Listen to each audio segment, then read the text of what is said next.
Greetings guys and girls, fellow gamers, my name is Games for Kicks and welcome back to another stream. We're going to go into Tanaris today. And hopefully over the next day or two we're going to be at level 58 so we can start our adventures in Outland. I am very eager. I can't wait. It's very exciting. Please Hey, how spawn. you doing? Ah, it still hasn't spawned. Damn it. There's a recipe, a cooking recipe I'm waiting for it to spawn, and he has it. I got what you need. Anyway. Be good. I'm always good. So I got myself a new pet, as you can see. So leveling up the Ravager was just taking way too long. Yeah, so I'm just gonna get a new Ravager once we're in Outland. In the meantime, this is a elite pet. This is King Bangalash. Now he's only a cat once you tamed him. However, he has a faster attack than the average cat. And he also comes pre-tamed with Cobra reflexes, which means you have more points to spend on other things, because he comes now. If you relearn, if you reset him at the pet trainer to readjust your points, he will lose Cobra reflexes and you have to learn it again, not being able to learn as much because you have to spend points on Cobra reflexes. But he is actually, I think, the only pet that comes with a built-in passive, and he has a 1.4 attack per second. So he attacks faster than any other animal as well. Now it doesn't mean he does more damage. I don't know. His damage is obviously, I don't know, his multiplier. That's all based on if he's a cat or not. But so he has the standard cat stats, except he has a built-in faster attack because of him being King Bangalash. And he comes with Cobra reflexes pre-tamed, which is awesome. So I pumped basically, he was level 44 on tame, I think, or 43, so I didn't have to worry about anything. All I have to worry about is loyalty, which he's now at tier 5, I think. Or level 6, he's already best friend, so he's already maxed out. And we already have a current max armor and stamina, so he is just as good. And he has dash instead of charge, which means he doesn't charge, but he has a permanent, well, not permanent, 15-second speed increase for 60%. So, which is very good. It's no different. Like, it works just the same as charge in a way. Now, charge is more sudden, but anyway. So I'm just here in Tanaris, and I started questing here. I leveled up my I unlocked my first aid. I have to get the heavy mage reef bandages, which I need to get in Arathis Highlands. So I'm gonna need to fly over there at some point.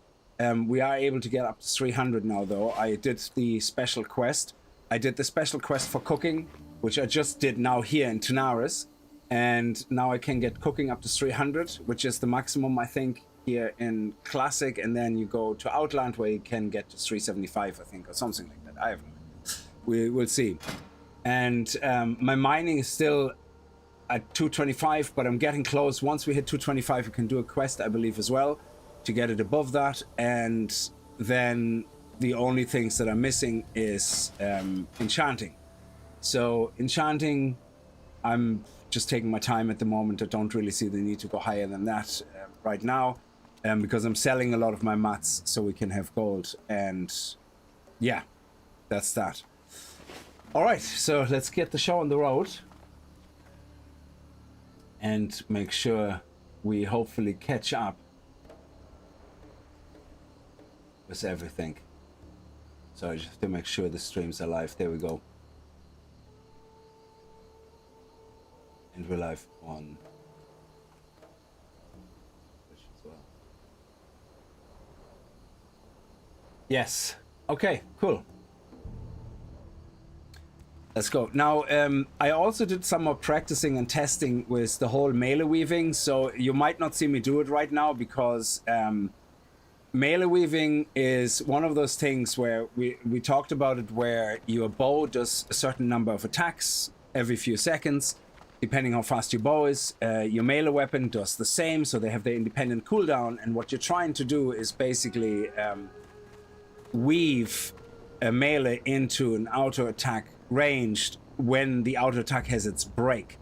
I got a new melee weapon and everything went tits up and I couldn't do it anymore. And I didn't understand it. So it took me a while to get my head around that. But basically, I got a sword. The sword, unlike my polearm before had a 2.6 speed. My bow that I had before this bow had a 2.7 speed. So they basically had nearly identical speeds, which means if you offset their cooldown, you always can do melee attack, ranged, melee attack, ranged, melee attack, ranged, and you increase your damage. Yeah, you still can do ranged plus arcane shot, melee attack, ranged and melee attack, raptor strike, then go back out, ranged arcane shots. You can still do that, yeah, and get the arcane shot in, or a certain sting or whatever you need. But it needs to be that the ranged weapon and the 200 weapon have to be similar speeds. Now, I only focused on it when I bought this weapon. I was like, oh, it's 3.1 speed. That's amazing, because that means it has 136 damage. So Raptor Strike does a shit ton of damage because it is based on the max damage of your weapon. However, I then got a 200 axe because it's slightly faster. And I got myself a bow, which I need to wait until I'm level 46, which is 2.7 speed. And I have a 2.8 speed axe, which means they're similar speeds, and we should be able to get more damage than we do right now again. Yeah. Even though the axe is only doing a max damage of 128, the damage per second is irrelevant because you're using it for Raptor Strike, so you want max damage. But the 3.1 speed on the 200 sword, even though it does more damage at 136, it's just not gonna work unless I can find a bow that's 3.1 or 3 speed. I think the Sun Fury bow of whatever later on in Outland will give you that. But we could potentially try it with the 2.8 bow and see if it works. But it just means your whole process is going to be a bit slower than if you have faster weapons, but you do more damage because the max damage is more for each of those weapons. So yeah, it took me a while to get my head around that. But anyway, we're gonna use for the moment the axe so I can level up the points. I already did 200 sword is at 217, 200 axe is at 212. So I want to kind of get my 200 axe leveled up. And then we'll see if we can use the sword with the bow again in the meantime. So, okay, what else do we need to do? Turn in water pouch bounty. Is that all the way back here? Of course it is.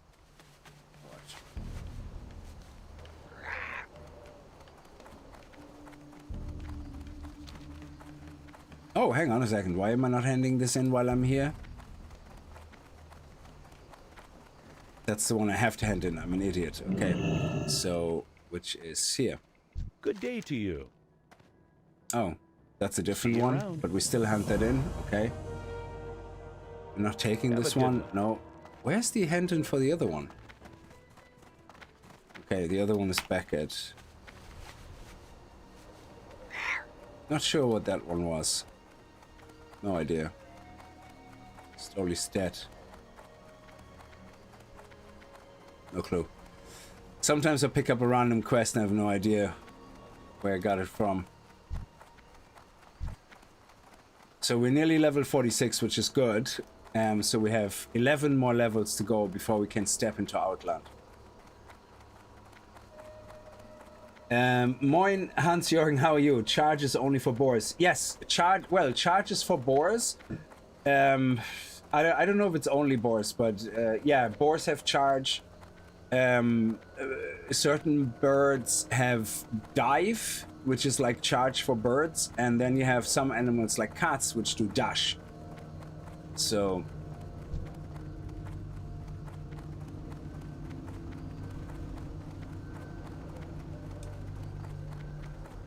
yeah, so the carrion bird, yeah, but again, the carrion bird, you would need to get at least dive, and I think with the birds, it's actually a bitch. Yeah, only at level 45, around our levels now, will you get dive rank 1 or something. Like, dive is very late. I don't know why.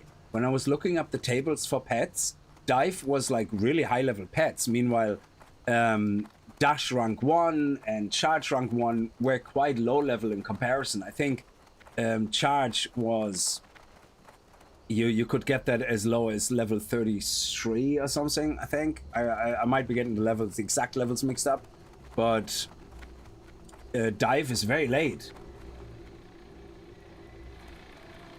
Yeah, I have Screech. I don't have Swoop. Screech is amazing. I had the butt that I had originally had Screech, so I have it here.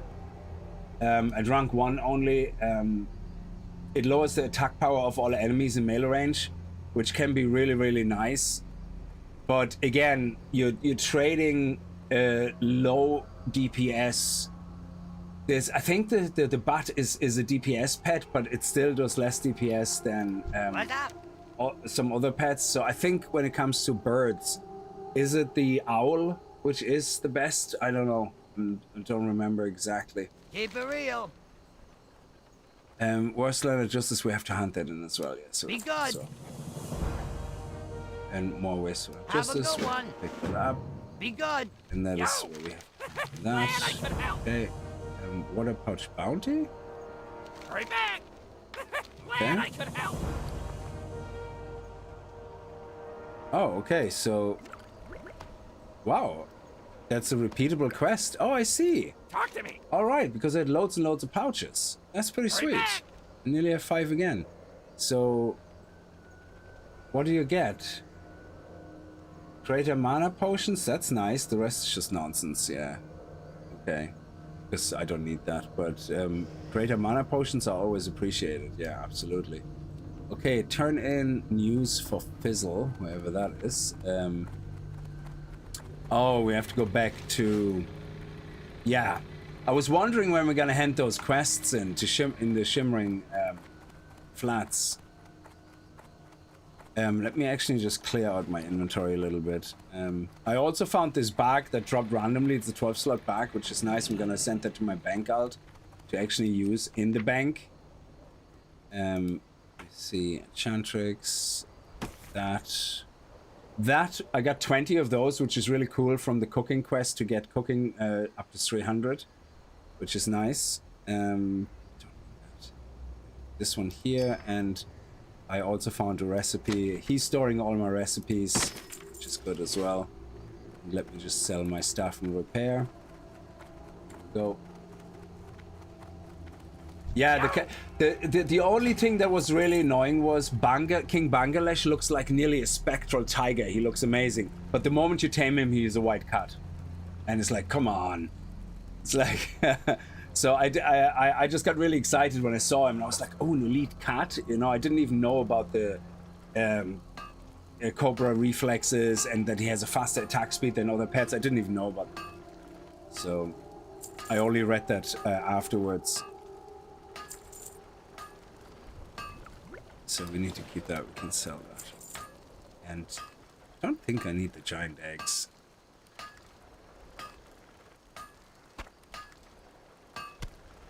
Well, they're nearly a gold, so we're gonna send them over. The reason I'm hanging on to the Zesty clam meat is because the Zesty clam meat is what I was trying to get the recipe for, so that will allow me to get my cooking nearly to probably 250 if everything goes well, which would be amazing. Oh, great. White spider meat. Yeah, we can do that. White spider meat. That allows us to make a spider sausage. Okay. Let's send over the giant eggs as well. I don't have a recipe for them anyway.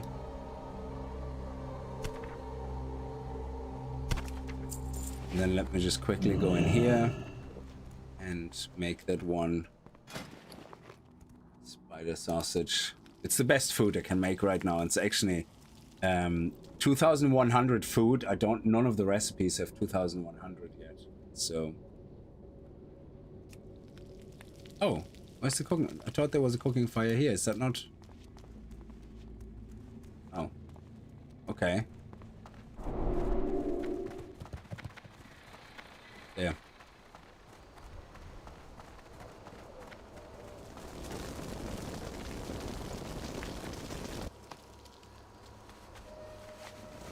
Yeah, but the cat is pretty good. He's a great tank as well, similar to the boar. I have no problems holding aggro when I kind of ping pong between enemies, like, so they're pretty good.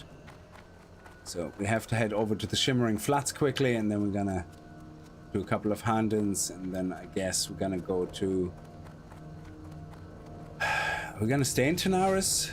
Ooh, okay.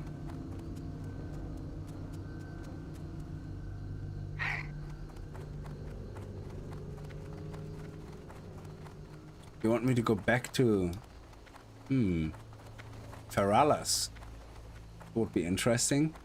I thought we're gonna be in Tanaris today, so my apologies. Let's get that iron actually, because we still can get a level up in mining on the iron. Plus iron actually sells okay. It's not too bad.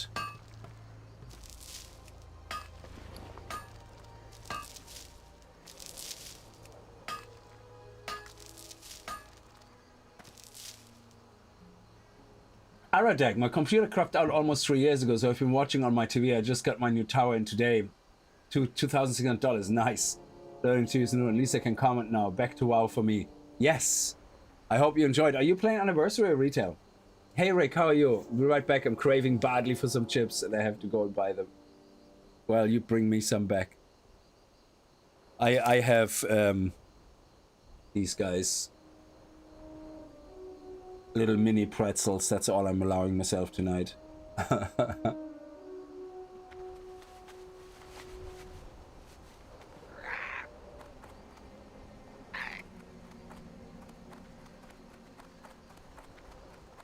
Clearing your inventory for TBC, nice.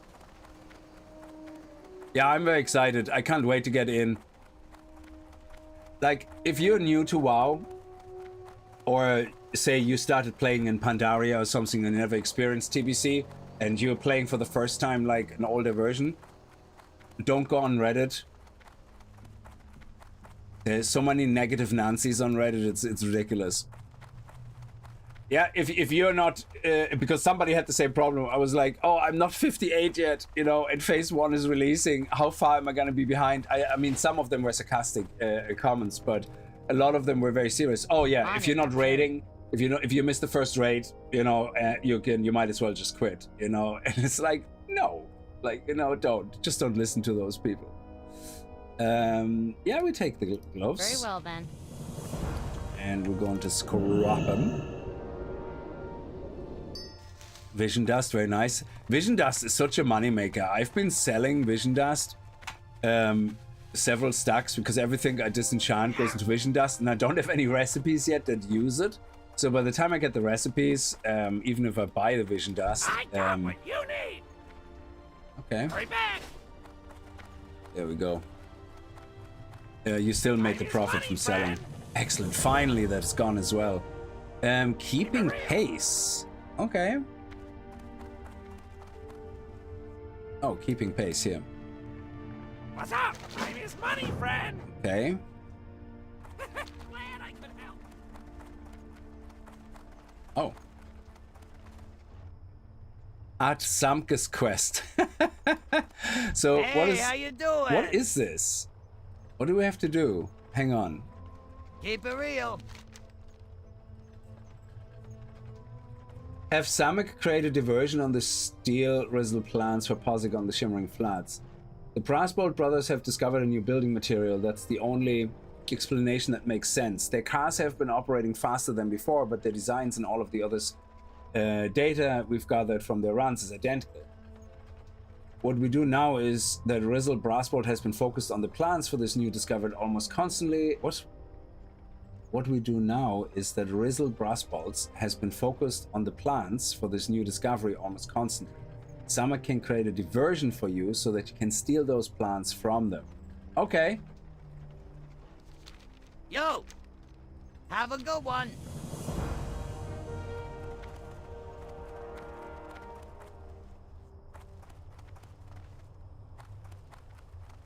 I don't know what I have to do. But okay. Where do I steal the plans though? Oh, that's a diversion. Crap. Okay. Oh, they're in here. Okay, go, go, go, go, go. Pick it up, pick it up, pick it up, pick it up.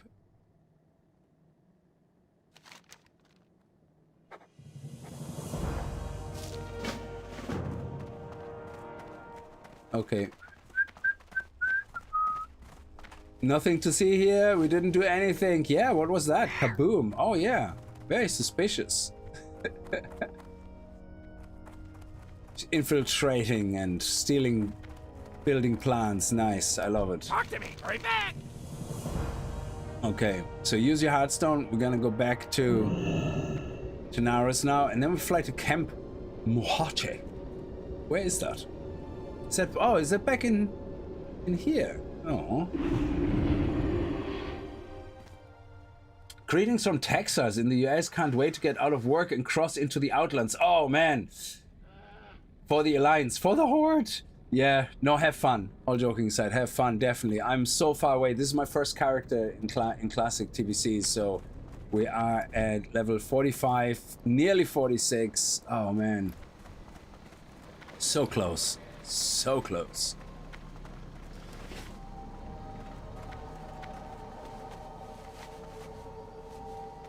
Let me see how much that sells for that recipe here. I know this is the neutral auction house and it's its own thing, but if we can get Guild Vault, where is there's the auction house is somewhere here. Is it downstairs somewhere? There's a, yeah, here, I think it's in here. So if I can find the recipe there, then I can actually get my cooking 25 points up approximately, if everything goes well, close to it. And I think it's Chowder or something. Yeah, that one. Oh my god, it's so overpriced. Because it literally is sold by the vendor for... it costs 30 silver, Jesus. Why are you being such a pain in the balls to me? Actually, let me see. This is the neutral auction house. So I wonder if it's cheaper in the Horde auction house? Because... I don't know why it's listed here, to be honest. Like, I think because it's not a cross-faction thing. So let me just really quickly check if it's cheaper on the faction auction house. Your first character was a human priest named Aradeg. My second was an undead rogue named Ratsalis. I love both sides. Yeah, I never got to... the Alliance is too clean for me, too holy. I know you have the Worgen, but besides the Druids, I'm not too much into the whole creature-looking thing. I like to play things that look kind of semi-human.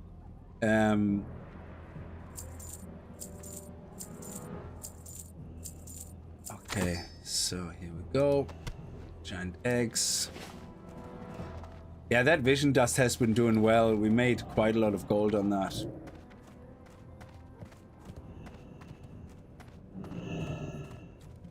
So let me see if we have the recipe here as well. Undermine clam chowder, but the recipe, there we go. Oh, it's also 4. Are you kidding me? I think it's on a half-an-hour spawn timer. So, ugh. Oh well. Yeah, I think there's other things that I can get very cheap. Red Gill, actually Red Gill, I think it was called Red Gill. Let me just quickly go back and get... Red Gill is less than a silver, and the food is crap. It doesn't do anything, but at least I can level up my cooking. So I think it's Red Gill. Fillet of Red Gill, no, just the raw Red Gill, yeah. That's the one, yeah. They're very cheap. So let me go shopping. Raw Red Gill. What? Is it 2 L's? Yeah, okay. So 1 stack of 15. Yeah, sure, buy. See, it's less than a silver. Sure, let's keep buying. Let's get about 20. And actually, there we go. 32, that's fine. The whole thing cost me less than 2 silver. Holy Paleo BM Hunter. Oh, yeah, I'm the same. Holy Paladin, well, not holy, so, but Paladin in general, regardless of spec, I just love the tanking as well. It's brilliant. I hope that was the right fish. I mean, it was less than 2 silvers, so it shouldn't really matter. It was the wrong fish. Good thing is I can now put that 12 slot into my bank. What are you looking for?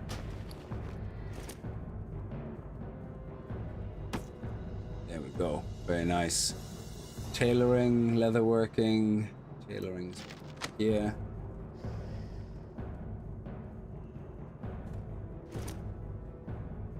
And we have leatherworking.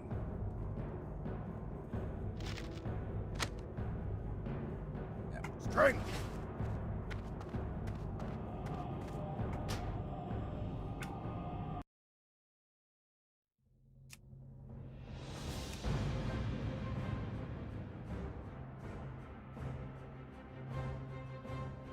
If you missed the alpha launch on vanilla, might as well stop playing retail. Exactly, Shubi. That's it. Yeah, that's it.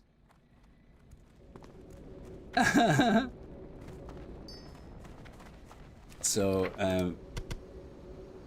now I should be able, because I think, yeah, the reason I bought this is because it doesn't need a second ingredient. All the other ones needed like hot spices, you know, whatever. Yellowtail also, but that was a bit, I could have bought Yellowtail as well. So hopefully this will actually get us to quite a high number. I hope it doesn't go yellow or gray quickly. So let's see. The food itself is crap, like there's no need to pick it. It's purely for, you know, health, but we can buy better health food with 2,148 healing. So this is purely just now for leveling up, cooking. So that if we find other recipes, there's actually more recipes over here. In that area, there's more recipes that I can buy when I have higher cooking, which would be good. So we're gonna do a quick scan there later on.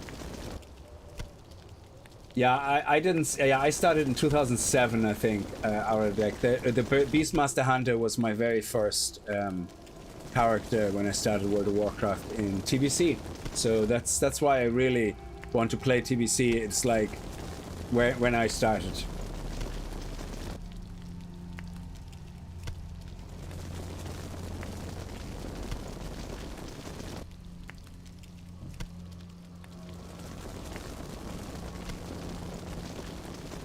Oh, we're actually still going up. Can we 250? It's still red. That's amazing. And is it yellow at 250 then? Yeah. Okay. Good. We still keep going. Nice. Oh, that is the cheapest leveling up. I love it.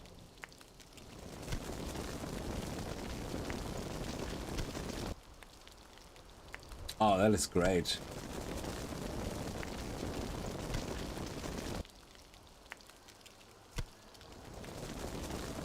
Beautiful.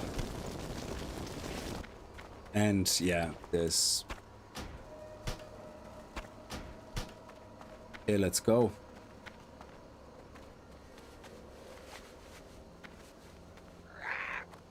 So in that case, then I can get rid of the zesty clam, actually. Because even if I get the recipe later for 30 silver, the food is actually of no use to me either. So it would have been just for leveling up, but if we could have, we did do it with the red gills. So yeah, this is all not needed. Gives me more space. I'm hanging on to the mage weave for my own bandages, but when I go to Arathi, I think you need to hunt him some mage weave potentially before he gives you the heavy mage weave bandages recipe. So in Arathi Highlands, but we'll see. Time is money, friend. So you want me to go to camp in Feralis? Excellent, yes. For the whole. That's brilliant. So we're actually going into Feralis. I thought we were gonna go to Tanaris. Sorry for the misleading screenshot or thumbnail. I literally did not see us flying to Feralis. I was looking at the quest going, yep, great. We're gonna be spending some time in Tanaris. And also we're nearly 46, and I like when it says grind until level 46 when we're going to be well at 46 when we're gonna be at 46 very quick. Total clickbait, exactly. I'm sorry. So to the Tanaris aficionados who were looking forward to some, but I don't know, what is it, Tanaris? Oh, Ungoro Crater, man. I remember Ungoro Crater doing my mining rounds. Jesus. Who were basically looking forward to some Covenants of Time. Covenants of Time, 66 to 68. Hang on a second. That has to be, was Outland Covenants of Time? Because 60 was the level cap, so this has to be Outland. Added. No?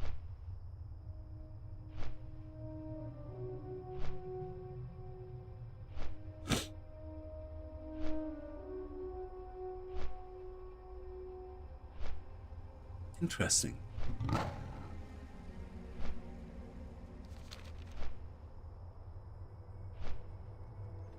Time is money, friend. Yeah, I love that. I love the chill flying. It's not the best for streams because you don't do anything, but it's really nice, that whole flying. You know, when you... Because you can see other players. When there's other players like down there fighting mobs, you can see it, you know, and you see the other mobs like there as well.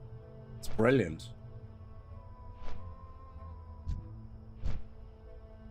And if you have Rare Finder, which I have, or Rare Scanner, you fly past a rare that you couldn't see for hours that you spent in that area, and then you fly over it and it goes, oh, rare found, you know, and you can't do anything about it. It's like, it's always the case. Also, sometimes I think the game is intentionally being weird. Like earlier on, I was doing a quest and I had to, whatever, it was like get 10 items to drop, yeah? And the drop rate is like something like 92%, some really ridiculous high drop rate. I got a drop on every single kill. But then when I had 2 left, I had 8 out of 10. I killed nearly 20 mobs. I didn't get a single drop. And I'm like, how is this possible? That you get like a 92%. I know it's a 92% each time you kill a mob. So it's not like a catch-up mechanic, you know, with a pity system. It's like 92% every time. But how can you have 20 times 92% not hit? That is crazy. Well, it wasn't 20, but it was definitely over 10 mobs that I killed when nothing dropped. And I'm like, that is crazy. And when you're competing with other players at the same time, it was so frustrating. So yeah, sometimes I think the game is just being a douchebag.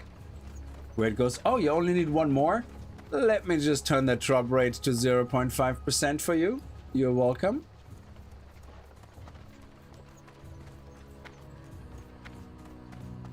God, look at this, level 50 quests here. Are you sure we should be here? Where is the hunter? Hang on a second. Oh, it's behind us, okay. It's supposed to be here, what?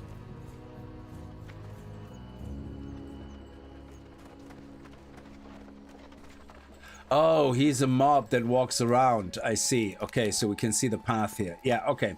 So he's, sorry, I didn't cop on to that at all. So he's somebody that walks around the loop here.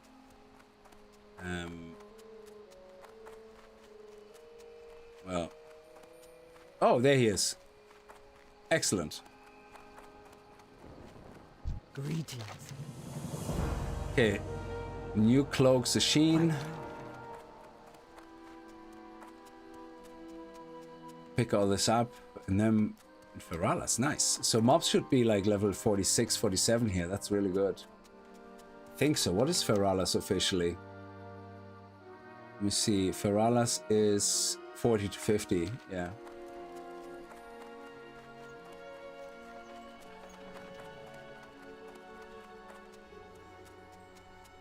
I have to head up here. Lokar. And then have to, there we go. Pick this one up. Yo! Accept war on the wood paw. Oh yeah, I remember some of these quests actually. I have just the thing for you. Goodbye.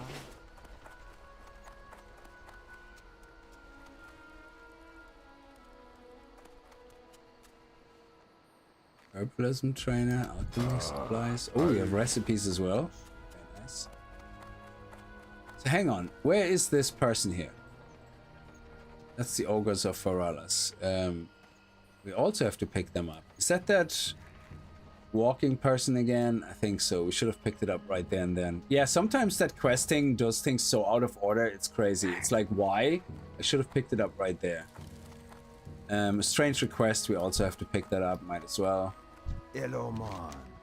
Later. War on the wood paws. Here we go. Ale. Ale. That was some deep voice. Jesus. Mark quality. Here we go. How may the eternal sun shine upon thee. Trade supplies. Do you have any recipes? Something special? Ooh. Hot wolf ribs. I want all the cooking recipes. Thank you.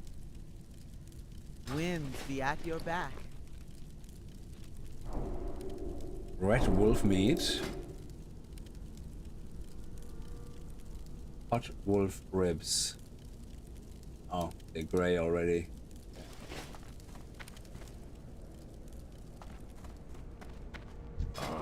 I have just the thing for you. Sounds a bit creepy. Yeah, so... Oh, we have to walk around again, trying to find that person.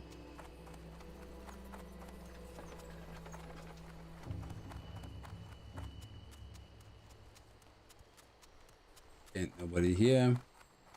She's probably still at the entrance of the village.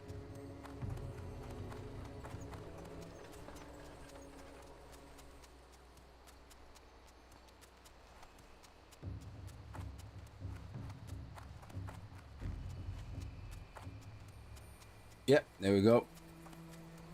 Could have told me to pick it up when I was handing in that quest. Okay, set your Feralas at your... You could have also told me that when I was there. Genie Mac. Now that I know, sometimes I look a little bit ahead and I go, okay, yeah, it's much better if I do it this way around.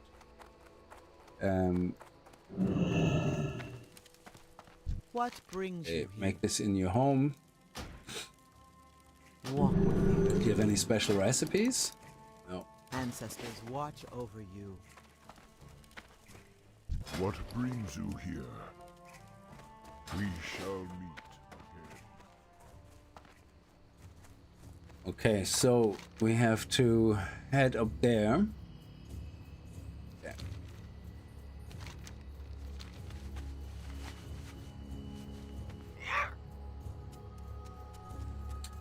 Crispy torn, rack of torn, roast torn, barbecue torn sausage. Yeah. Loads of torn recipes.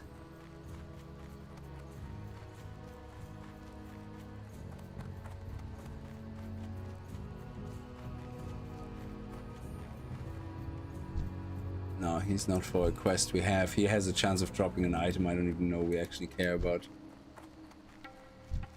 There we go. Nice. Okay. So once we're 46, so in the moment you can see, for example, my weapon is a little bit faster than 3.1, but because my bow is 2.3, you can see we do like very quick ranged attacks, yeah? So it's very hard to get a melee hit in between. Now, if we would have a melee weapon that's just the same speed, that's not a problem. Like, but right now you can see it's very hard to... we're missing auto shots basically. So every time we do a melee hit, we're actually skipping an auto shot. Yeah, because the auto shots are so much faster than the melee weapon. So in this case, and you can see that on the total damage here. So if I just do auto shot here and I don't even bother with arcane shot,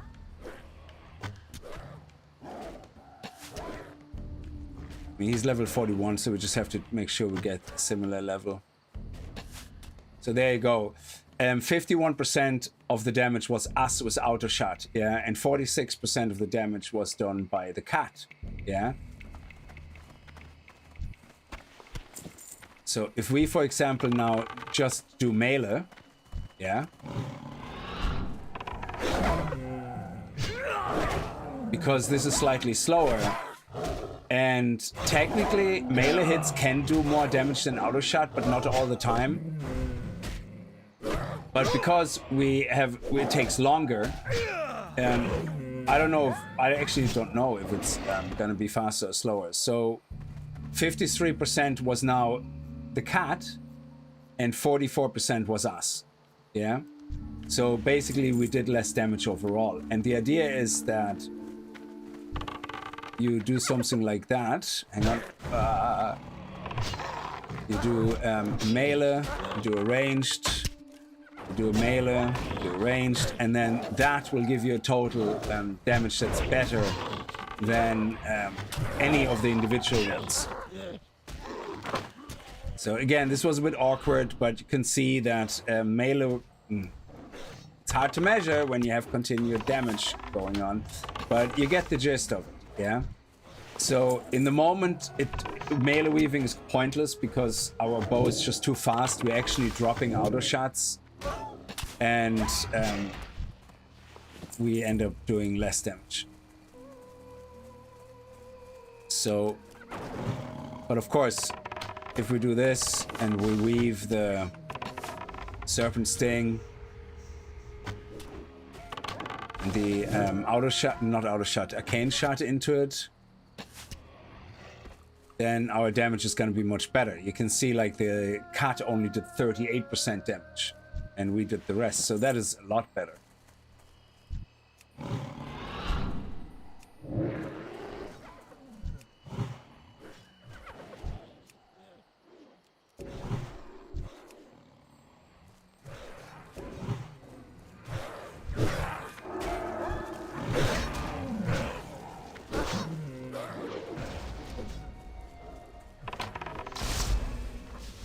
Doing what mages do.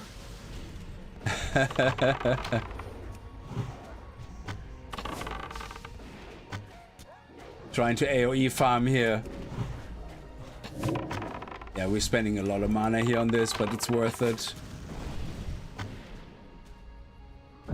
There we go, nice. So now, technically, we should be able to melee weave again, but we have to measure the damage.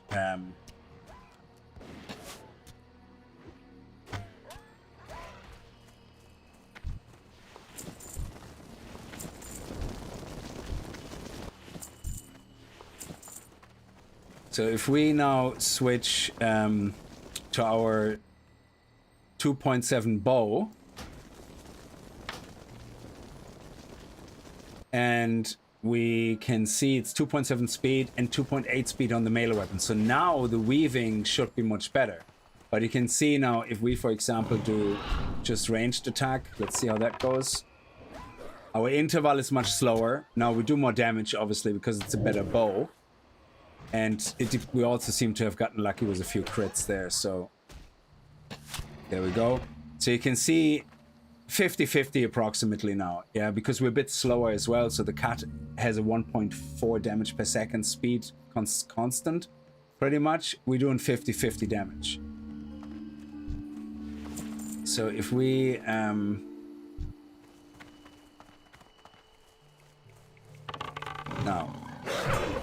Now, I'm not gonna do Rapture Strike or whatever, so... Now we should be able to, if we find the sweet spot, not lose a shot. So this one here, you can see the cat did still 50 damage here. We have to get the rhythm right, but...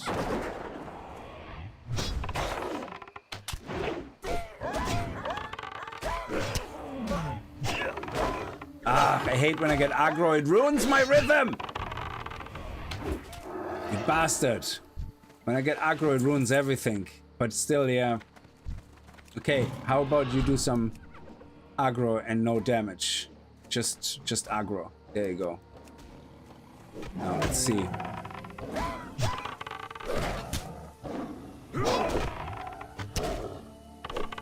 Ah, I missed the melee hit. It is so hard. It works better on mobs that are not so quickly dead. But, yeah. Anyway, so now we have our speed of the melee weapon in sync with our bow. which means that melee weaving is now viable again, depending on the mob, obviously. So, and the reason you do that is because your consistent damage is better. Yeah. So there you go. The melee was only the cat was only 36%. So this was a much better occurrence. And now you're gonna start weaving in the arcane shot, the raptor strike, and that will be, you know, peak damage then. So.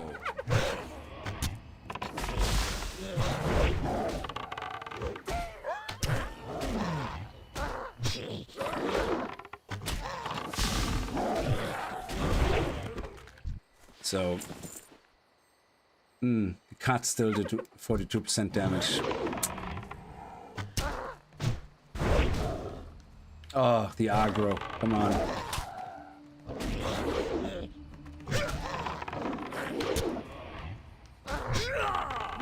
Yeah, it's maybe not worth it with these mobs that die so fast. I don't know.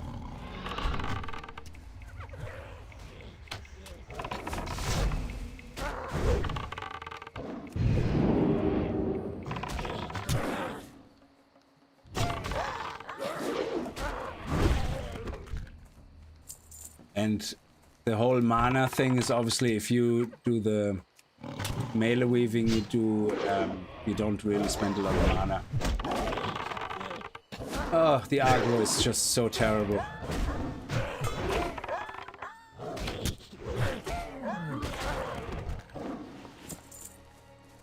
Come on, do your job. Keep the aggro. I think that's it. Oh, now we fly to Orgrimmar. Do we not hand in the quest? What? War on the Wood Paws. War on Wood Paws, turn in. Use your Hudson. Oh, a strange request, turn in. Accept the Witch Doctor Other. Oh, okay. So, oh, interesting. Interesting. Okay.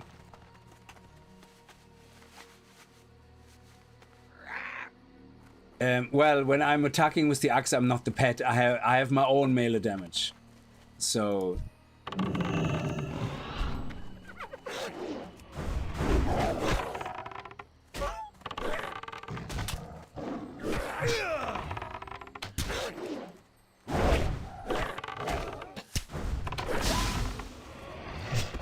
So you can see the cut did 29% damage only.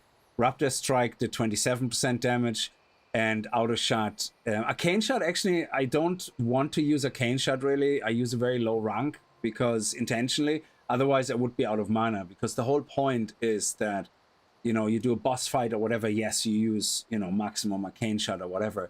But if you're going through trash mobs or whatever, or you're just farming, like say I want to farm this area for an hour because of some drops, the best thing to do is like either use a low rank Arcane Shot in your rotation or none at all, and just basically use Outer Shot and Raptor Strike, and that gives you a lot of damage, but you don't use any mana. You basically have continuously full mana.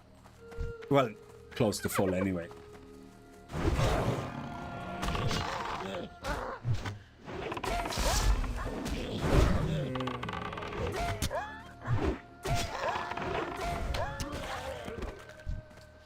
So that was not bad. The cat did still more damage. It depends on the crits, I guess, but overall, if you do like a strong mob.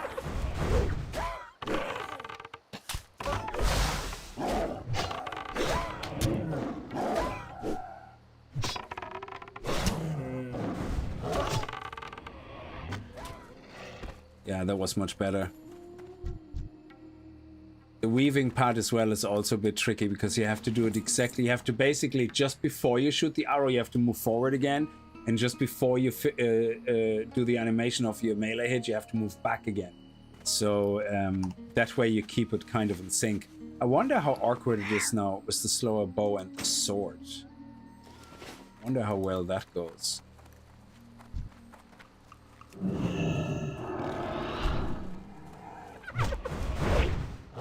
Because the sword is so slow.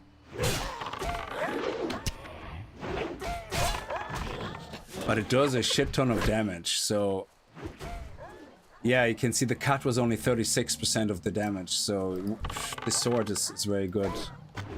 for Raptor Strike because it has a better max damage than the axe, even though the axe has a better DPS. So, yeah, we have to get a bow that's like a 2.9 or 3. That would be best. Anyway, let's head back. And also, I think we're going into Serpent Swiftness now. We are level 46, so 46, 47, 48, 49, 50, 51. I think that's how we do it. Let's see. Yeah, 51, less than 5 points in it, so yeah, we're gonna start going into Serpent Swiftness, increase range, combat, attack speed, which obviously in the end melee weaving won't be suitable anymore if you continuously do attack speed, unless we have a slow bow and a fast two-handed weapon, but that defeats the purpose, I guess, of Beastmaster.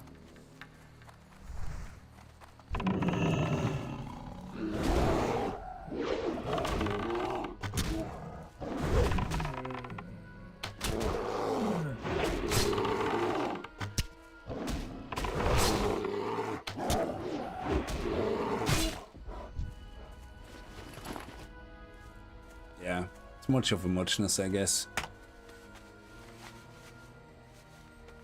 You always used faster ranged weapons, so the talents would proc more often. Yeah, exactly. So basically, that's the idea. The Beastmaster shouldn't be melee weaving. Yeah, obviously in the perfect scenario. Yeah, it's just melee weaving is just one of those things that can come in very handy for consistent more damage. Yeah, of course, if you do a boss fight in a dungeon or whatever, yeah, you don't really melee weave too much, like unless you have ads to deal with or something and you don't want to burn your CDs, you know, then melee weaving is still viable. Greetings. But especially during leveling, it usually is very good because you don't have enough mana to keep everything going. Oh, Alpha Strike. Am I supposed to pick that up? Alpha Strike. Yeah. Okay, cool. And we have to fly to Ogama now. How may I aid you? So yeah, the perfect world I would just use ranged and that's it. Walk. Oh, that's quite a flight. We have our Hearthstone set to Feralas, yeah? Yeah, but we have a 28-minute cooldown though.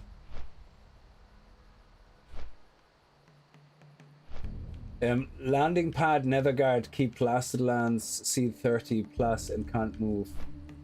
What? Landing pad, Netherguard. I have no idea what you're trying to say, sorry.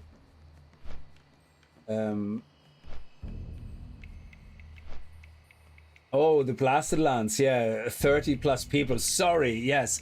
I didn't know what you were trying to say, sorry, now I get it, yeah. I thought when you said 30 plus, I was like, what, there's a level 30? Yeah, I get you, yeah. I haven't been to the Blasted Lands yet. Oh, no. But, yeah.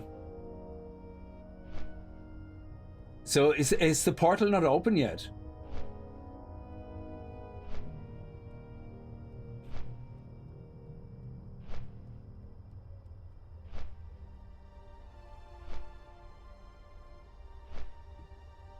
Yeah, plus so basically you want this to proc all the time, yeah? So all normal ranged attacks have a 10% chance to increase ranged attack speed by 15% for 12 seconds. So yeah, so melee weaving is something you only do for certain scenarios while leveling, from what I understand. Because it basically speeds up your leveling. So speed levelers, from the videos I watched anyway, all of the people that do speed leveling with a hunter do melee weaving because it is consistently faster. Because you don't have to stop for mana breaks, and the time you save doing that in the long run, it means that by the time you constantly take breaks for mana, every 6 kills or whatever, the melee weaving hunter doesn't have to do that, so they will outpace you in the long run. And while you're then still level 30, they're already level 40, something like that, you know, the gap gets bigger and bigger. Oh, not yet there, yeah. So So for anybody who's frustrated watching me melee weave, I'm only doing it to practice it. That's all. I know I'm not doing a min-max thing here. God forbid, no. I'm not doing a, oh, this is better. Absolutely not. Yeah, it's just something that I want to practice, so I don't need a swing timer. Swing timers look annoying as hell. But basically, you once you get used to how your timing works on your weapons, you will always be able in an emergency to squeeze out more damage. So say you have somebody, you're in a raid or you're in a dungeon and you pull an ad, you can immediately switch to the mentality of melee weaving to have that ad better under control and conserve your mana and not panic, you know, and burn it down without the mana waste, but still do top damage nearly. Yeah, so it's all about being able to do it when you need to do it, I guess. So that's the only reason why I'm practicing it. And the speeds are important to line up with each other. So 2.7 is not too bad. Preferably we would like a 2.9 bow, but you want very slow. You want very slow two-handers, all right, because you want your Raptor Strike if you use it through weaving or just as a defense. So if you get attacked and you pulled aggro accidentally, you want to use Mongoose Bite and Raptor Strike, and you want to do maximum damage to do so. Yeah. Now, if you don't want the aggro and the guy is not dead yet or close to death, then you don't want to hurt damage, sure, use disengage and just stop attacking. End of story. Yeah, or feign death. But if you are kind of saying, fair enough, let's finish it in melee, you want a melee weapon that does maximum max damage rather than a higher DPS. So this one does 36 DPS, the axe does 38 DPS. However, this has 136 damage max and this only 128. So this sword is superior in damage. You know, even though this one has one extra agility or whatever, but it doesn't matter. So the sword will always be superior to do Raptor Strikes. I only bought it so I can level up two-handed axes because I didn't have them leveled up yet.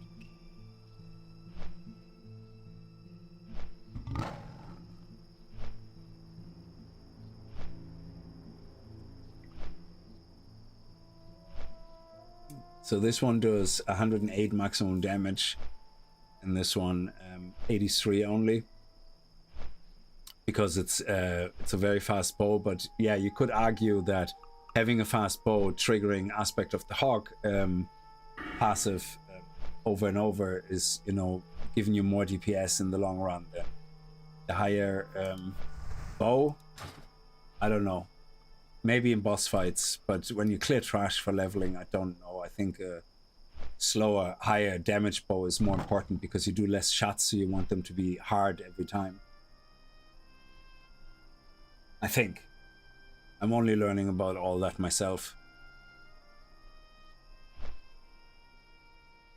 So we're flying all the way over here because of that quest. Do you really think that's worth it? It's a pity we don't have Azeroth autopilot here, because Azeroth's autopilot is kind of a speed leveling thing. Oh, that's good. Actually increased our haste rating, our melee haste rating. That's bad. That's not bad.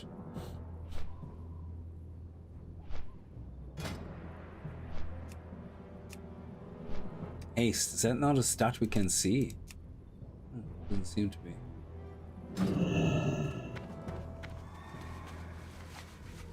Okay. Strange request we turn in Nero Fireblade. That's down in the... Okay.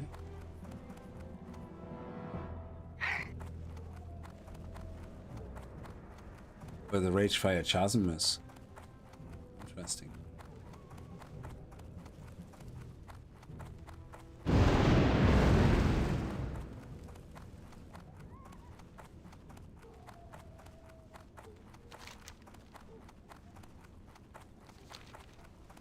I've been watching you play this for weeks and noticed your quest add-on has you running from area to area and skipping near quests. Yes, that's intentional. So this one is so if you go into here, yeah, Guideline is the quest kind of tool, and then you have different people doing different quests. Yeah, So you can pick different guides. Yeah, so I downloaded some other person's guide for getting from Ghostland into to 20 or 30, because 20 to 30 when you start with Blood Elf is the biggest pain in the ass, because if you have to go anywhere near Stonelton Mountains, leveling is so slow. Stonelton Mountains is literally the worst designed quest hub area ever. It is terrible. It's just awful. Yeah, everything is so far apart. There's a lot of it's the most walking zone that you're gonna have. Yeah, between quest objectives. It's crazy. But this is a guide called Tug, and that is pretty much from the old classic TBC. So that is not a new one.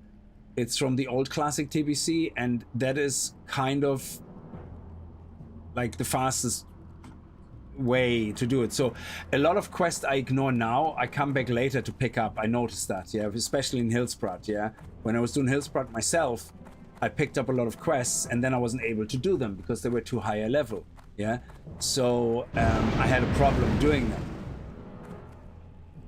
So what this add-on does, it kind of goes, you don't need this quest. It literally... Now, I don't know why... I think the reason he wanted me to pick up this quest is we got experience for that. A lot of experience, but my Hearthstone is on cooldown, so we're not benefiting from hearting back. So what this is supposed to be is you fly quickly to Orgrimmar, complete the quest, head back, hand the quest in, and get basically 5,000-6,000 experience in a very quick kind of way. Yeah. And then you pick up the quest that you skipped earlier, that you ignored earlier, because now you're actually gonna go into that area where you're gonna do the quests. So this guide is kind of trying to optimize that, I suppose, in a way, that you don't pick up quests you're not gonna do for a while, and pick them up later. So if you do them now, the problem I found as well is if I do a lot of quests first, like Hillsprout specifically, I ended up in a dead zone where I wasn't high level enough for the actual levels quests that I had available, but I didn't have any quests left to do in the zone that I was in. So I would have to travel all the way to another zone and start questing there temporarily until I'm caught up. And I think that downtime is what they're trying to avoid here. Yeah, so that's why they every now and then say, oh, grind to level 47 before you continue, because you will end up in this weird dead zone where if you continue, it's going to be too hard.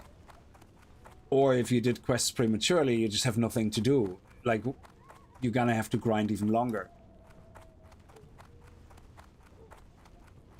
Oh, 100 people at the portal. That's crazy. You got disconnected. I'm not surprised.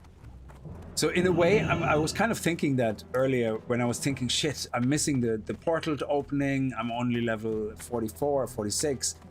I'm not 58 yet. And then I was thinking, yeah, exactly what you're going through right now. It's an absolute nightmare trying to get questing, because everybody's going to be mob tagging. It's going to be crazy. It's like when TBC pre-patch came out. Yeah.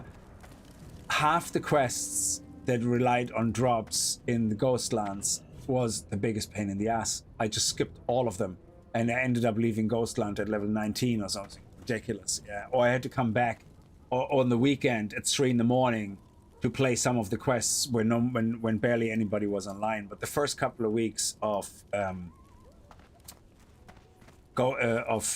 pre-patch was a nightmare to level as a Blood Elf. It was crazy. Like, you couldn't get any kills.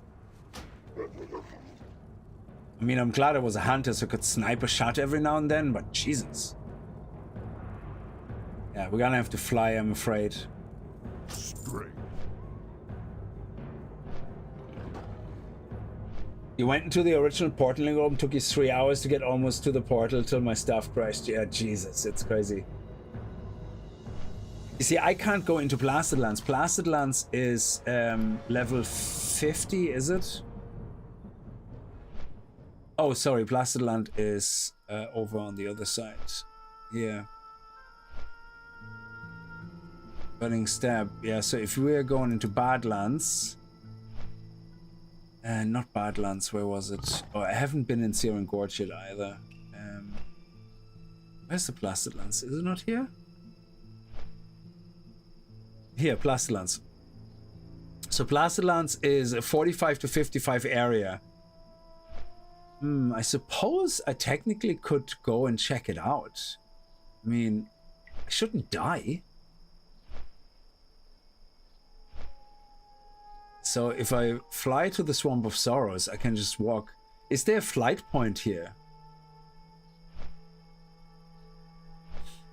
Because we might as well go there and pick up the flight point at least, and then have a look from the distance at the dark portal and have our game crash. That's crazy.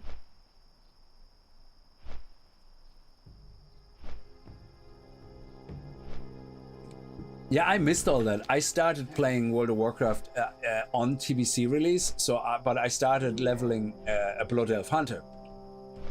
So I missed all that.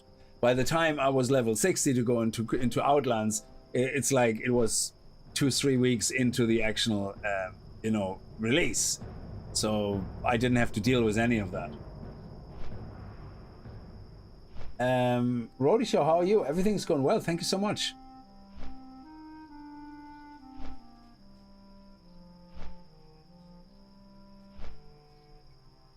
So yeah, I can only imagine what it's like right now at the portal, like with all those people. So so the portal is opening when exactly? In because it's nearly like for me, it's like already 11 past 11. So round time is midnight, so the gates should be open, no? The portal.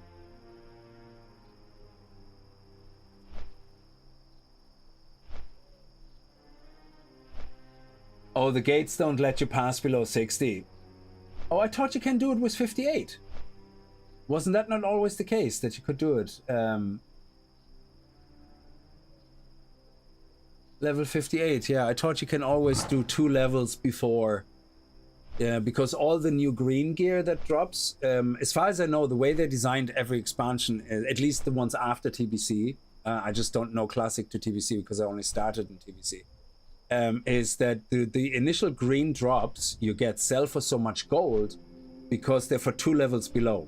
So if you once we hit level 58, yeah, any gear we find from quests or even in heroic dungeons, or if I don't know if there's heroic dungeons in Classic, like in high level dungeons, is gonna be outgeared pretty much or equal to green drops from Outlands, and the initial green drops are gonna be level 58 requirement. That's usually how they do it. Yeah, that the initial greens have a 2 level lower requirement so that you can use them on your alts or sell them on the auction house, and they sell for a fortune usually because people go, yep, just give me all the gear, I want to go into Outlands and not die. Yeah. Oh, you used to have to be 60. Okay. I mean, I was 60 originally, yeah. Draxus, once you hit level 58, you can go through portal. Because I know they did it for any expansion after that. So for Wrath of the Lich King, for Cataclysm, you always were able to do 2 levels just below.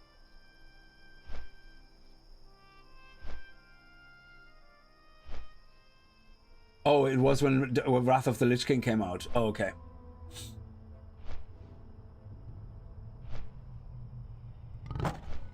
So that is the change in Anniversary. So on Anniversary, they made a few changes. You can do dual spec, which you couldn't do, I think, back in the days in TBC.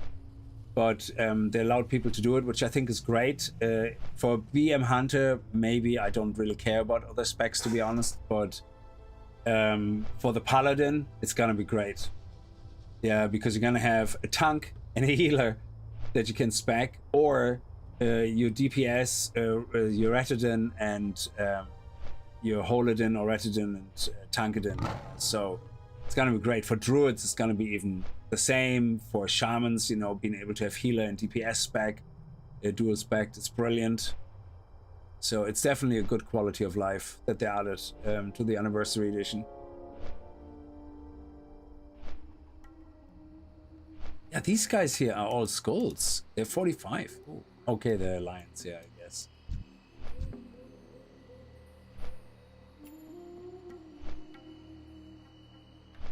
So yeah, the nostalgia is real. I'm like, I can't wait. I was watching the trailer earlier. Oh my god. I was saying that on our Discord, like when I watched the trailer, there was not a single frame, I think, that I didn't know where it was. Yeah, because I played TBC for like the majority, I suppose, at the time. Like it was my lifeblood, like TBC. Did everything in it except raiding. I wasn't. I did Kara though a little bit, I think, but that was it. And it was just so many hours, and I watched the trailer, and every single frame, like I said, I looked at and said, "Oh, that's in that area. I know that. I remember that. Oh yeah, that's what that dungeon is like." And it's like the amount of memories that come back, kind of like shit, you know. They like I played through all of this. How you doing, man? So there you go. That was another 1400 experience. So basically, this was 4000 experience that could have been very, very quick, I guess. Testing the vessel is except testing the vessel. What you want? Like if you look at him, for example, he has 3 quests. He has a level 47 quest, a level 50 quest, and a level 51 quest for the Sunken Temple. So that's why that add-on lets you skips a lot of quests, or it seems to skip them. But then later on, when you go through the section, say level 48 to 50, 48 to 50, you see that you go back here to pick up some quests that actually need to be done in another area or something. Yeah? So it's trying to kind of be smart about it to a certain degree. It's not always that smart, but sometimes, for the majority of times, it works out nicely. Hey there. Okay. Relax. Testing the vessel. Accept natural materials. Oh, that's also here. That's a level 50 quest though. Natural materials, and then do Alpha Strike. Okay, let's go.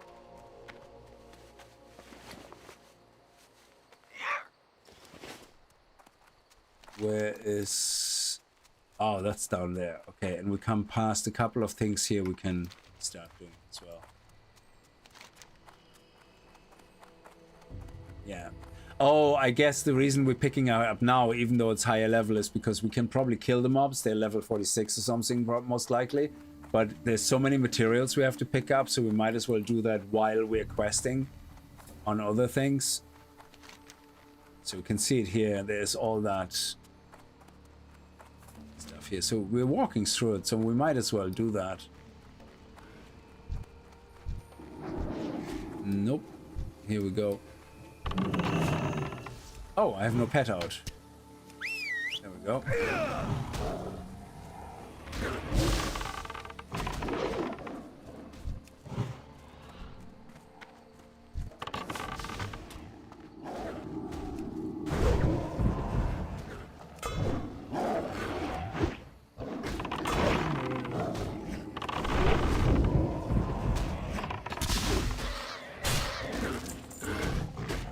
Oh, what's...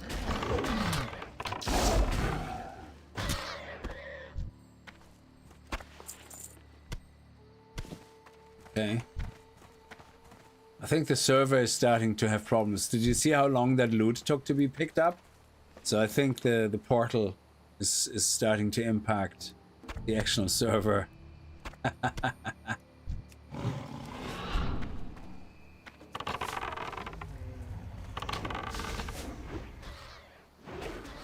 So let's see if we get that ranged buff. I see it hasn't procced. We have a 12% chance to increase speed attacks, but no, that we don't need.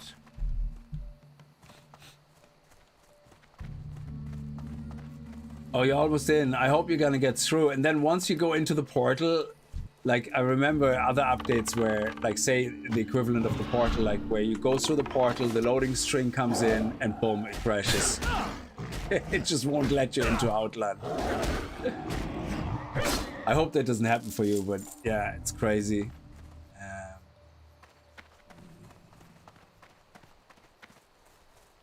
So we are purely here for the spirits, I guess. There we go, there's more over here.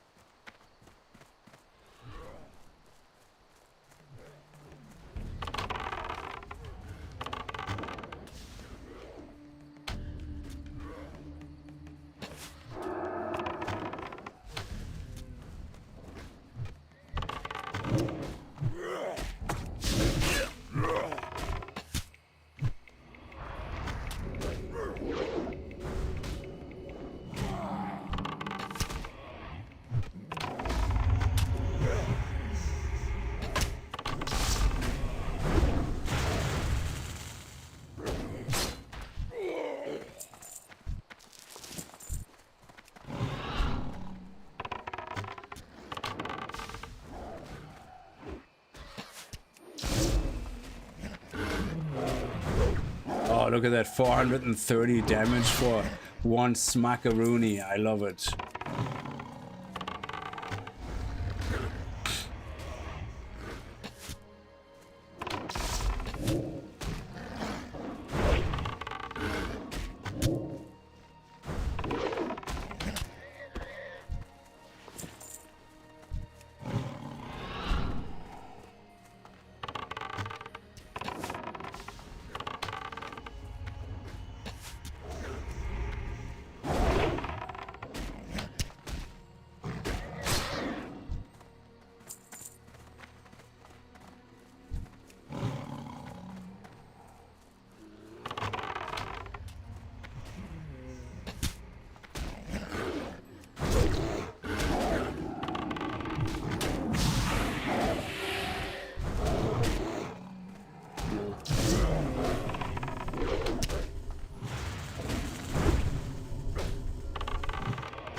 I'm low on mana, so... Oh, can I get up there? No. Ooh, I can. Nice. Oh! We have to kill loads of them. If I open that up, they're all gonna kill me, is it? And open it up. There's actually a door. Yes.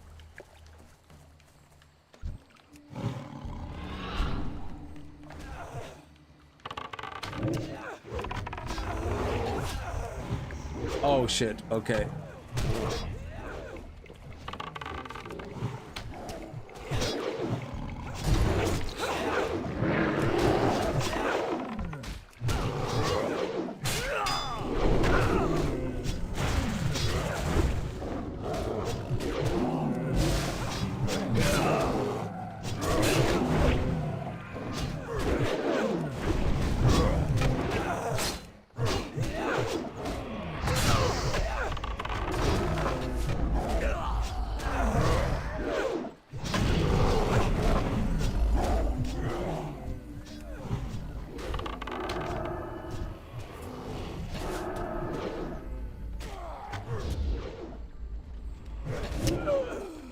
Okay, I think we got it.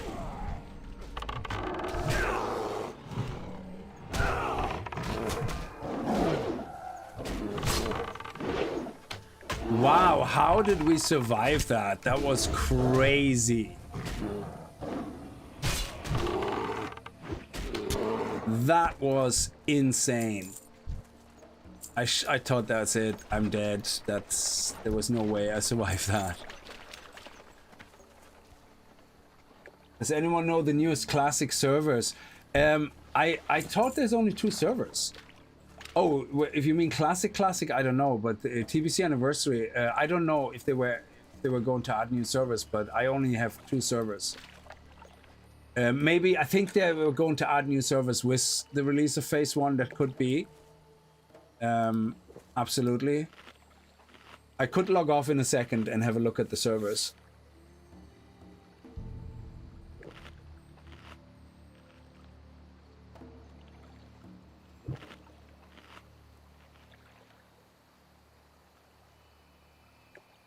Okay, we have max damage. Oh, that's why we survived. Because we have all these extra buffs and critical hit things and yeah, of course.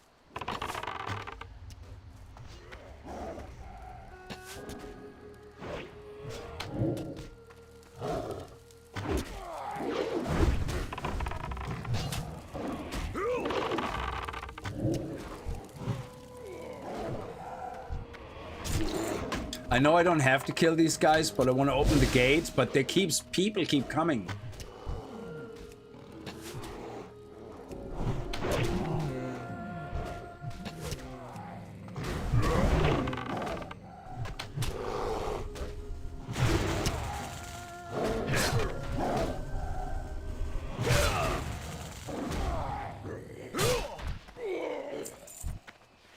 Okay, very good, I like it.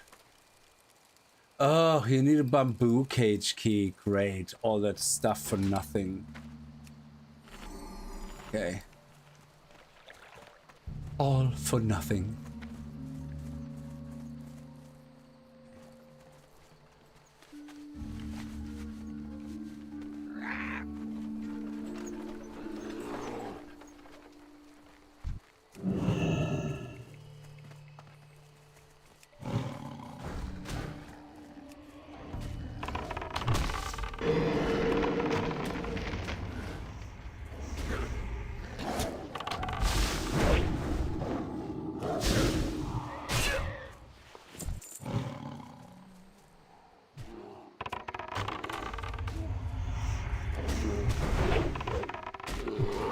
quest. Oh, there's a quest timer. I didn't know that. Oh, Alpha Strike has a timer. I didn't see that. That's crazy. Okay, so, well, in that case, we should probably skedaddle then.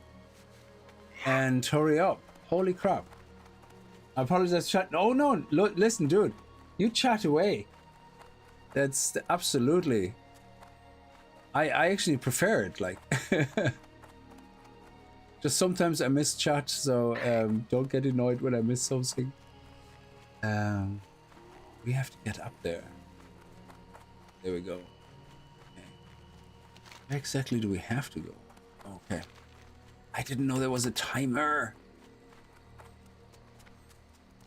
Sorry. Is the road... Okay, we're gonna go up here and then we're gonna go past the river or the lake. So there's a cave to the left of the lake. Okay.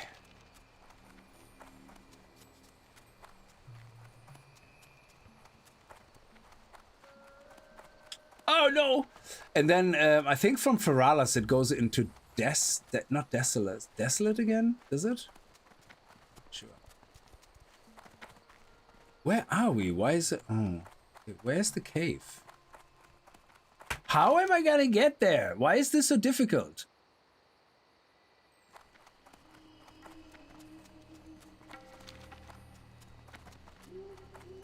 Like, how do I get to the stupid cave? There's like a big... No, this is completely wrong. Genie, Mark, I hate being on a time mission not finding my way. That's like so, what you call it? Anxiety, like, gives me anxieties. I have to go up there, I think. There is no way to get up there.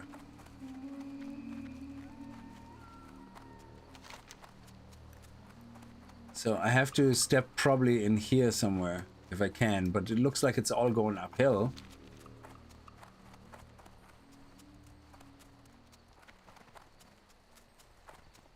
Give me anxieties now with that timer.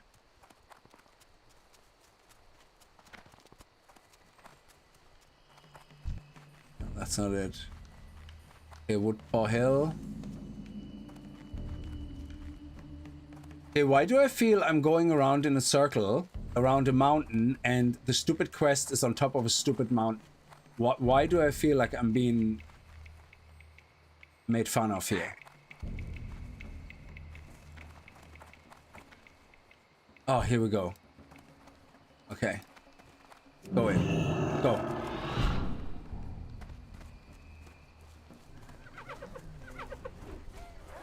Okay. God damn it.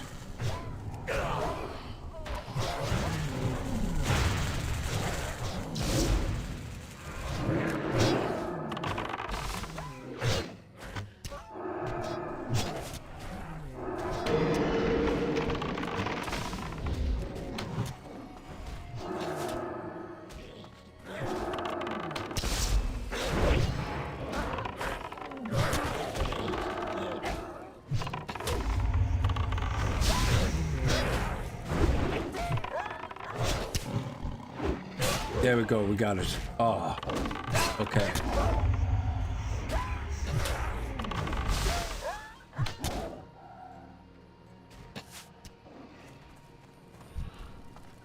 Okay.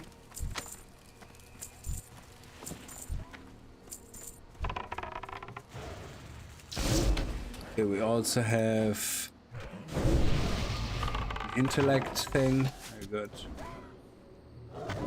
Ah, you got the heal off.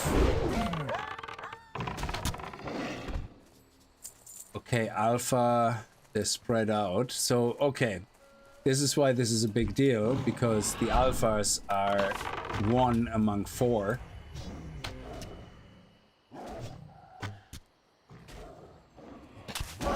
It's shown in Hellfire Peninsula, I just can't play it. No!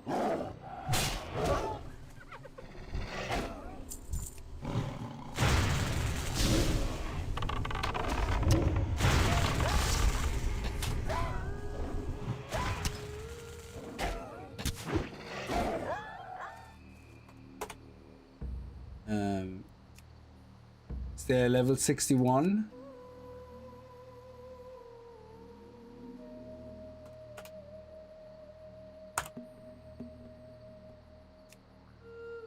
No level 61 yet there.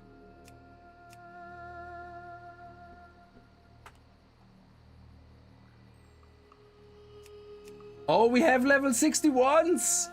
Look at this! People are already leveling past 60 in Eastern Plaguelands and stuff. That's crazy. Nice. So basically the level cap is raised, so you can just go and play anywhere in the classic area. Okay, so okay, we have to get rid of these guys, otherwise they're gonna start attacking me from behind, which is gonna be a problem.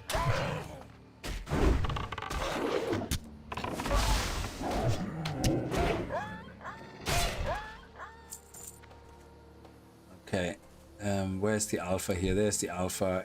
Let's get rid of the Mystique first. And let him gain aggro, let him get aggro. Let him stun this guy. Okay. Heal the pet, everybody getting aggro a little bit. Beautiful. Okay, excellent. Now.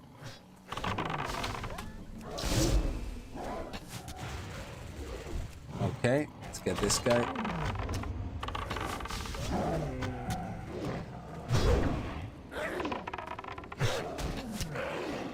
And the alpha.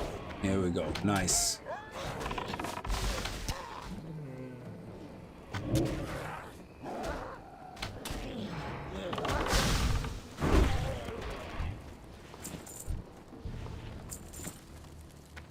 Okay, now we have to go. Oh, here we go. There's loads more alphas, so we don't have to go right here. We can go anywhere here.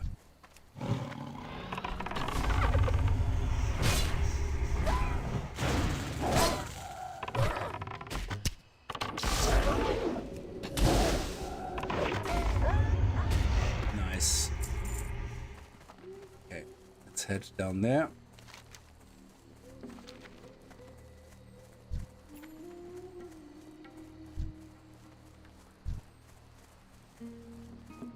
Hopefully we're not gonna aggro anybody here. Ah, god damn it.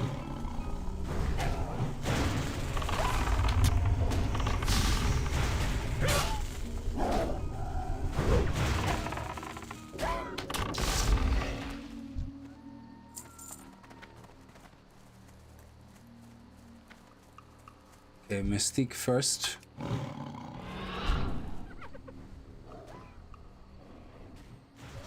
Get aggro on the next guy. Aggro on the next guy.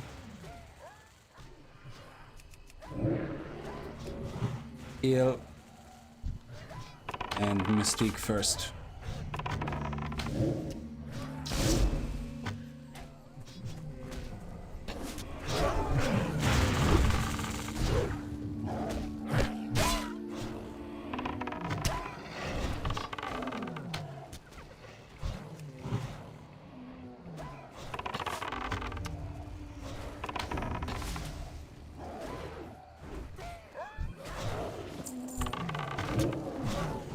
Go pay the heal.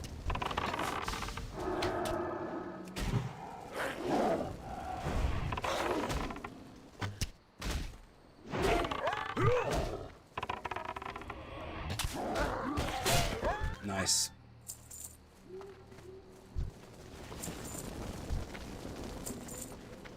Need to get some food and drink.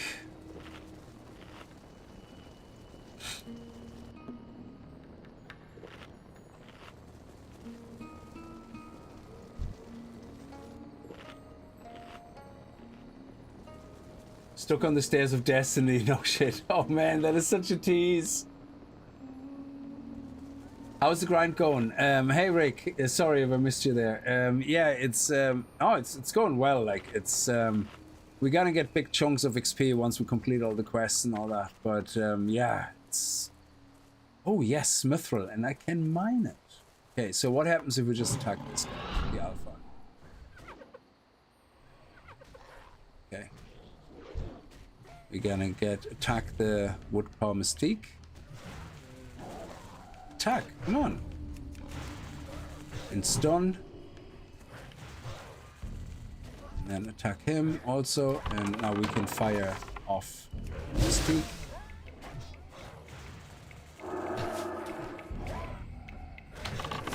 Suck up his mana so he can't heal. Oh shit. My pet is nearly dead. Crap.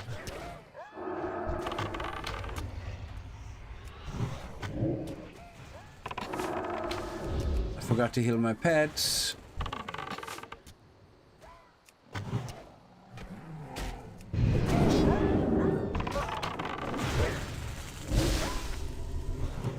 Yes, I blocked your heal. How do you like them apples?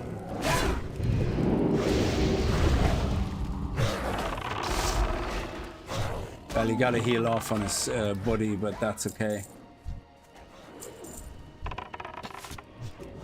God, I have to heal my pet. I keep forgetting to heal.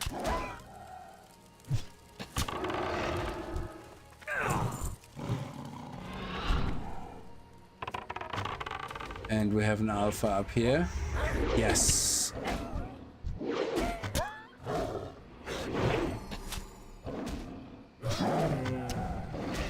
Okay, do you know what? I'm gonna pull everybody onto that alpha.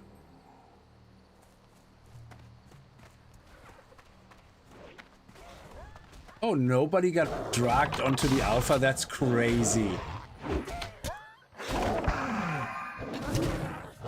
Slow him down a bit when he runs off. There we go. Nice.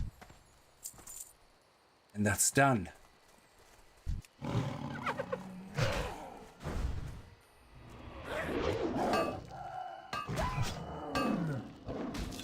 Oh, yes. Star Ruby?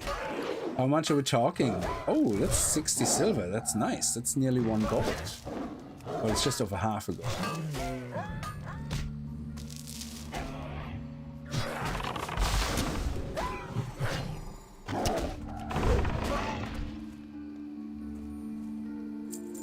What is this? Metal splintered log. Okay.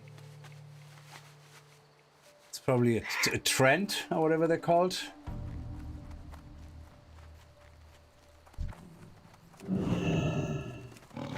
Oh yeah. Well, same skin, I guess. Well, we're gonna suck up your mana. God knows what you can do with it. I have no idea. Oh, you're not doing anything with it. Okay.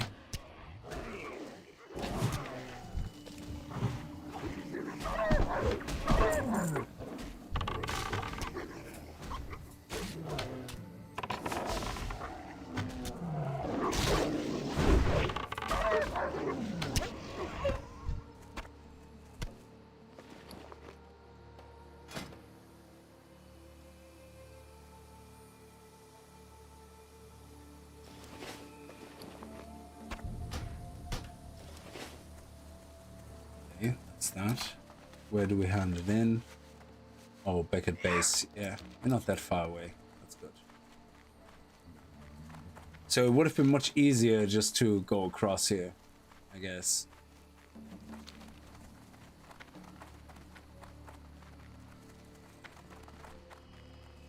Can we get up there? Huh. I don't think we can get up here. Unless this path goes up. Come on. Yes. Excellent.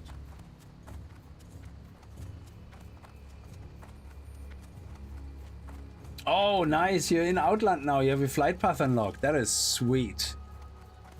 Awesome.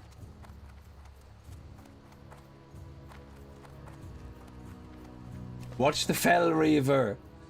Oh man, I remember the achievement, like when you finally were able to solo a Fell Reaver, you know? But not being overpowered, but just actually enough that you just about survived. That was such a great feeling. Okay. We're selling all of this. Keep all that. Need repairs. How may That's I aid food you? and drink, so let's see. okay. We're okay. Sell this. Keep.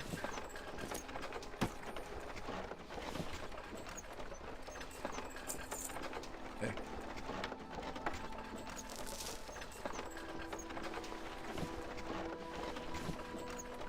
May the eternal sun shine.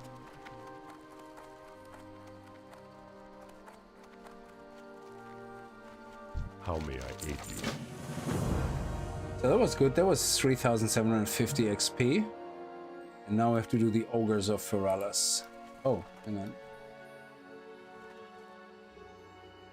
A new cloak sheen. Why can't we just hand that in now? So let's...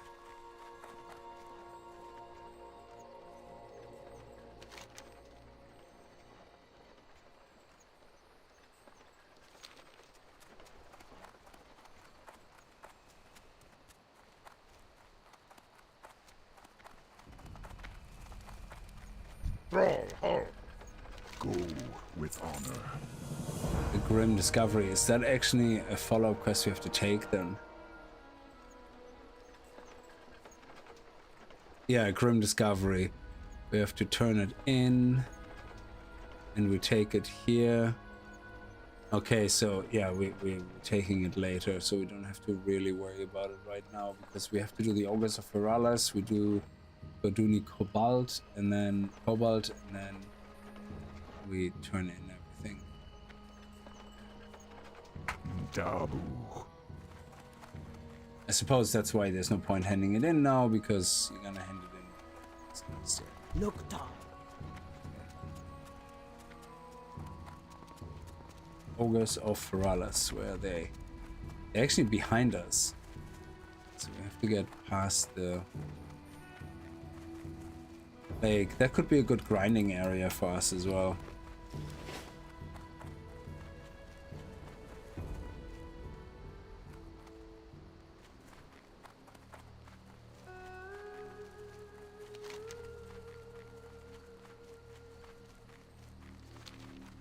You can see the other trend there. We can pick up the second splintered log.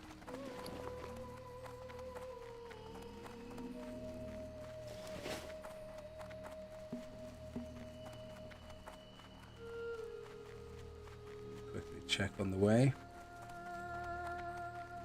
There we go.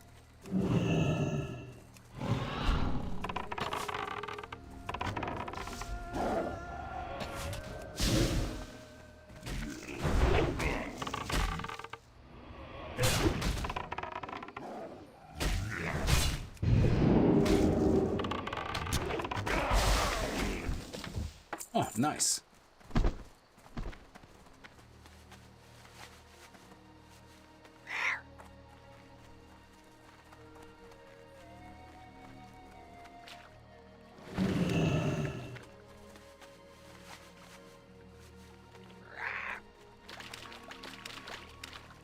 Just keep an eye out for fishing pools. I don't know what we can fish in Feralis.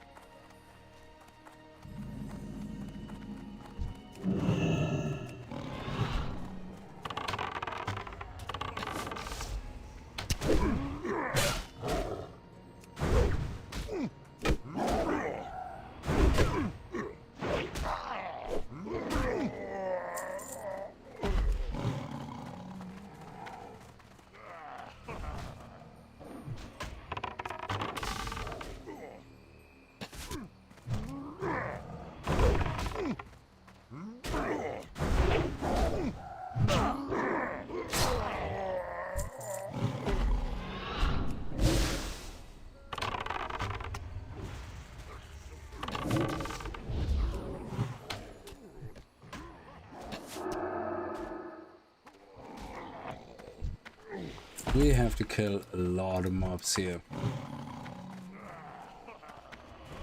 We also have to pick up some loot here. Okay, that's good.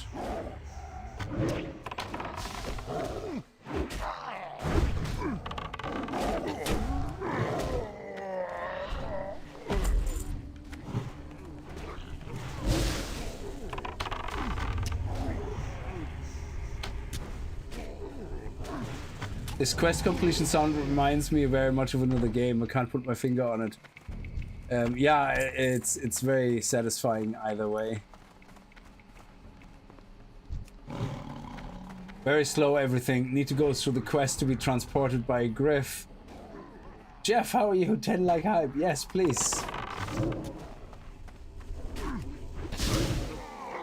Nice. Oh, beautiful. I love a tight cave. Awesome. Actually, I'm gonna suck up your mana.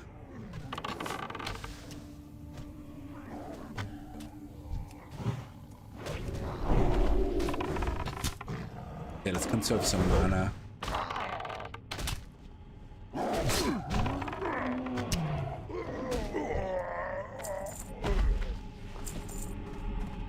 Oh, that was it. No big cave. Alright.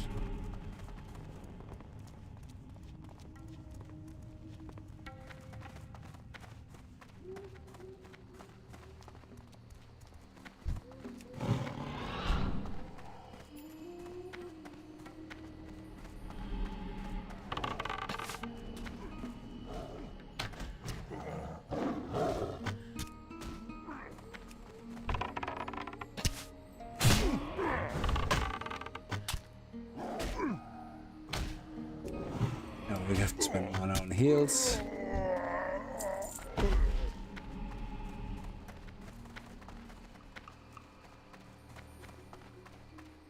Okay.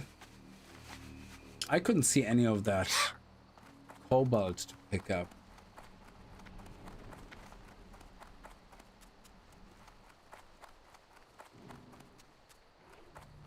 Oh, somebody probably just picked it up, I guess.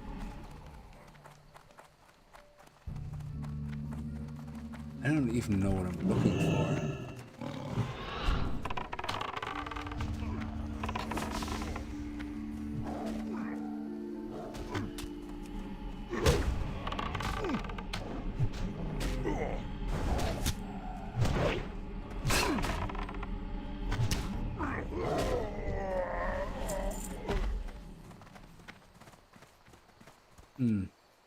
Nothing here.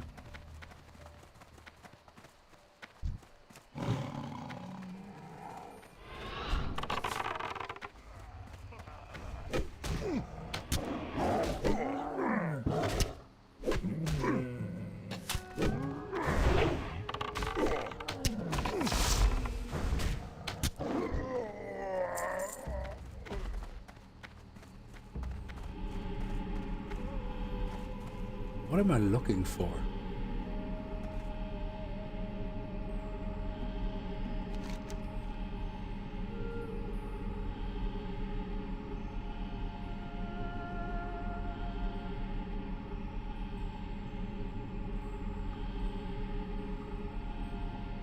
You give me a shovel. Oh, okay, I have to... Yeah, a shovel. Oh.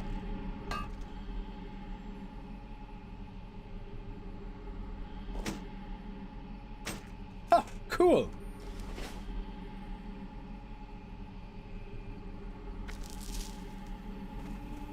Did I do another one? Oh, okay, we can do it a few times until the noise stops. Maybe.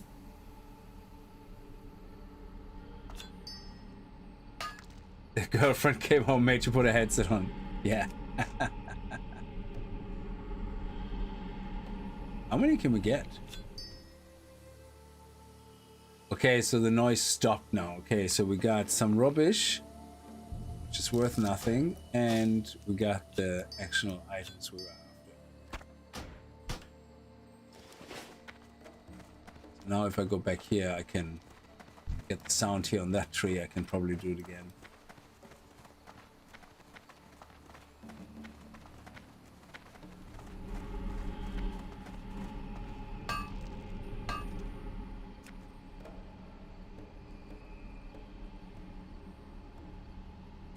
Now I've got rubbish again.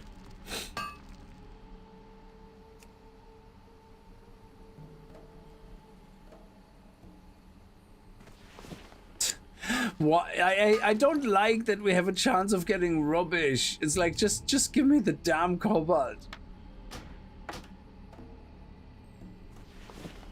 Oh my god, seriously? I have to get 12 cobalt and I have a flippant chance of the majority of times getting trashed. That is so depressing.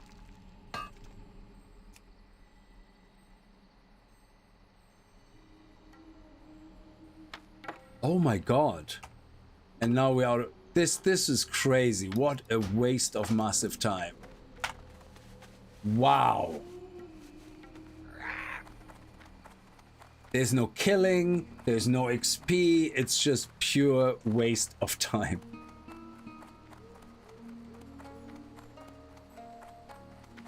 At least give me experience, like, for crying out loud.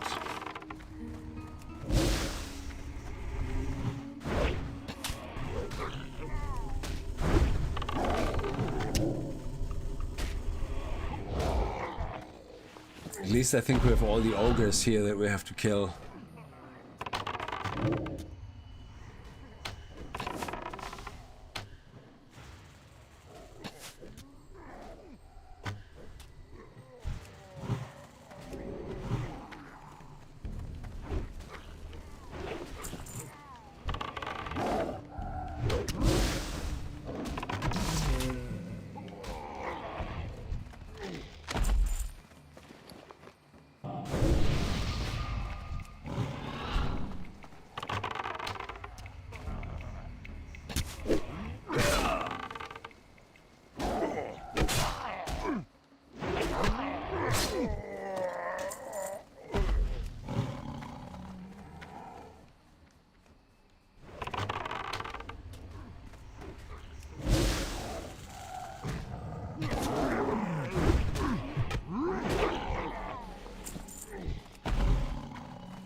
Hey, we got another kobold.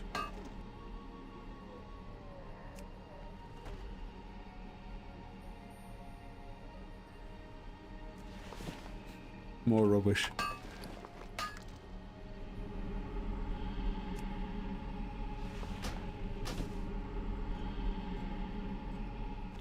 Nice. Okay, we got 2 kobold. If we get 2 kobold per tree, at least, that would be great.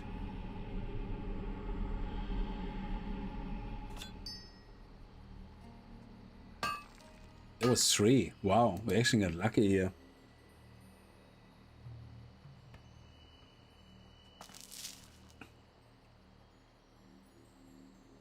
The Sword of 1,000 Truths.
Nice.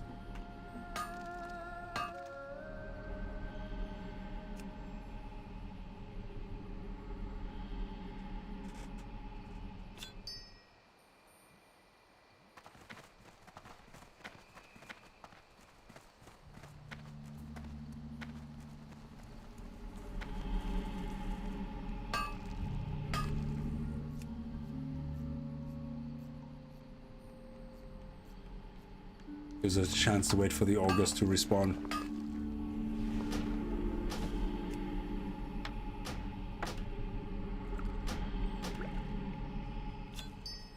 Nice.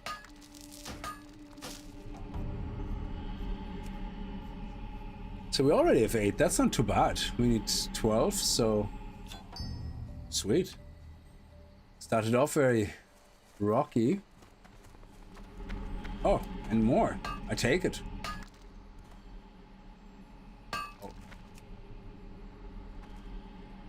Unless it's all rubbish. Yeah, that was rubbish.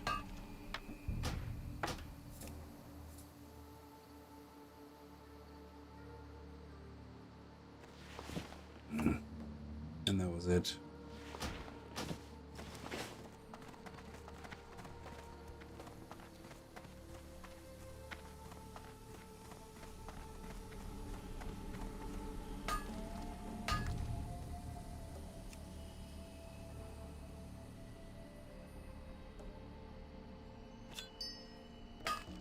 Only 2 more. And then we're done. Oh, I forgot to get a drink. 1 more, come on. Oh, it's done.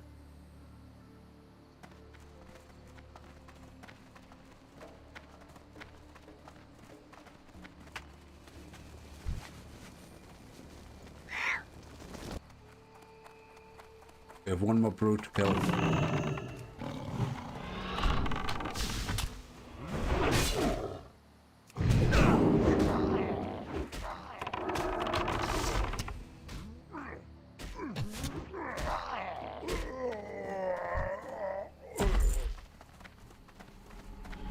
Go, come on. No, you want it.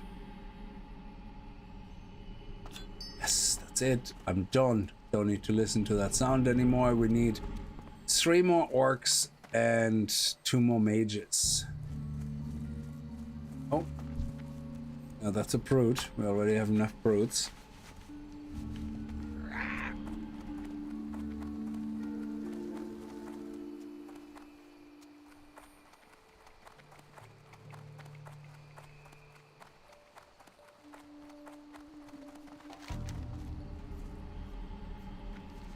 Actually go back there.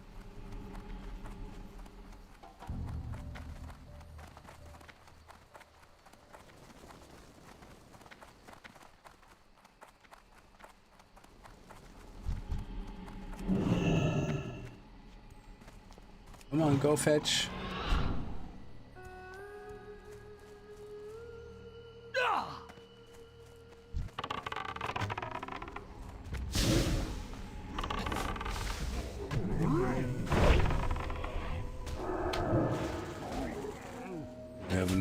Down there. Very good. Okay, that's the mages done. We need 3 more normal ogres.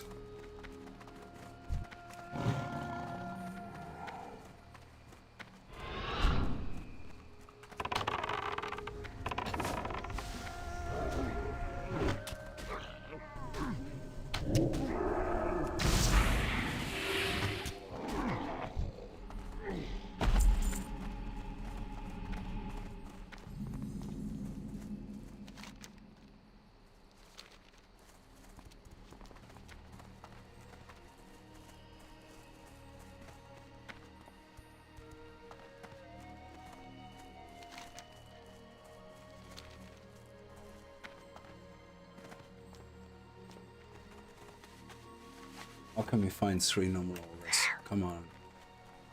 This is where I don't miss. Classic for questing.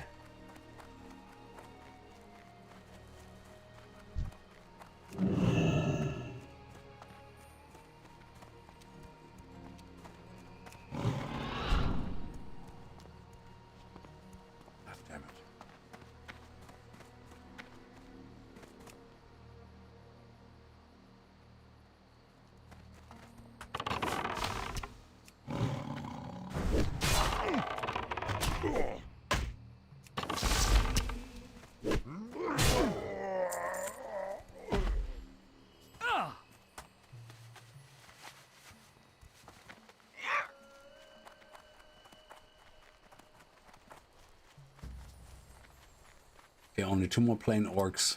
There's 1. Or ogre. Oh, I had my pet on passive. No wonder I didn't attack anything. And here's the last one up there.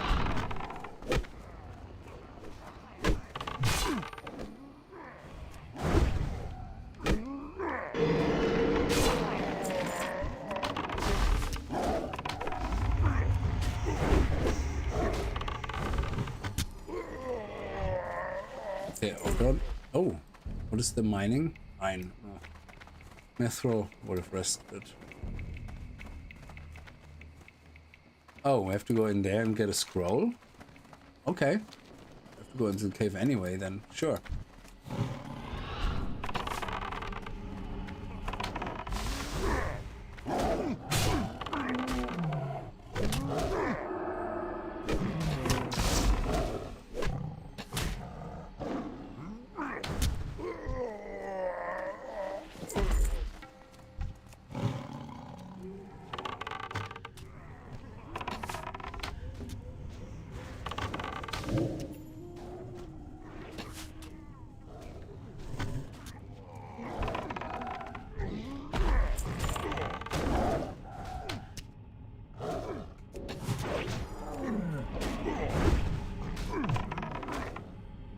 Oh, it's... Hmm?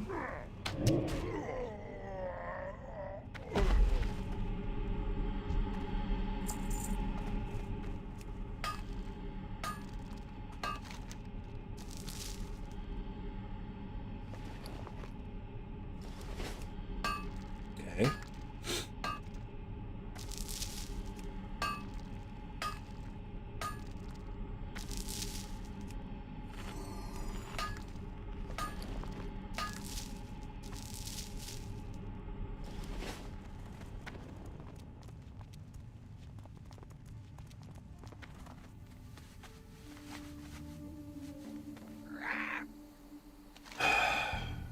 Except for the Dooney scroll. That's a drop. Behind this mountain.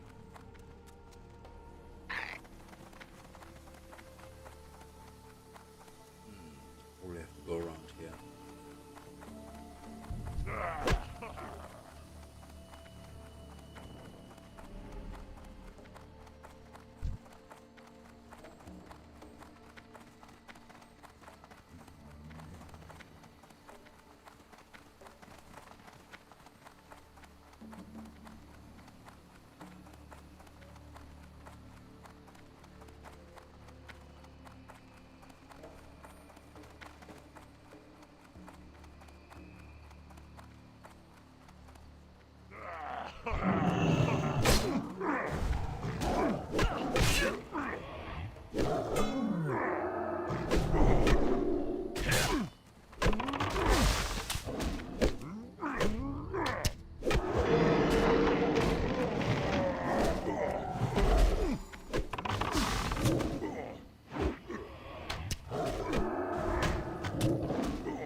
Still have to go down here.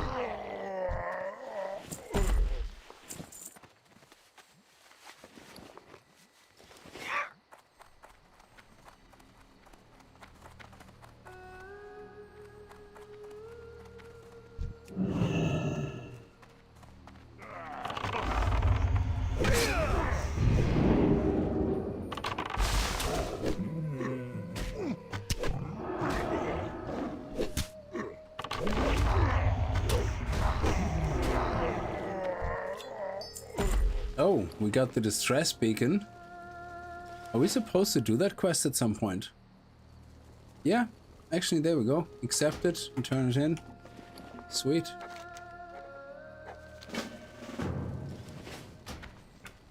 More importantly, how do we get that silly quest? Oduni scroll. This item begins a quest. And who drops it?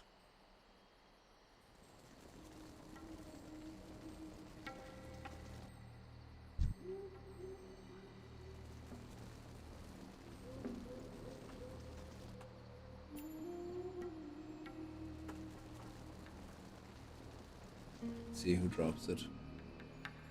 Sorry, I'm just looking at Wowhead.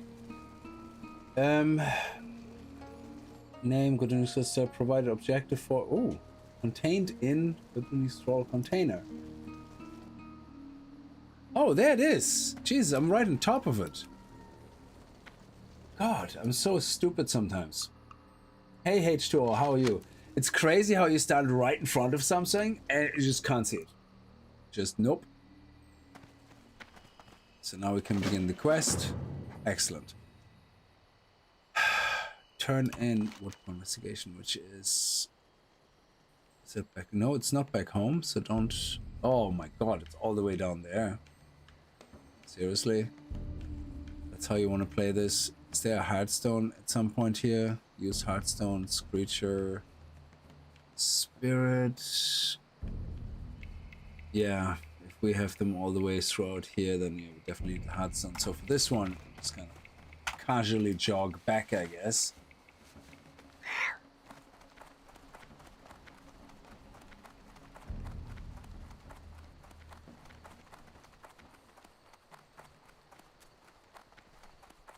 I think you just have to prepare mentally for it. Put some amazing music into it. Yeah.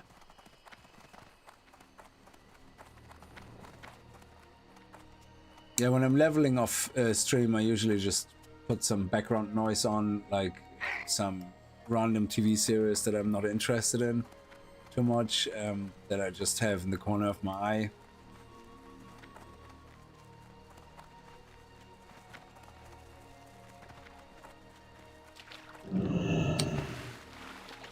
Sure we can jump across this without getting stopped.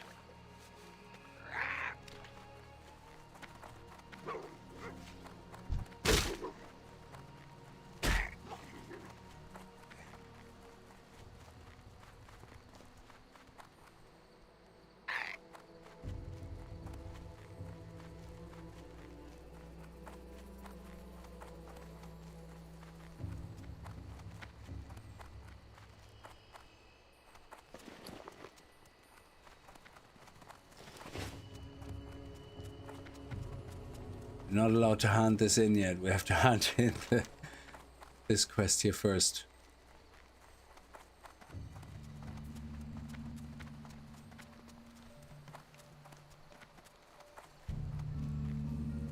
Find the Null battle plan somewhere in the Null camps to the south of camp. Next in chain, the battle plans. Okay, so that's why we're going down here. Okay.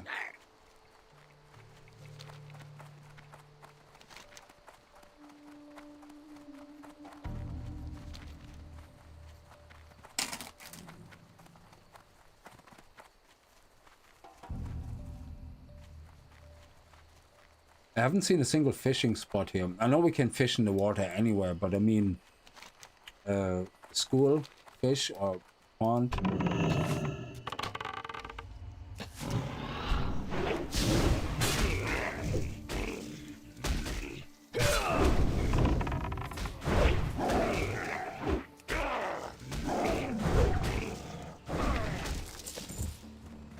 Metal fragment, yes. We're in the money.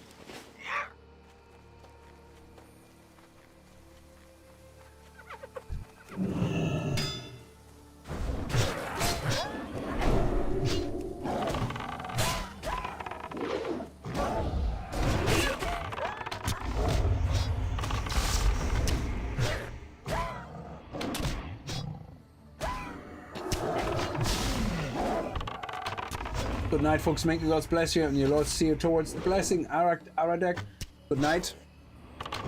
And I hope you're having fun with TBC. Can't wait to get there. Okay, we have a lot of things going on up here. Okay, let's make sure we clear it out so nobody falls into our back. Let's get the Mystic. Yeah, sure. Let's get the Mystic.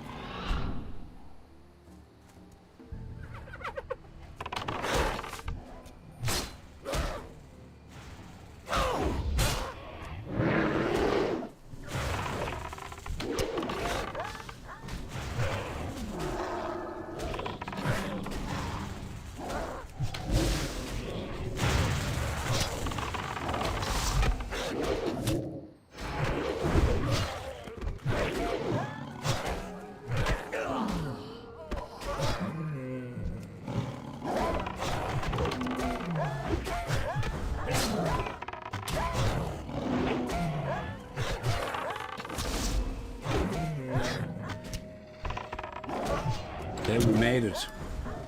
Good.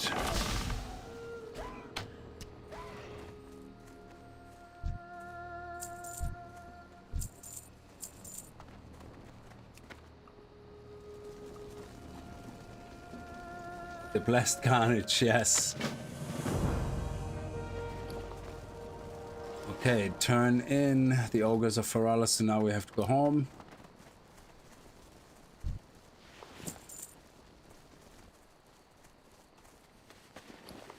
Nearly full again.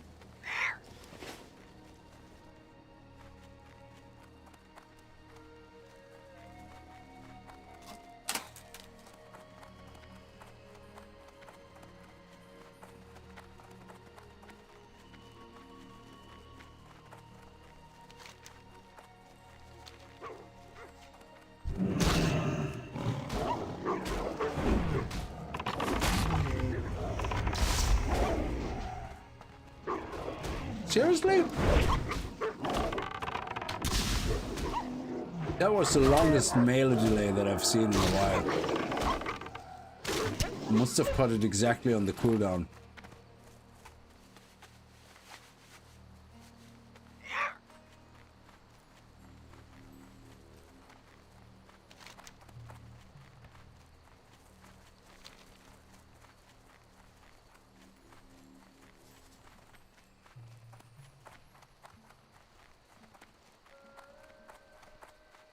So nearly halfway through 46.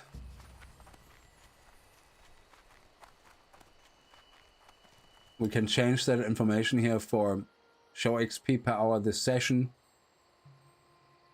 So it tells you we should level up. If we don't hand in quests and we're just killing things, it's like two and a half hours we level up. It's so slow to level up. It's crazy. Strength and honor, no thought. Go with honor, no fraught. May your blades never dull. Yeah, awesome. There we go, 1.8 hours. Turn in Cordoni Cobalt, Orwin's Shovel. Brilliant.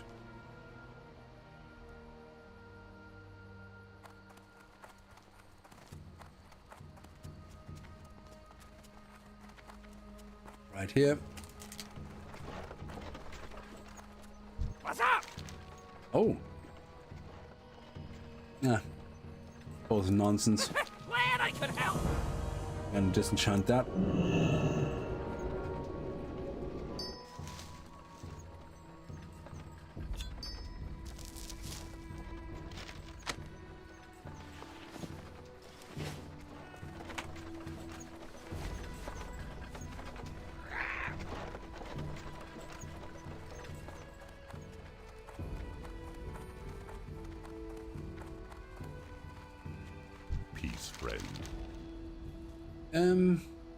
Yeah, got the boots. Go in peace.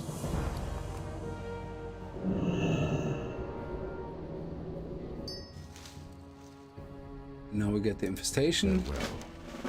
and the sting lasher. Go in peace. Now we're accepting the grim discovery.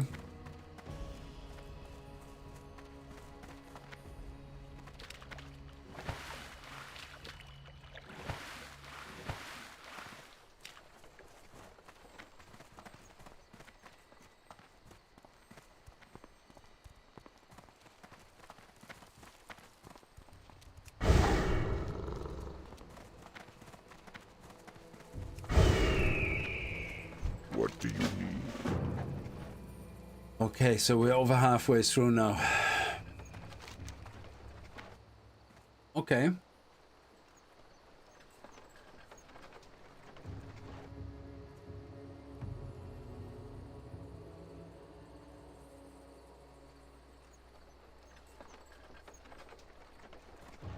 So we have the two quests here. Then we're gonna head over here to Grim Discovery, including chance at more encrusted minerals. Then the Ogres of Feralis, so we're gonna head down here. Very good. And then we're going to Dark Ceremony, which is down here. Seems to be. Dark Ceremony is the orb. Okay. And then we're gonna head over here for the mark of quality. Yep. And we got the beacon. If you got the distress beacon quest item accepted, turn it in at number 6, which is here. So we turn it in here. And then we use our Hearthstone. Okay. That's good. That's a nice little track, actually. The only backtracking happens here. That's okay. Let me clear my inventory.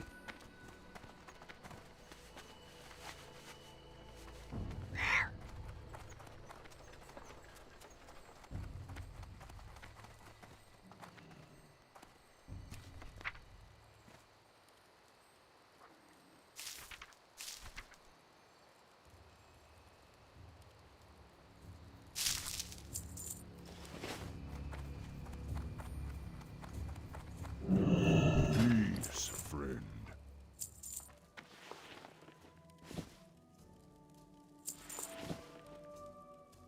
Okay. Go in peace. Okay, give me 1 second. I have to go to loot, and then we're gonna finish those quests, and hopefully that will get us close to 47. And then we're also nearly finished with. No, we're not finished with Thrallers. Holy crap! There's so many more. Hearthstone. Okay. Well, it seems straightforward. It's just grind, I guess. I'm confused about WoW. I see the price is around $20 US. Is that the basic gameplay included, or is there a subscription required? It is a subscription. So if you want to play, if you have no subscription right now and you want to play, you can play for free up to level 20. So the latest retail version is, I created a new account because I want to kind of do a test on a brand new account to see the difference in leveling, say, a classic hunter in TBC, like the first 20 levels. Yeah. So what we're gonna do is, for one stream, we're gonna go and say, like, pick the hunter because I like the hunter. We're gonna start off with the hunter, first 20 levels, an orc hunter, so that we have the same starting areas, and then we're gonna play an orc hunter in retail for the first 20 levels. We're not going to be able to play the first 20 levels in classic. It takes too long. So, but just you get the difference in experience between how it used to be and how it is now in retail. And the problem is you can't do that on an existing account because of, you know, you have all the benefits of everything. So if you create a brand new account, which I have created, you have to pay, you don't have to pay any subscription to play the first 20 levels. They're completely free. But you might have to, if you want to try certain classes, you might not get access to them unless you buy, you know, the actual game. So the way it works then is that you buy the game similar to Guild Wars 2. You buy the actual game and the expansions that you want to play, and then you have to pay a monthly subscription. Now, Guild Wars 2 doesn't have a subscription. I'm just saying it works like Guild Wars 2, that you have to pay the game, you have to pay for the expansions. If you want to pay for the latest version, so if you have a starter edition account and you create a subscription, you can play past level 20, but you won't be able to play beyond, God, I actually don't know what's included in the basic starter edition, but you won't be able to play beyond a certain point, and you won't be able to play the latest, you know, part of the game. I think I actually have no idea. I have to look into it myself, actually, what was a basic subscription without purchasing any of the games, what you can play. But then if you want to buy the game, you have to get the latest version, which is currently midnight. Sorry, not midnight. It's the pre-patch of midnight, I guess, but you might as well pre-purchase midnight, which is the latest version included. But that would cost you $50, the base edition. You don't need any of the other editions. So so you're talking €50 or $50 plus a monthly subscription to be able to play it. So for the first, and then you can earn in-game gold, which you can then buy WoW tokens with, and the WoW tokens you can exchange for monthly game time. So you can technically, but they cost about 200,000. Is it 200,000 gold or something? So you would have to be quite good at making gold, but if you do, then you can basically play for free. But yeah. So yeah, it could be $20 US. I have no idea what the base price is, but you want to go for the latest version of the game. Otherwise, there's no point, because then you're gonna have to buy whatever version you're looking at plus midnight then.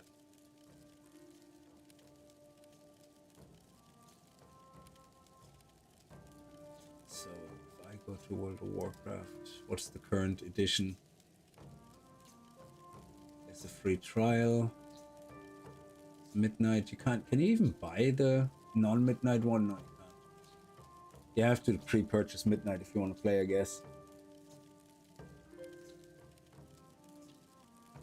Yeah, I don't see any other version that you can buy except for pre-purchased midnight.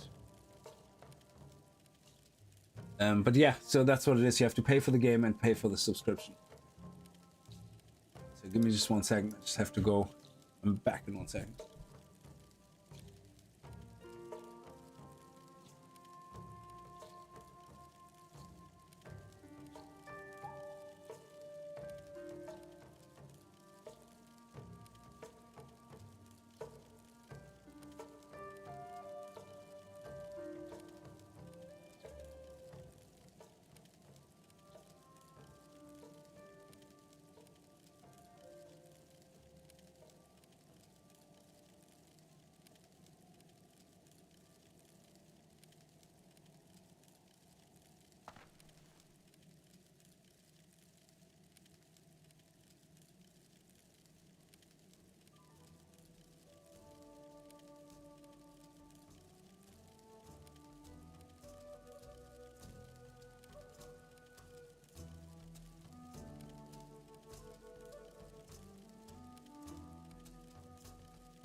There we go.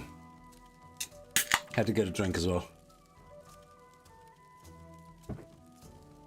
All right. Let's go. Let's get the grind.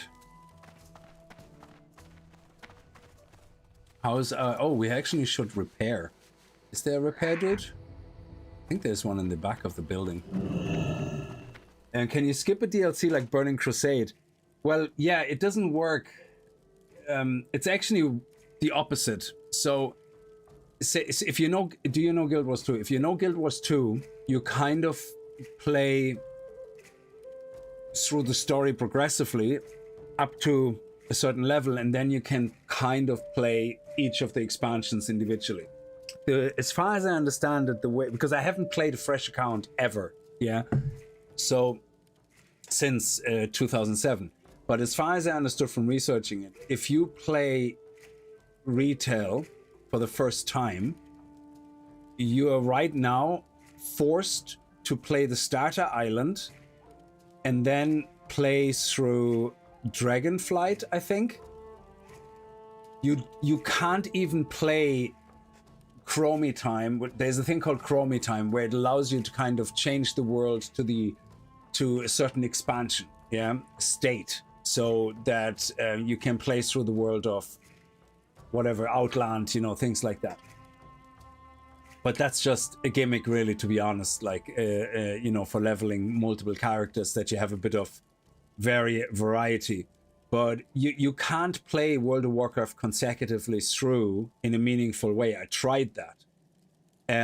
But the first time you play it, you can't even do that whole Chromie thing. As far as I understand, you're forced to Tutorial Island, Exile Island, whatever it's called, until level 10, and then you're pushed into Dragonflight, which is the expansion before the current game, yeah? So, and then that's it. And once you've played through that, I think you then go from Dragonflight into the current expansion, and then you're max level, and then you're finished, then you're done. Once you have reached max level with your first character, as far as I understand, that is when Chromie opens up for a secondary character.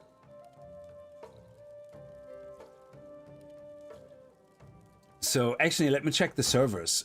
Just let me log out for a second. Let me check the servers. So if I change ROM, yeah, I only see 2 servers. So I see Thunderstrike and Spine Shutter, and that's it.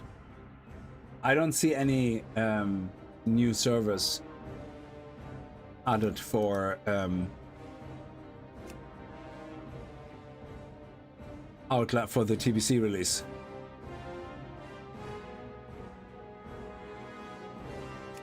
So yeah, World of Warcraft Retail has a bit of an issue with all the expansions, because every time they add an expansion, the world becomes bigger, a new island is added. But if as far as I understand, if you know games like old school RuneScape, they have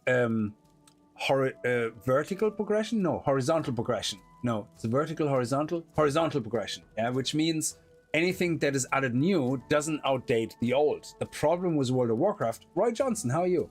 The problem with World of Warcraft is that after multiple expansions, the existing worlds, the old expansions, they don't coexist really in a lot of ways. You can't play through them. Like, it's hard to explain really, but they could remove them and there would be no difference. Yeah, it's kind of meaningless to play through them unless you just want to experience the quests or whatever, and that's what Chromie Time is for. So they have a thing called Chromie Time, which allows you then to switch to a specific expansion, and you can play through that from a questing perspective. Yeah, but it's pretty boring in a lot of ways, because you're leveling. Once you max level, you can't use Chromie anymore. Yeah, you can only use Chromie to level up. So to experience the whole game, what I found you nearly have to do is you have to I think there's an NPC that forces you to stop gaining experience or something, but I don't know if you can play Chromie Time with that. And you either can do that, or you have to create a new character, play the other expansion, create a new character, play the other expansion. It is the worst possible designed thing in history of gaming, I think, to experience all the expansions. So if you're new to World of Warcraft and you want to play from start, I would say literally play Classic. Go to the Classic servers, which once you pay a subscription, you have access to everything. Go to the Classic servers, play Classic. That is your original experience. Then go to Anniversary right now. Your character sadly doesn't transfer, which is the biggest pain in the ass.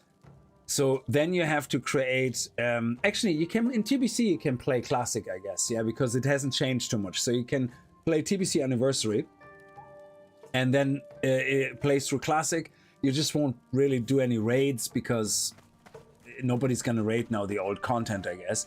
And then you go like what I'm doing now, playing through Classic, and then I'm gonna go and start Outland, which is TBC.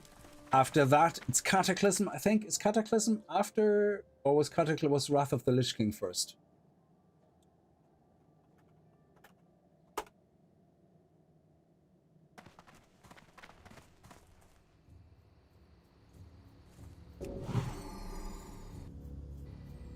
Let me see.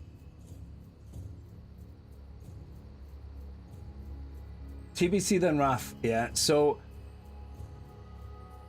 I think Wrath of the Lich King is just something that you can only play then on retail with an alternative character once you completed the game, which means you have to complete Dragonflight expansion, which came way after everything, and the current expansion, and then you can go back and experience either through alts or whatever, you know, all the other expansions.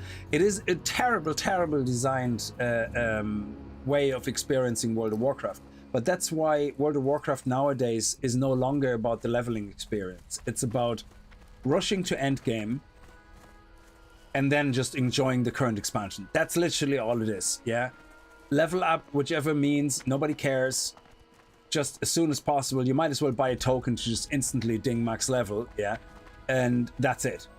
because the gear you get is meaningless. Yeah, everything is replaced instantly. Yeah, the Chromie time, the expansion, you can't get into the story really, because guess what? Once you reach max level, you get kicked out of Chromie. Yeah, you can't even finish the actual final part in the expansion because you get kicked out if you happen to go max level. Yeah, so it's a terrible, terrible, terrible setup for people to experience the whole of World of Warcraft.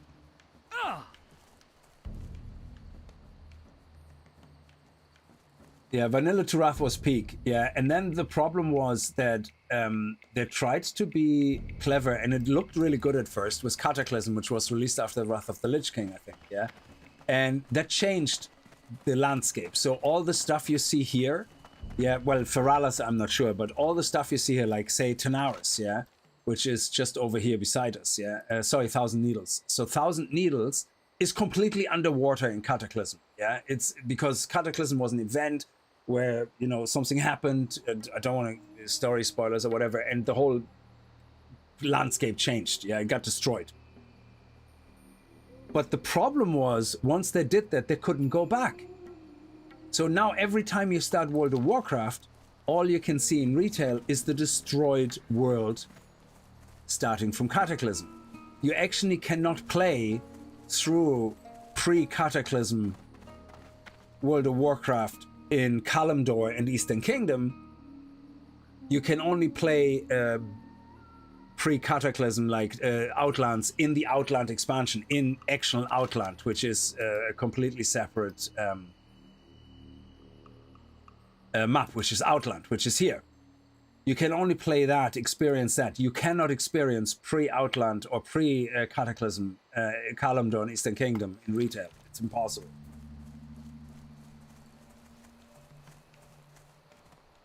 Yeah, so now it's easy to complain about it, but now, of course, you know, I'm not really complaining. I'm just stating a fact, what the current state is, yeah. But it must be hard having so many expansions, how to deal with all that. So I'm obviously, you know, if I would be the one in charge making decisions how to design it, I wouldn't do it any better, probably. I couldn't, yeah. So yeah, it's easy to, you know, say, oh, this is not good, but what would you do instead? It's, some people say, oh, it's simple, I would do this, and then it's like, yeah, okay, here you go, you're in charge now, do it. And then all of a sudden you see the 4,000 things that are going to be a problem for you if you want to do it your way. And so it's, you know, I mean, I'm a software developer, so I can only imagine the mess all this is you know, triggering.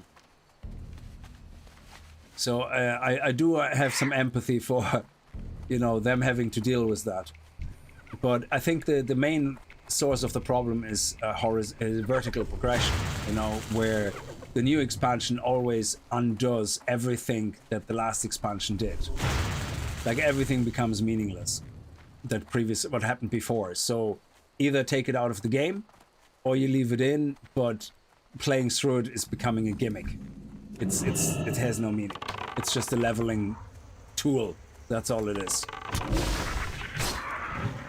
So it's really hard to explain to a new player, and this is what I'm saying. The best thing you can just do is ignore everything. If you play retail, you're gonna be playing through Dragonflight. Well, right now it's Dragonflight. So the way it works is you play automatically through the to the last expansion into the current expansion, and then your max level at the end game. That's how you're gonna play retail. And everything that happened before is just something that you can not really fully experience anymore the way you used to. You kind of can with Chromie time, but not really.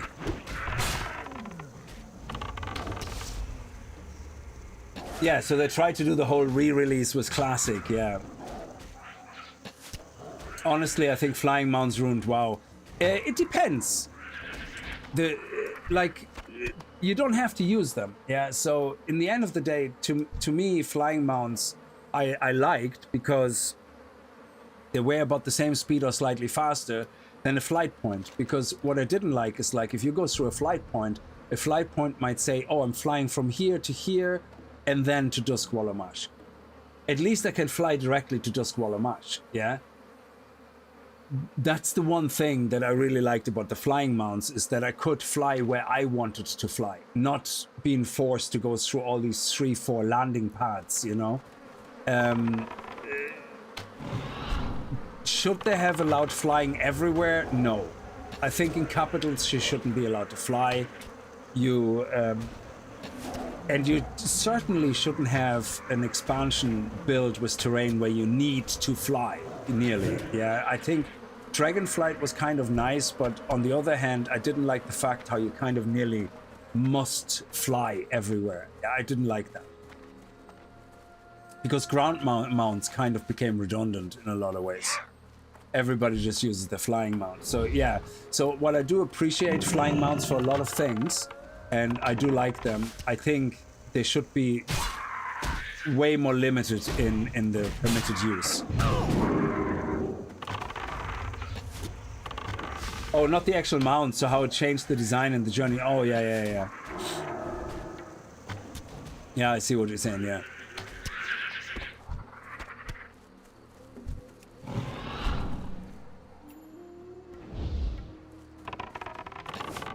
Where's our gland nipple? We have to get some gland here somewhere from someone. Okay, well, we have to do this as well, so we might as well.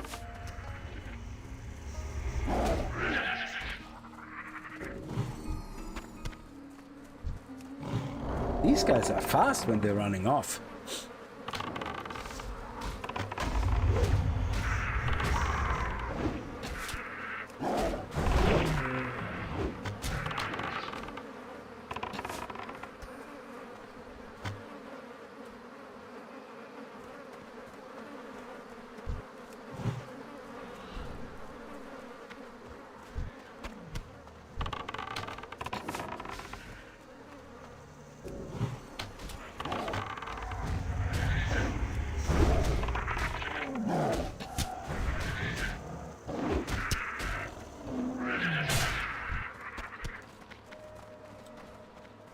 So yeah, if you're brand new and you want to experience World of Warcraft for the first time with the latest release, yeah, do the pre-purchase, $50 for the game, and then you have to pay a subscription. Otherwise, you're just gonna be a starter edition or something like that, and you know, you can only go to level 20.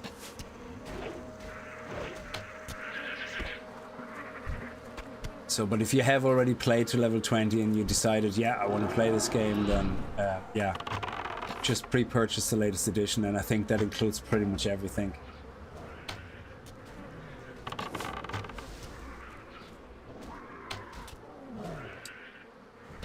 I wonder if younger players in average have the patience for classic. Well, classic is classic. I think is hard, yeah, because like this character here, yeah, is my first character in TBC Anniversary. Yeah, so I started that with the pre-patch. It's 4 days, 17 hours old. Yeah, so nearly 18 hours. Yeah, so close to 5 days old. Yeah, and I've slacked very little on this character in the sense of sitting around doing nothing. But I have to say, because it's my first character, I also wanted to get the character primed for every skill that it can do. Like, I have my first aid at 252 out of 300. I have my cooking 257 out of 300, which actually in classic is a way nicer progression than in retail. I have my enchanting at 172. Yeah, enchanting. I do wish the quality of life was there, that I could put them onto parchment and sell them on the auction house. It's something I can't do. That's fine, but it serves my purpose that I want to disenchant gear and sell the mats. Mining, I have at nearly 200 out of 225, and then I have to do the quest. So a lot of things that I actually appreciated at first in retail and I thought were awesome, I actually now don't like after I started playing through TBC again. One of the examples for, one of the things that I think younger players, I don't know if it's an age thing, but new players that love retail, yeah, and have never played classic, one thing that you will find is mob tagging, yeah. There is no shared mobs. There is no such thing. If you're in a party, yeah, it's shared. If you're not in a party, the mobs are not shared. Yeah. So the reason I like that is because it forces you to team up with people for the kills. Yeah. Now, if you have loot drops that you need like this, it's absolutely awful to party up as far as I understand, because the way it works, if you're in a party in Classic, not everybody gets the loot, yeah? So say you're with 3 people in a party, the first mob you kill goes to one person, the next mob you kill, the loot goes to another person, and the third one the loot goes to the third person. And then it rotates again, yeah? So it's like round robin with the loot, yeah, or whatever it's called. Which means if you're after loot for a quest, you're actually better off not partying, because that way every single body that you'd kill has the chance of that loot.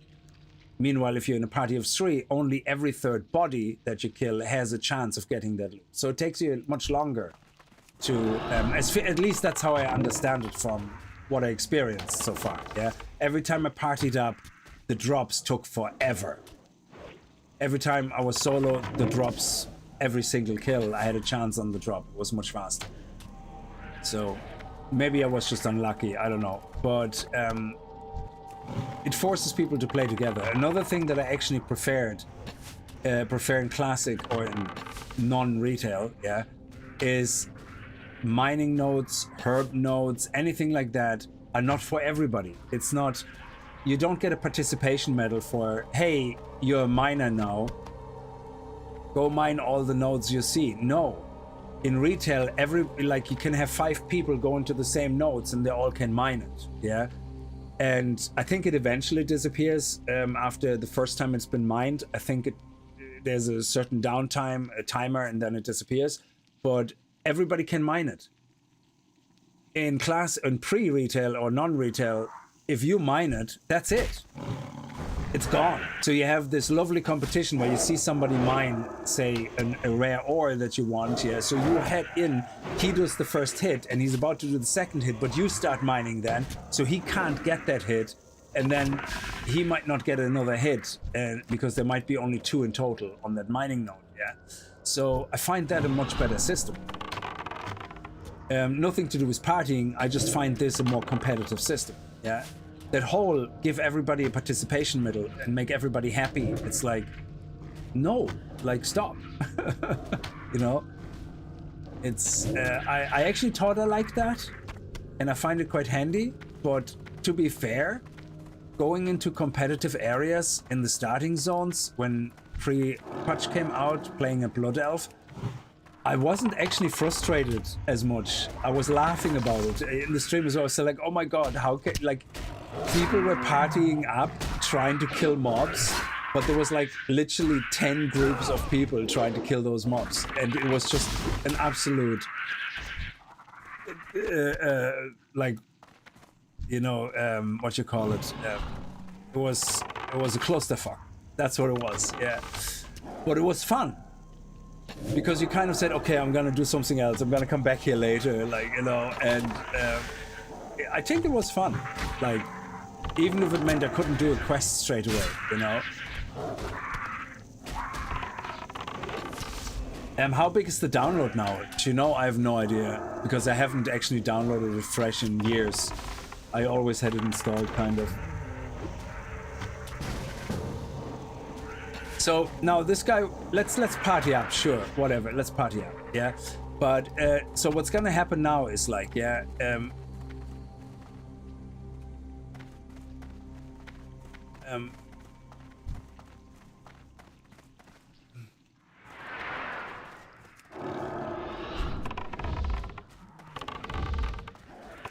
oh my god, would you give me a line of sight?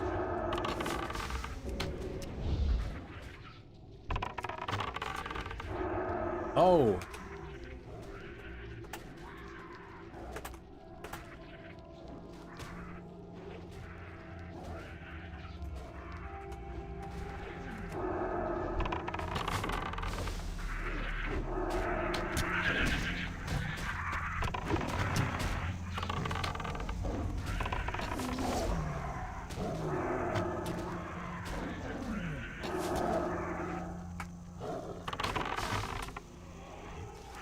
There is no boss. The Sting Lasher drops just randomly.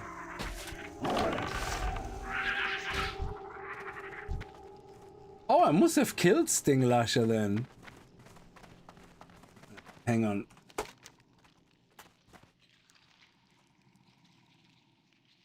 I must have killed somebody already. Hang on. Sting Lasher, where is it?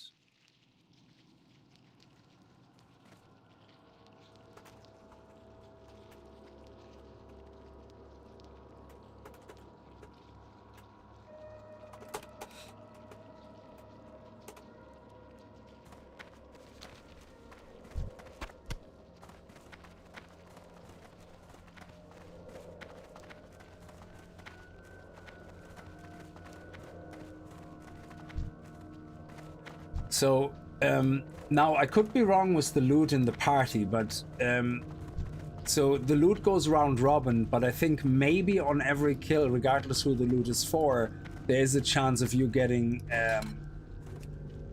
quest drop. That could be. I just haven't had any confirmation on that.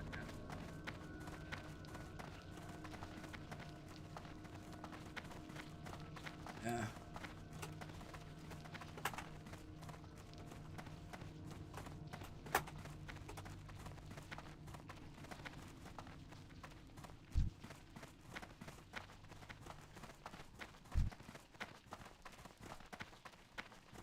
Yeah, I didn't even notice I killed that mini boss for it. I thought I was killing just a random mob, but I think it was near the entrance, alright.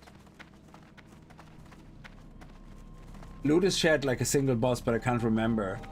Oh no, on the bosses thing, yeah. The loot is shared, but say these guys here, where you have trash mobs that you have to get 20 drops. That's where I don't know if it's shared. God, how do I get out here? Where's the entrance? God damn it. Oh, it's here. I think so. Yes.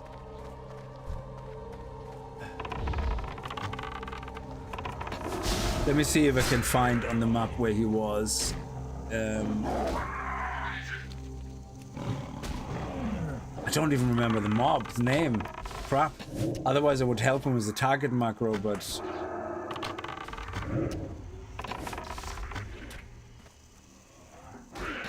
I'm assuming he was named Stinger or whatever. Oh, got him. He got him. Excellent.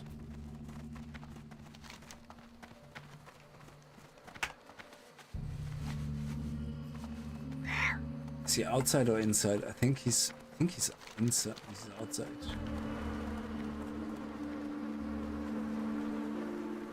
I see if he needs help. There you go.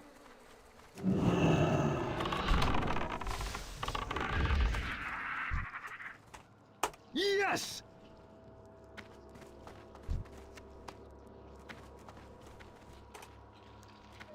For the Horde. Yes, exactly. For the Horde, that's it.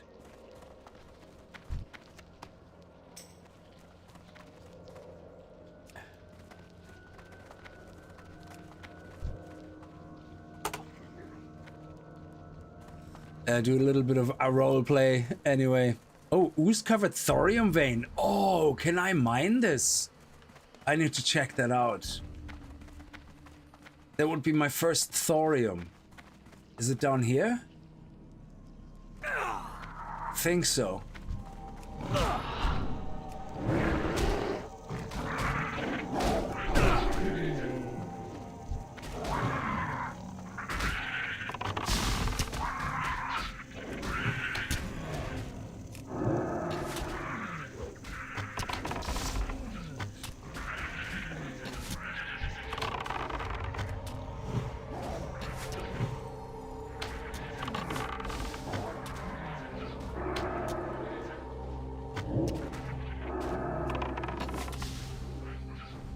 Attack everything and let them tank, yeah. Oh my god, I don't like when things respawn that fast.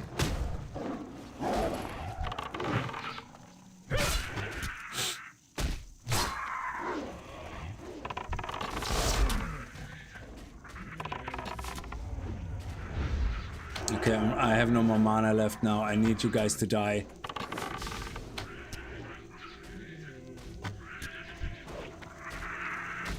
Okay. Oh my god, there's another one again. Jesus. Do you know what's funny? When you're looking for mobs to kill, they never bloody spawn, like, and they're always dead. But when you're literally trying to finish a mob so you can get some mana into you and some food, they keep respawning and they keep coming from everywhere. It's like, I wouldn't be surprised if there was code in there that literally checks, oh, there's no other players around, let's fuck with this guy. Like, yeah, let's keep spawning shit in until he's dead.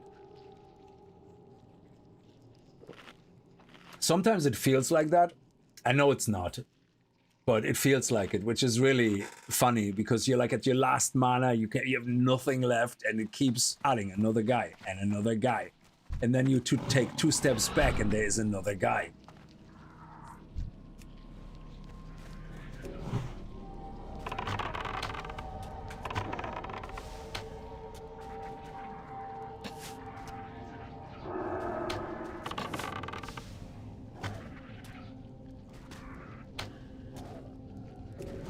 See, our pet, let's not forget that. I keep forgetting that every single time. Oh, they're level 46. Nice. That means we get actually good experience then.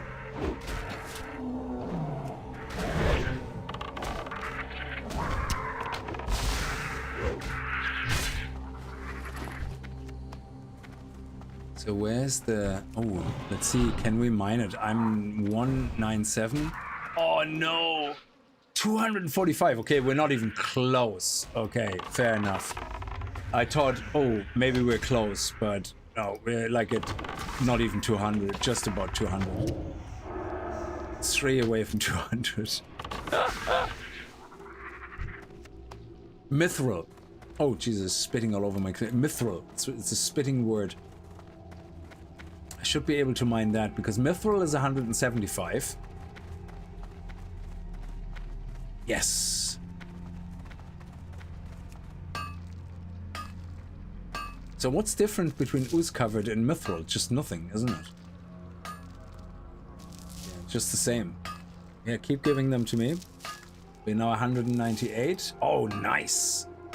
That means it's over gold. Lovely.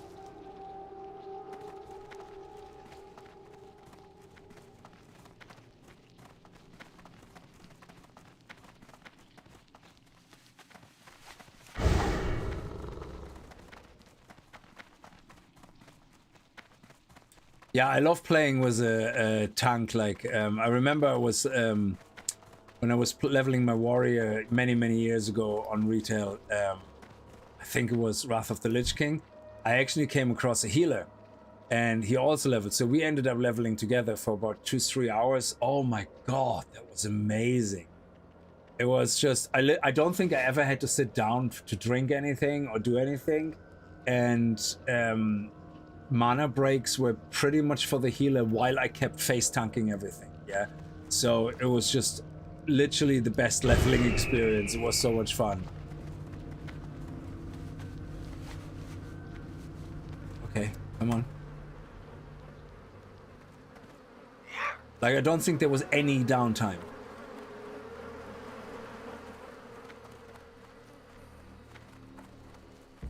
So what are we after? Grimtoten horns. What are these gorillas actually? Oh, is that a bear? That bear has no special skills. You're so basic. You're basic.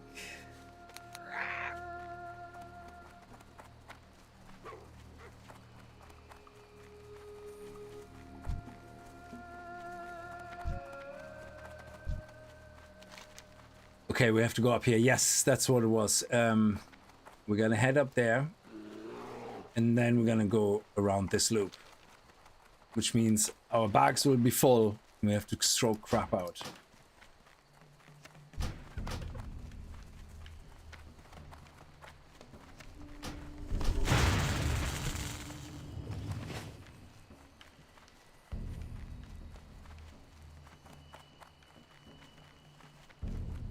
Here we go.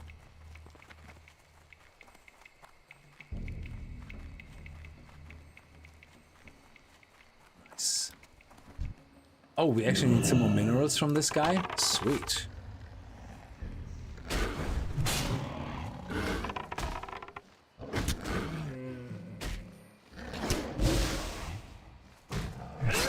The only other thing as well is that I wish they would get rid of for convenience is the multiple ranks, but I know why they're not, because there has been PvP builds or builds as well for, you know, for dungeons or raids where you intentionally used a lower rank skill just to apply an effect or buff, but it didn't cost you any mana. Yeah, and so I get it.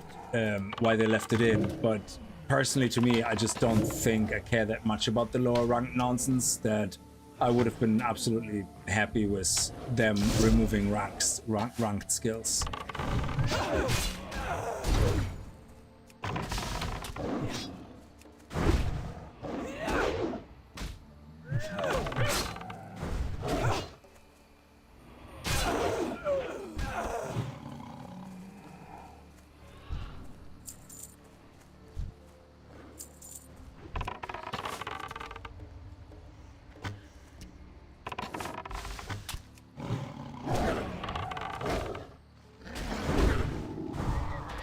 Oh my god, this wolf is just hell-bent on coming to us. Like, he couldn't just keep patrolling over there. No. He had to beeline slowly over to us.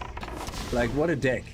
Like, I literally went out of his way, and he's like, no, I'm just gonna come for you, regardless.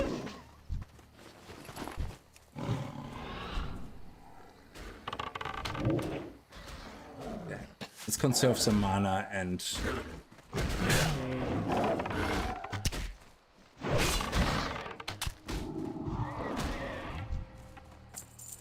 Oh my god, the drop rate on this is low as balls.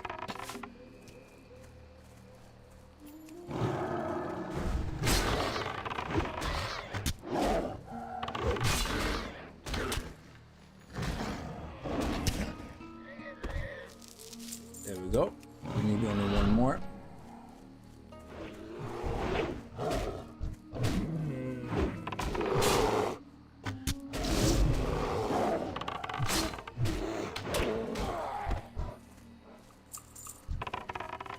So you see, I'm not using any of my skills right now. I'm just auto shooting and auto hitting because I want, well, I'm using mana for Hunter's Mark.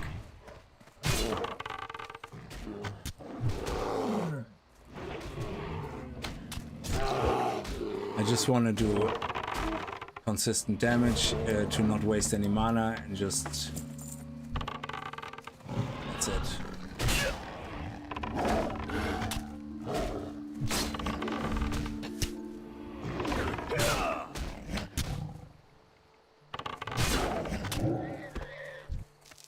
Nice, that was the last one, and now we can focus on the Grim Totems up there.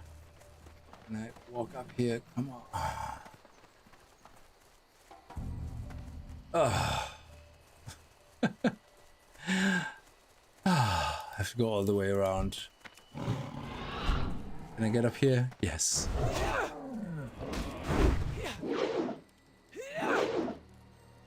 Oh my gosh. Can you get... Sometimes you have to be so far away before melee becomes ranged. It's crazy. And then other times you get really close and he still does ranged. The drop rate is going to be atrocious on these guys as well. Okay, I'm only going to go in for the Raptor Strike, otherwise I'm going to go with the ranged.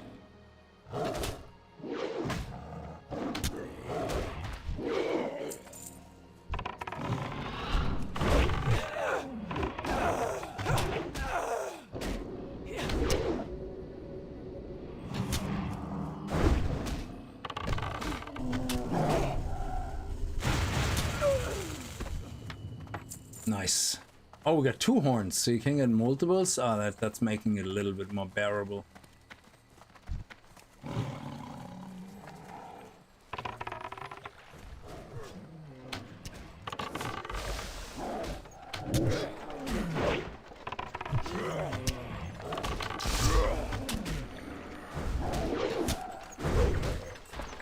Yeah, that was good. That was a nice mix of things. Auto shot 42%.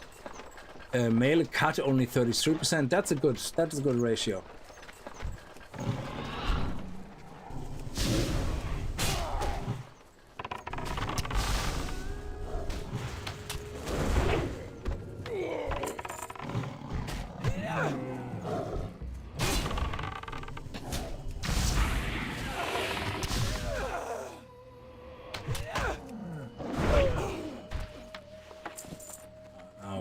howling now in horns. It's kind of cruel, isn't it? They're like human-like creatures and we cut off their horns. It's a bit vicious.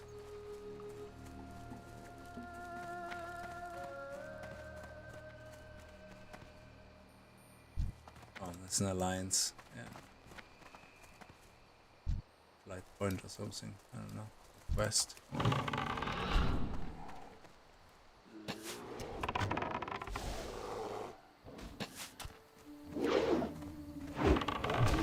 Oh, missed. See how close we can get here on this one. It's so inconsistent with the distance.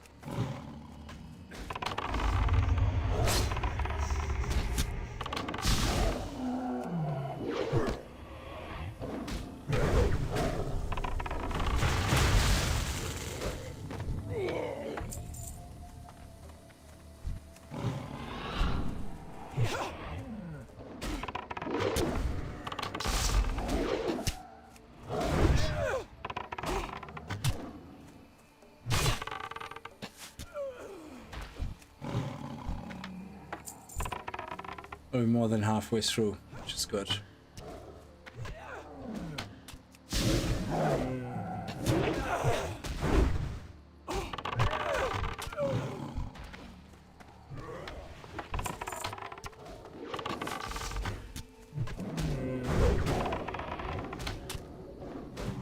Oh, he gets that heal off every time, just before he gets killed. Like he has like 2 health left, I would say.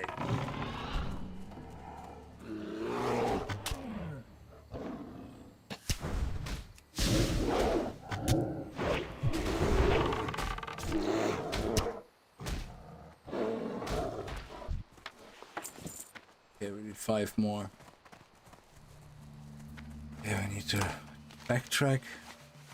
That's the only one. Oh, we could go up the way, all the way up there, but let's see if there's any respawns. We have no competition, so the respawns shouldn't hopefully take too long. And here we go.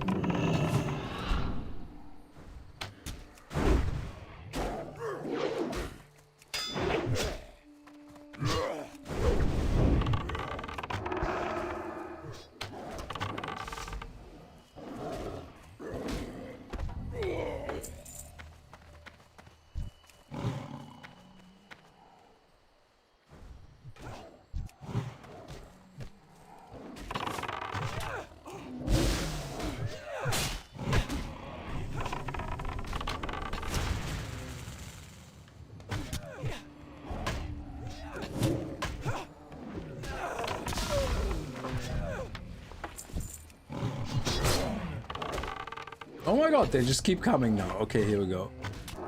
Oh, I have no mana at all. Let me see. I can do this, and I can do this. This. Okay, here we go.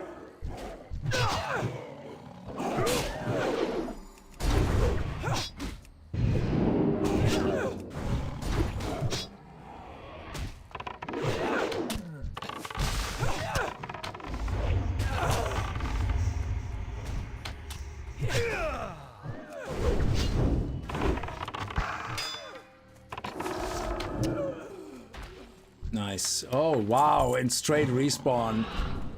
That is crazy.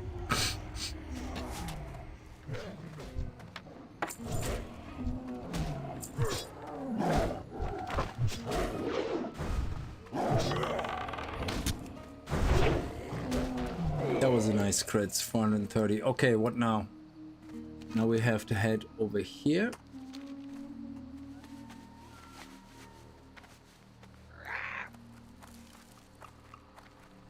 And do the Shaman, Warlocks, and Maulers.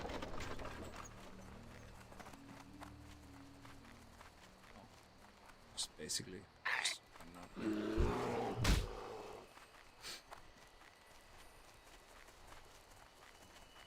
But yeah, that's good. All those killing quests, they give us loads of experience. And that's not even handing them in yet.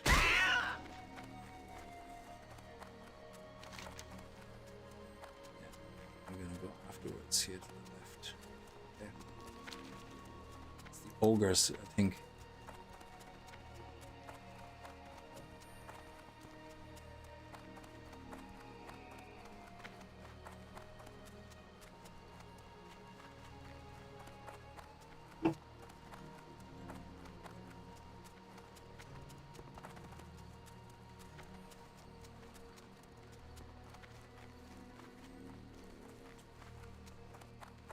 I've seen no fishing pools yet. Is there any? No. Interesting. Oh, fishing as well. I can't show you that because there's no interface. Fishing I have also at 225. So I need to find the fishing quest actually to get it to 300. So fishing is going to be awesome as well now.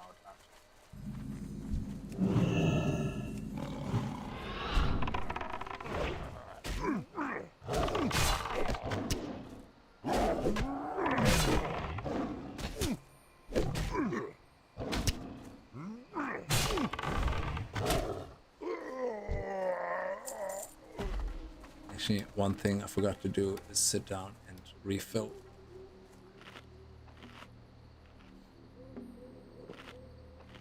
How are you doing actually? 24. Great stamina. We should learn avoidance, but let's see if we can do great stamina. There's a difference of 15 points, I think.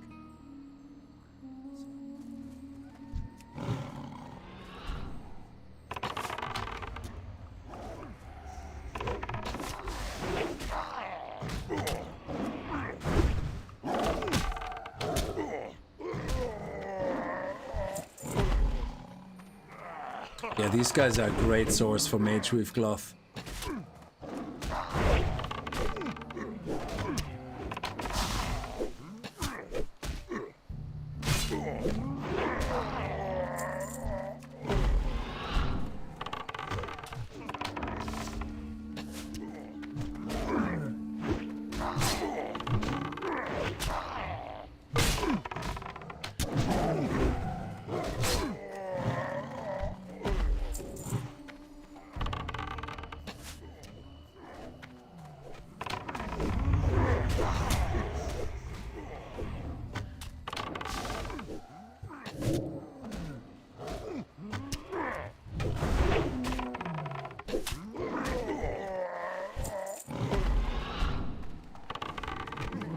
Wow, 10 warlocks, 10 shamans. Jesus, there's gonna be so much.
Summon source strength level 40 though.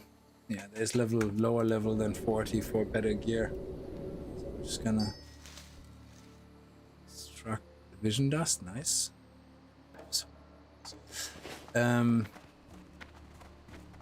Water grind.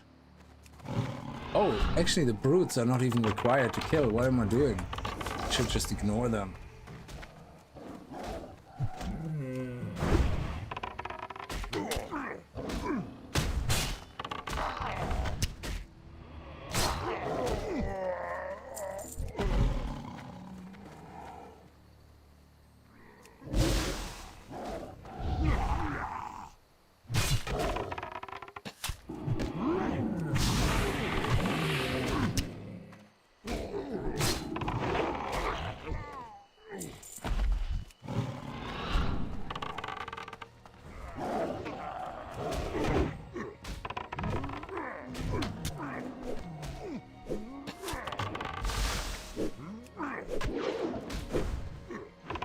we're definitely going to be 47 after all that. Still have these guys to do. So Dark Ceremony is only one item. There's a Feralis, that's the Shamans. I don't think we have any Shamans here. Warlocks and Maulers. What do we have down there? Morlocks, Warlocks and Maulers as well. Jesus. Speak correctly. Digimon, nah, I think I played myself burned out on that. I had a lot of fun with it, but I think in the end I just overdid it. I literally logged in so many times a day just to check on the Digimon and to grind a little bit underground, you know. Like, it was terrible. Like, I enjoyed it a bit too much.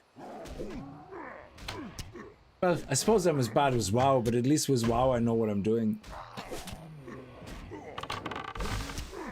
Or at least I think so. Okay, this guy's a prude. No, we don't need to kill you. So we can go down to the Shamis.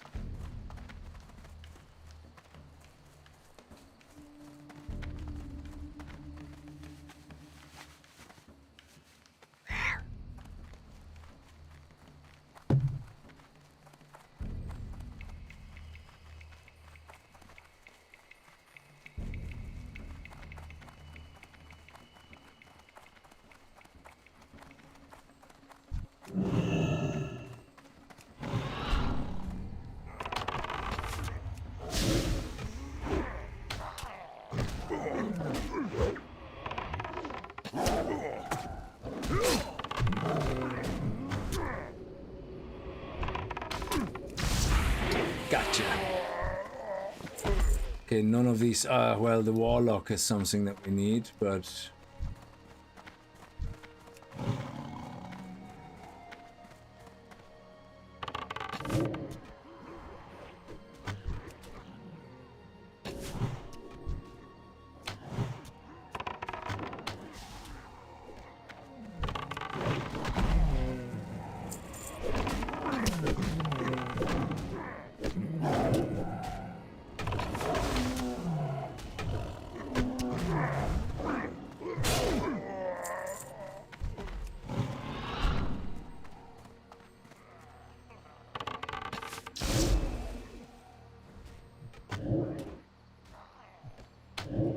the Warlord, is that like, oh, he's like a little mini boss, I guess.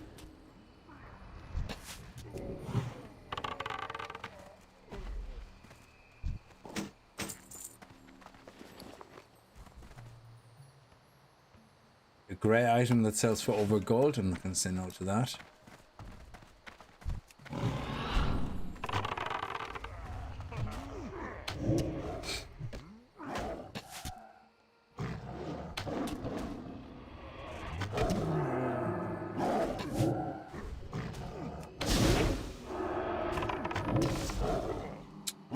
Every time, out of mana.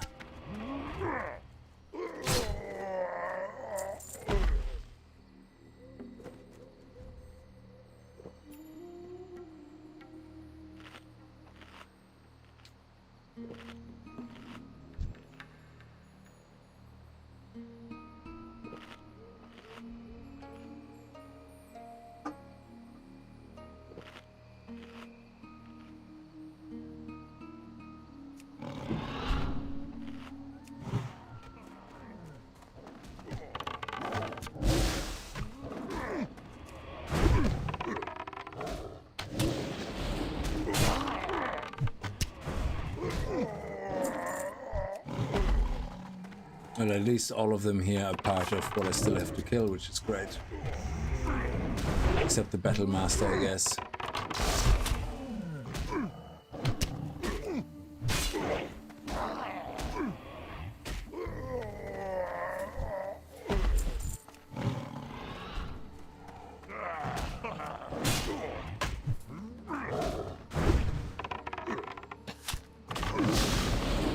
Okay, so we have 6 out of 10 Shaman, and Warlocks still have a few to go.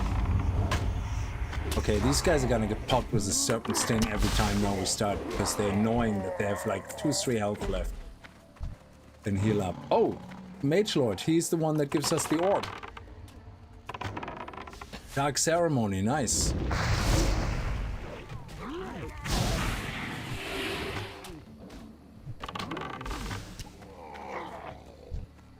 Oh, we have to kill multiple. Alright, I thought we get lucky. Nothing here.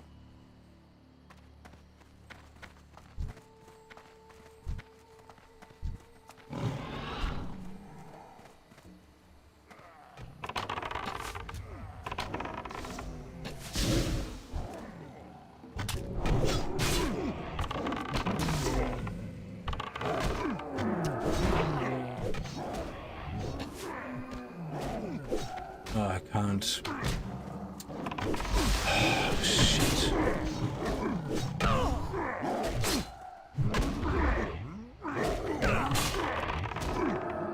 Oh my god, would you let go? Like, I'm literally not attacking. The aggro, he says.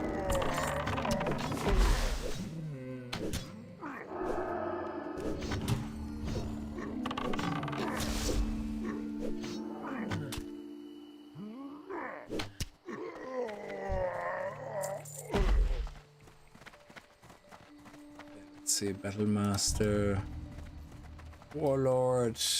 Ah, here we go.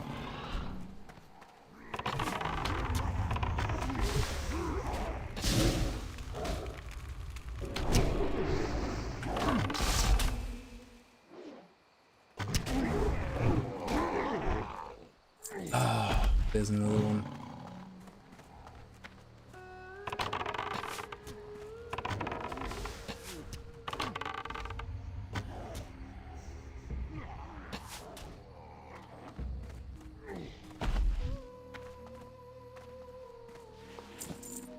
Wow. Drop rate is dark, man.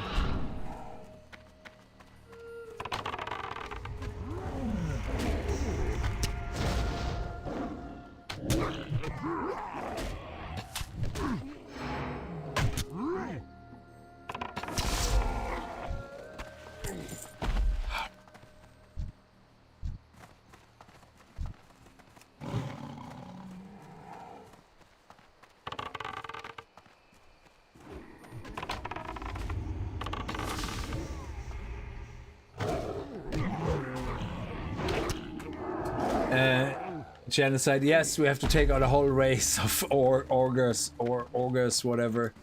The drop rate is just absolutely atrocious.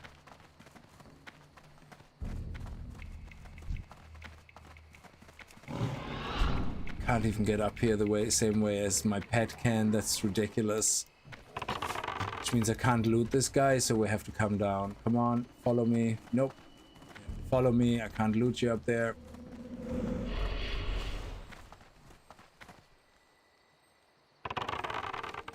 Nope, still further back.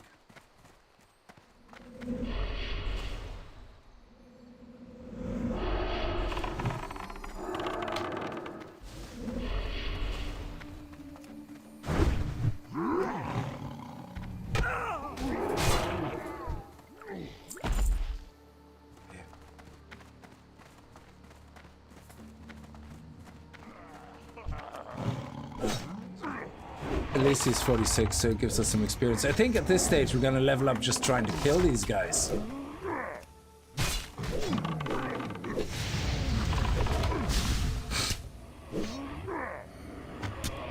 We have to kill 4 more warlocks and 3 more shamans.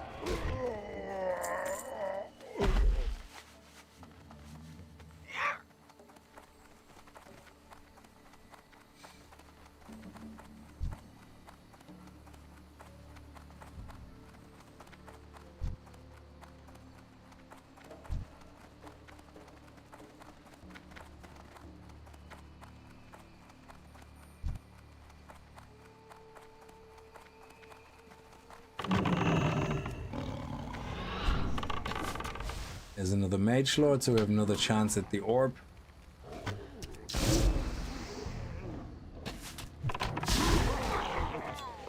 There we go. We got the orb. Nice. Oh, okay. And it was the last slot as well. So be careful here. God, so many healing potions. Don't need the old healing potions. They're kind of very low rank.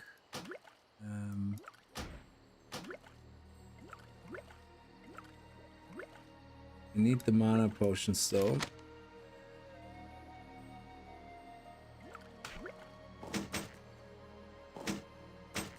Yeah, that bow can go. Small radiant shard. They were nearly 2 gold each. That can go. We have to go to Arathi. The next chance we get, we're gonna fly over to Arathi. So I have to get the heavy mage reef bandage. So warlocks, shaman, warlocks, yeah. Ah, there we go. Shaman.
This is one of those quests, find 10 and I get happy because they're only 10, but then only 1 drops every 1,000 mobs. Yeah, something like that.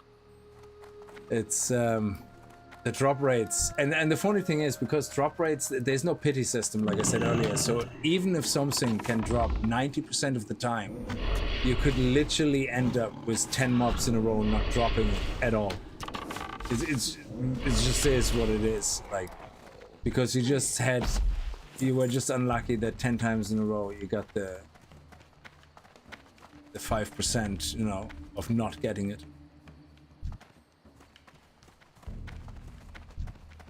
We know there's another warlock.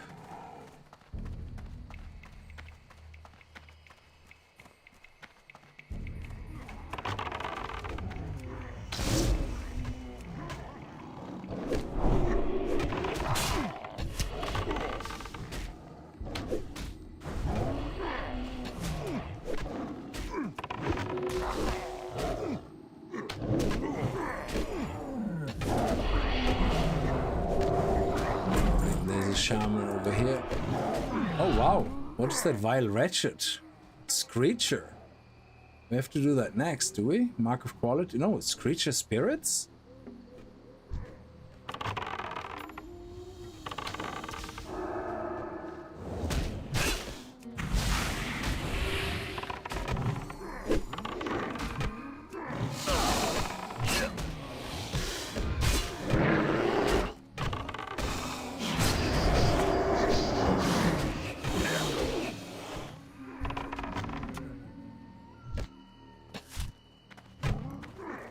Attack! Jesus! Why are you on passive? Like, I swear, sometimes I think the game, it's... Oh, no! Oh, that heal. God damn it. No mana left.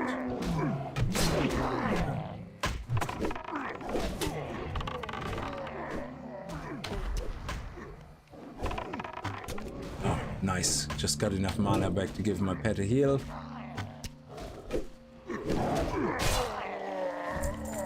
Let's see what that is about. Oh, nothing. Slay Veil's creatures and use... Oh, the bramble. Okay, the bramble on them. Where's the bramble? Bramble...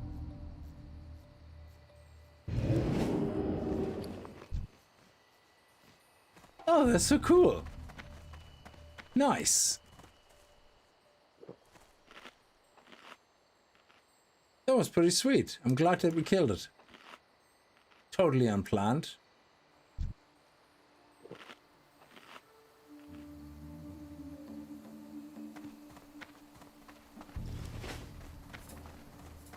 Okay, what do we still need? One warlock and one chamois.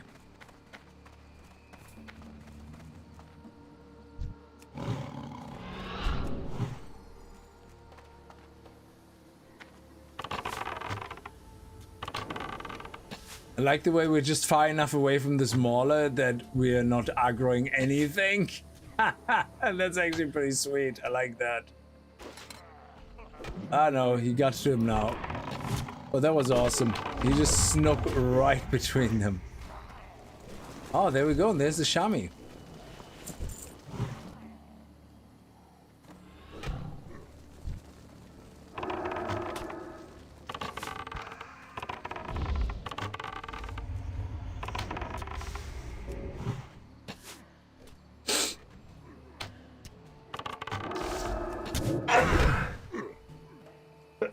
Excuse me.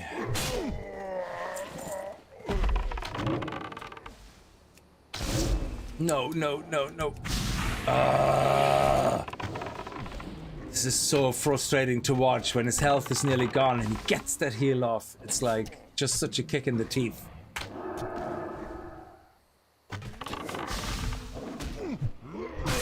Okay, excellent.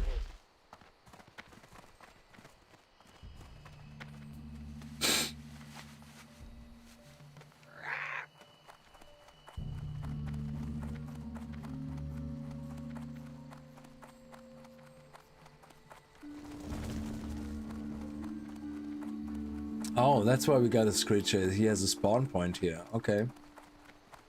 Fair enough.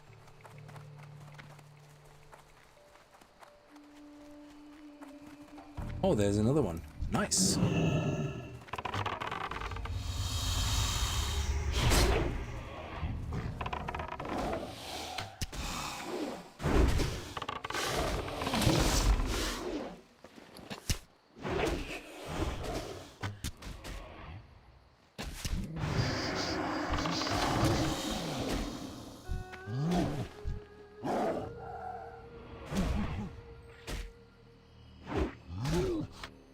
Okay, I'm trying, but I keep aiming at my own pet. There we go, nice. That's the second one. Now we just need one more and then we have that done as well.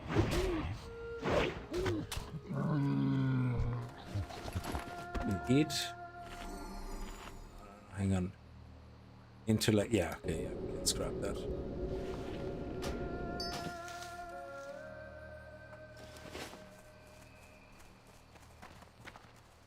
And there's another one right over there. There's actually a few over there.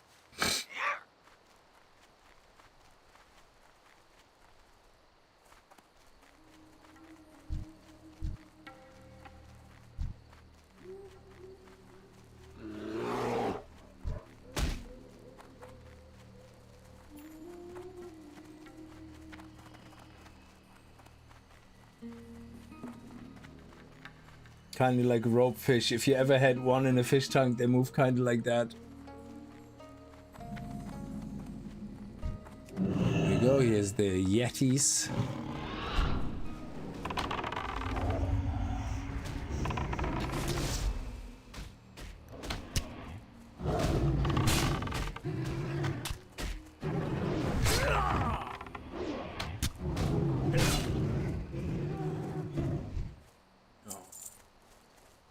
Heights. Let's see. I hope the drop rate is not that atrocious. At least there's no competition so far here, so which is good.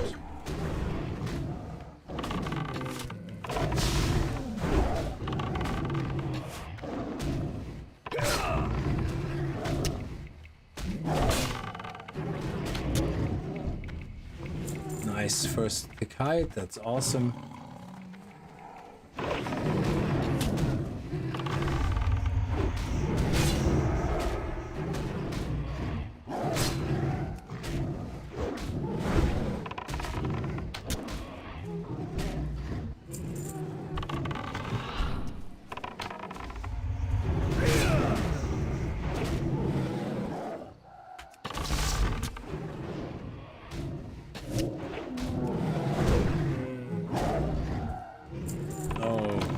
Okay.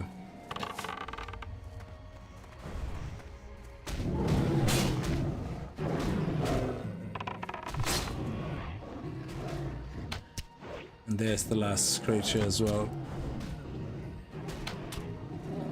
Come on. Yes. Don't need Moonberry.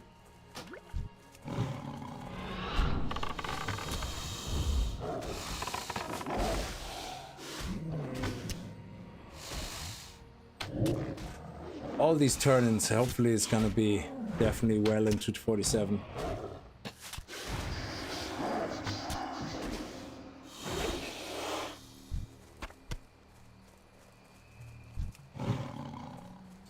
So I think by Sunday, I have my character at level 58. I hope. I just don't want to pay the boost, to be honest. I actually enjoy the leveling process, but at the same time, I have a tad of FOMO. Going like, oh, I want to be in Outland. But then when you get to Outland, it's like, yeah, well, we're in Outland, you know?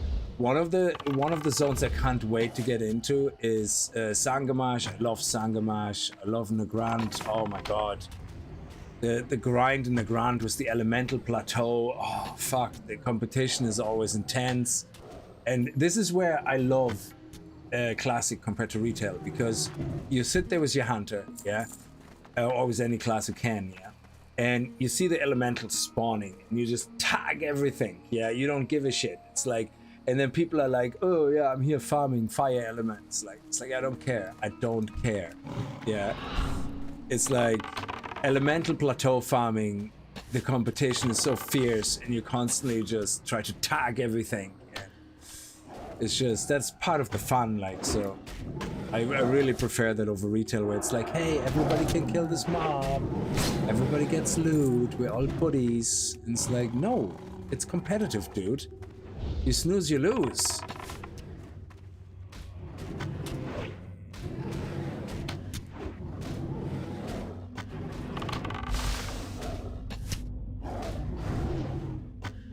Now you have dirty things as well, which I don't like. Like, you know, say with mining, for example, if you have a mining node, while you're mining, another player can start his mining turn. Yeah, and then he completes it, you complete yours, that's 2 turns gone, and whoever gets first, you know, gets the next turn, even though you both can hit at the same time. Whoever started, you know, gets that turn. And the same with fishing, yeah, in a fishing hole. Yeah, you share the fishing hole kind of like, but there's only, say, 5 attempts in the fishing hole. It's random kind of like, yeah, but say it's 5. Whoever has luck and casts and get the bite first, you know, gets that turn. But sometimes you have like a fishing bar, and I've seen it before, either on me or on another player.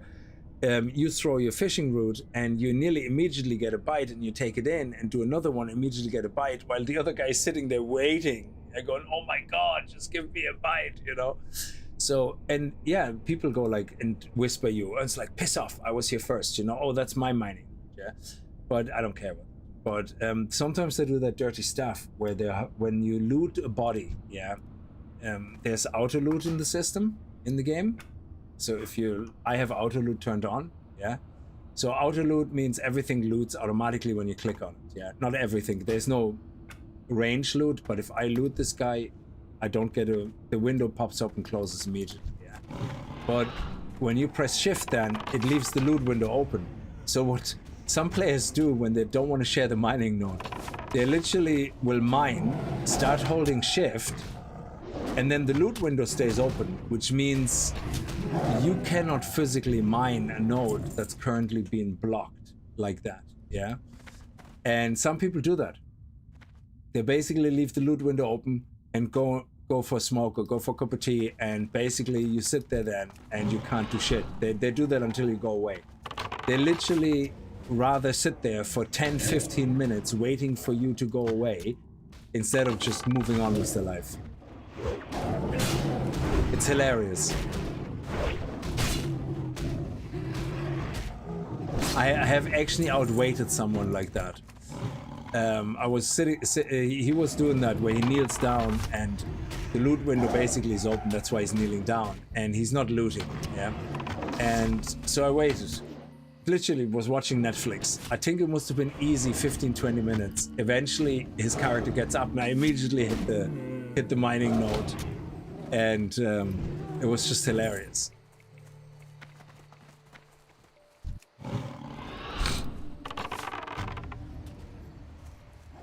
This is actually a nice cave setup here.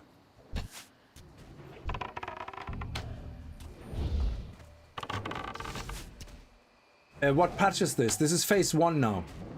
I don't know the patch version, but phase 1 is done. Outland is open. I think we can. I think we can see. Let me see. Hellfire, is it?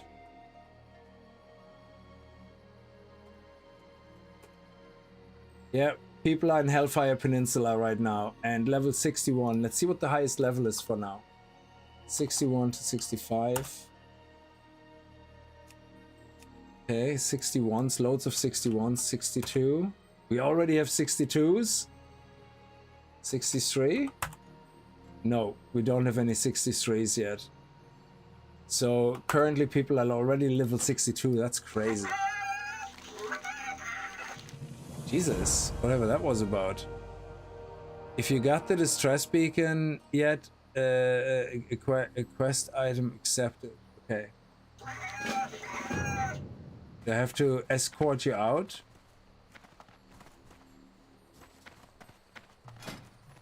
I have to escort the chicken? Is that it? Escort to the dock along the Forgotten Coast, then report to Booty Bay. Escort. Okay, where's the... Oh, okay, it's actually over there. No, it's not. Shit. Where's the escort gonna end? Does the chicken stop while we kill? Oh no, it doesn't. Oh, okay. Oh, it does. It attacks. Yeah, baby. Go chick. Chickity chick. No damage from you though. You suck.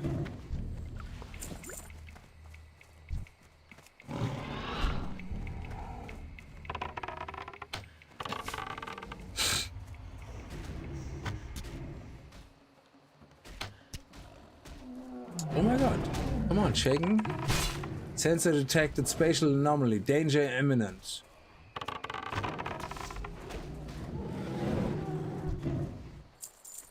Oh!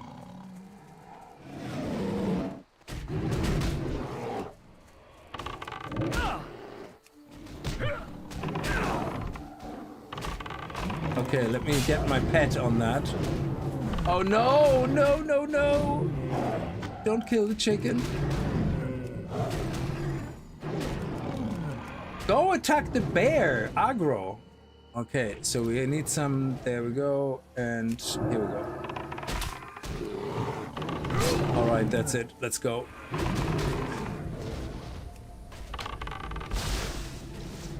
Let's do some AoE.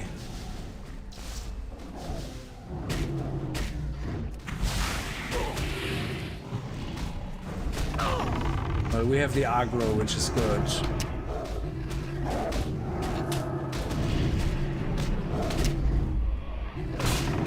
Okay, I can take a few more hits before I have to feign death. Okay, here we go. Nice. Okay, and here we go. Chicken is still alive and nearly full health.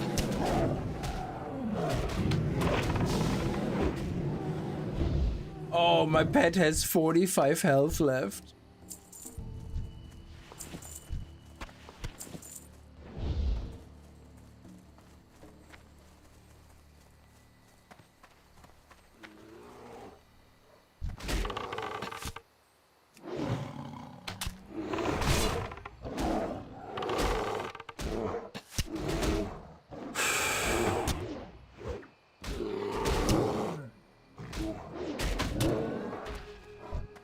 Let's see if we can get a couple of licks in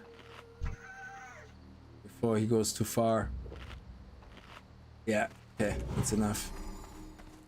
Wow, where are we gonna have to go with the escort quest?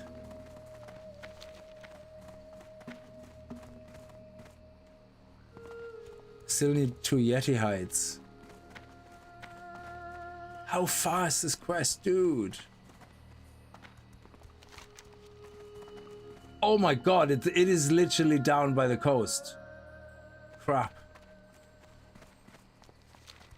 Oh, I shouldn't have done that until I had all the hides. I have to go back there and do the hides. Crap. And I have to do another... well, suppose we get this creature. There you go. There's this creature. Go get him. Bring him back to us. There you go. Bring him back to us, my friend.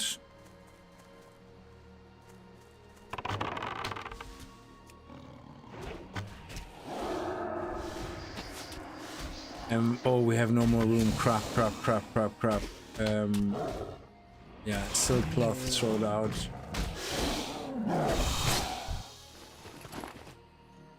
And we do the bramble thing. There we go. And excellent. Sweet, so that's done. Yeah, I'm a bit annoyed now that I had to leave before I get the last 2 hides, but it's not that much of a track. It's okay, I guess. Ah, so annoying.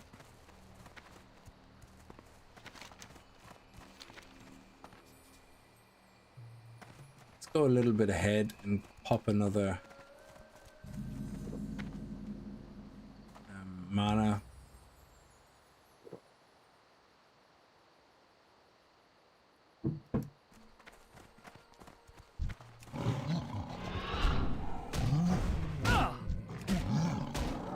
Oh, the chicken just pisses off. Wow. Okay. But I suppose if we get far enough away from the pet, then the pet despawn. Oh, now you're walking back? You're a dick.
Hang on.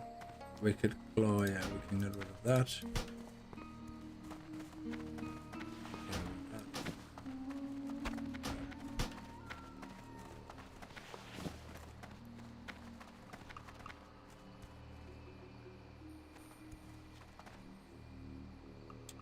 Tricky one with great XP, yes. That's what I'm hoping for, that it's worth it. Ooh, strength agility? That's not bad. Oh wow, okay. Okay, wow.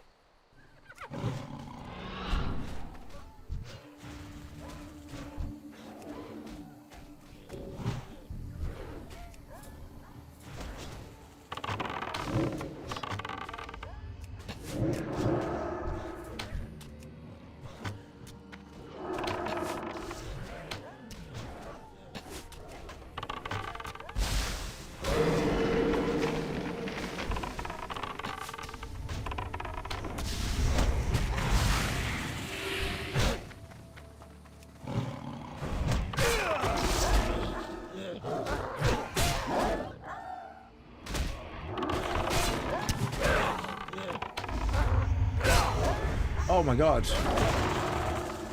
Okay. Just don't die, just don't die. How you doing, chicken? Can I give you a bandage? Oh, I can bandage myself, but not the chicken. Is the chicken back to health? Yes, good.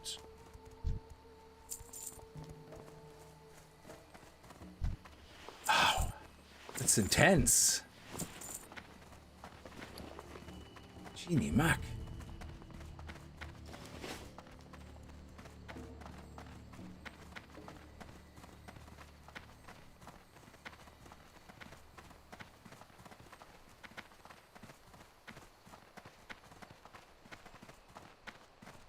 I'm so way out of my leveling area. Oh, so I didn't even see you asking that. Yeah, but I think it's because it's mechanical. Okay. Is that it? Complete, yes. And now when we go next time to Booty Bay, we hand this in. It's actually part of the quest as well, but 58 to 50. See, this is what I mean. 48 to 51. That's the section. So once we're past this part, at some point we go back to Booty Bay. And we have that. But because you can only have 25 quests as well in your inventory, it makes sense that you don't pick up all the quests. Zorb and Fandazzle. Fuel for the zapping and zapping giants. I don't think that's something we do here. Maybe later? No, I don't see it in here. No.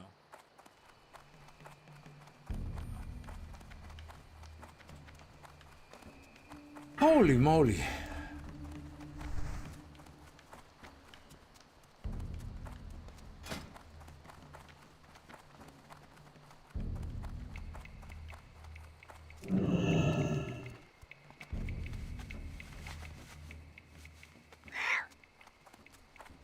Yeah, sadly we have to go back here and get 2 more hides.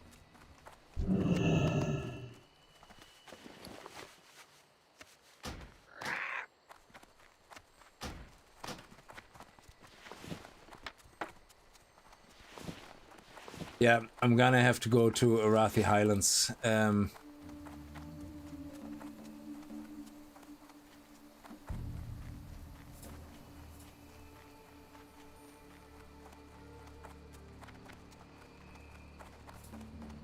That's okay. Don't care too much. Yeah, that grind, we're gonna have to get the metallic fragments at some point, I guess. Oh, fly to Gajistan, nice. So we are going Gajistan, set your heartstone in Tanaris again. Okay.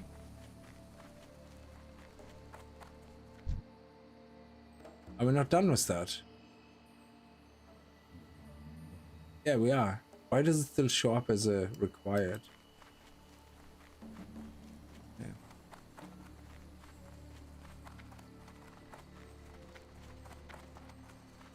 At least we're here now, and then we can Hearthstone. Oh, don't tell me now we have the competition. Great, there's somebody here now. Ugh. He's doing the chicken quest. Okay, so he's not gonna be a problem, but... Oh, great.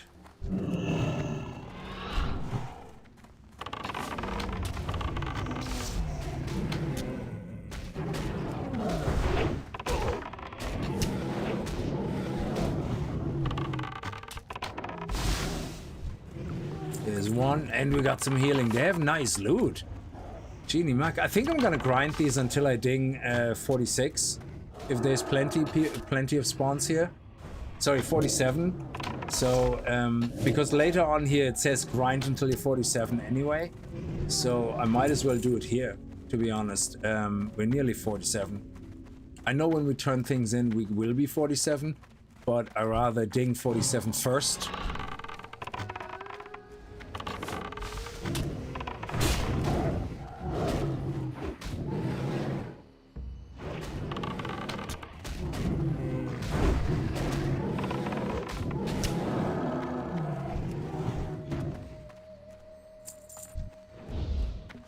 Steven, no hat? Yeah, sometimes I wear a hat, sometimes not.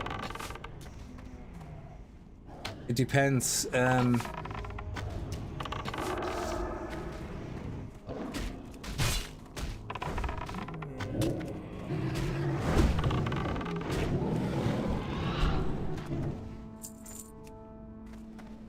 Again, my pet was on passive. I don't remember ever setting my pet onto passive. Well, I do sometimes, like, but the amount of times I've seen my pet being on passive and I didn't do that? It's very strange. So we have to kill, we have 7 minutes to level if we keep killing these mobs. Let's put a little bit of urgency on that.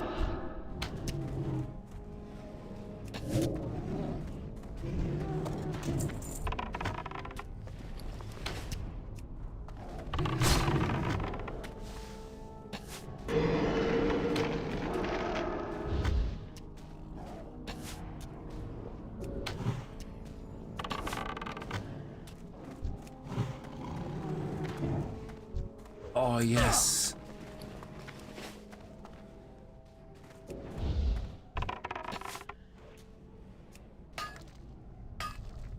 Nice.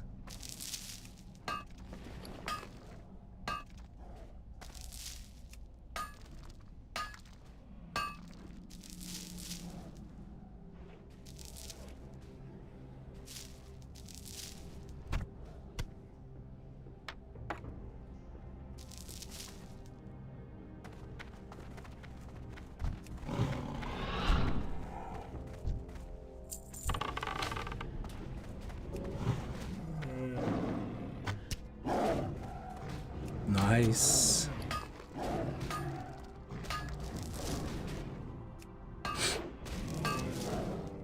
Oh, so much gold. And we can actually smelt all of these still, and we still get experience smelting mithril. So, which means we could go to 205 potentially. Ooh, who's that bad boy?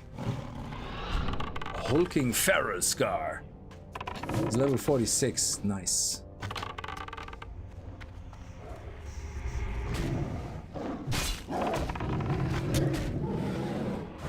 Yes, the biggest hands.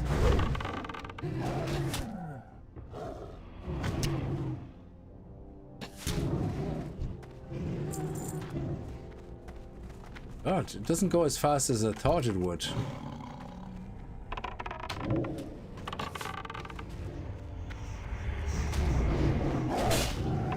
How many more kills? Kills to level 9. Okay.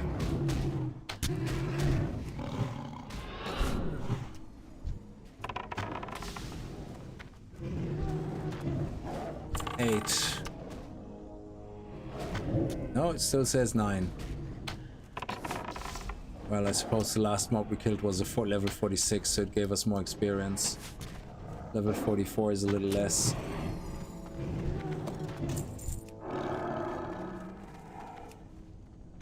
Yeah, 8 at 233. Oh, nice. There's more 46s.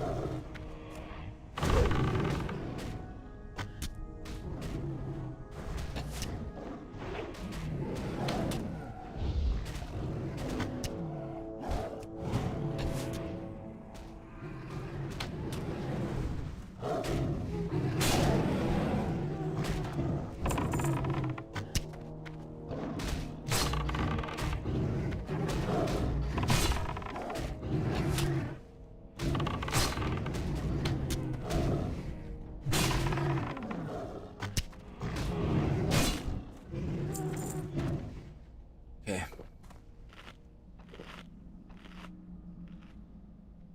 5 more kills. Yeah, I like the pet. It's the King Bangladesh. He was an elite. You seem to be back to the old sound? How do you mean? That chicken is a troll. Yeah, exactly. That chicken was a troll rig, indeed.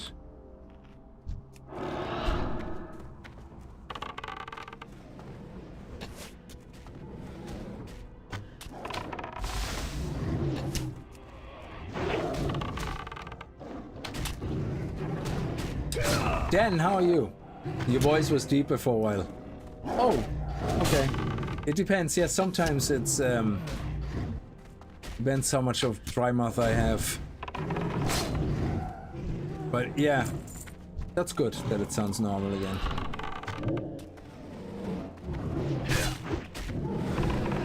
We are 4 away.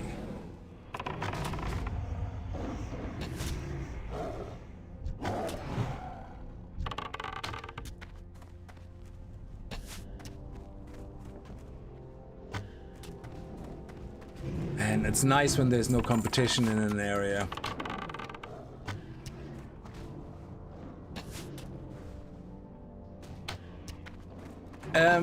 I go in melee when I have... I went through the whole thing in the beginning. Melee weaving has its place. It's also faster for speed leveling, but we're not speed leveling. It has its purpose, and it conserves mana. So if I I don't know my weapons right now, so the timing might be a bit off because I have a 3.1 weapon, but if I use my axe, which I have to level up anyway, so if I use my axe, which is 2.8, it's very close to the 2.7 speed of the bow.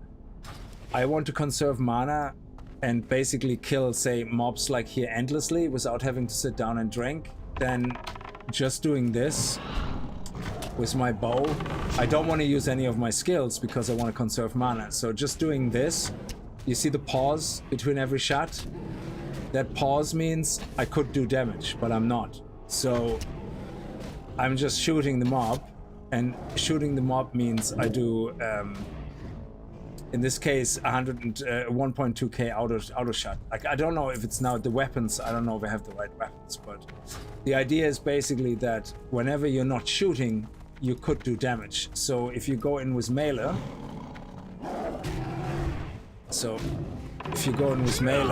in between every auto shot, but sorry, I have to get close enough. So now I do I basically, and the reason you have to have the same speed melee weapon is that you don't sacrifice an auto shot. So in this case now, we would in total have done 1.4k damage. So you see, we did 1.1k with auto shot, but with slicing in a melee shot every now and then, we did a total of actually 1.5k. So we did 500 more damage, and it took less time to kill this mob, and we have full mana. So that's why you do it.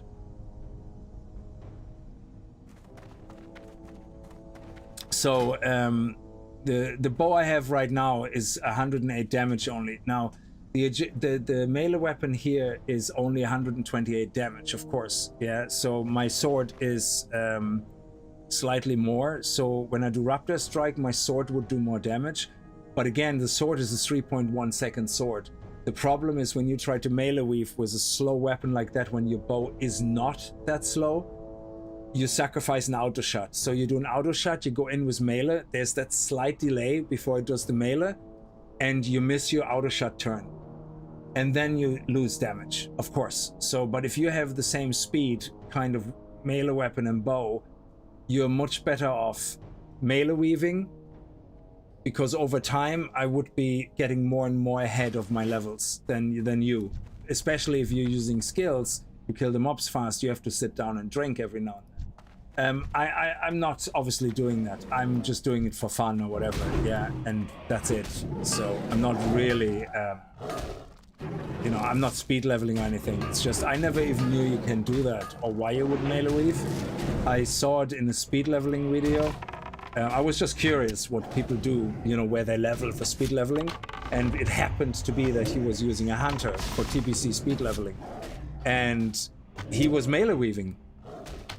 I was like, why is he doing that? Yeah. And because I didn't do it myself. And then he explained it. I just didn't pay too much attention for the speed of the weapons. And basically by him doing that, he's gonna be hours ahead in the end, hitting level 60 than anybody else that's not doing that on a hunter. Yeah. So because you either have to constantly have better gear, and have to stop and buy gear, or you have to constantly stop and drink. So the best thing is just try to find a weapon that have equal speed and, you know, keep upgrading them together if possible.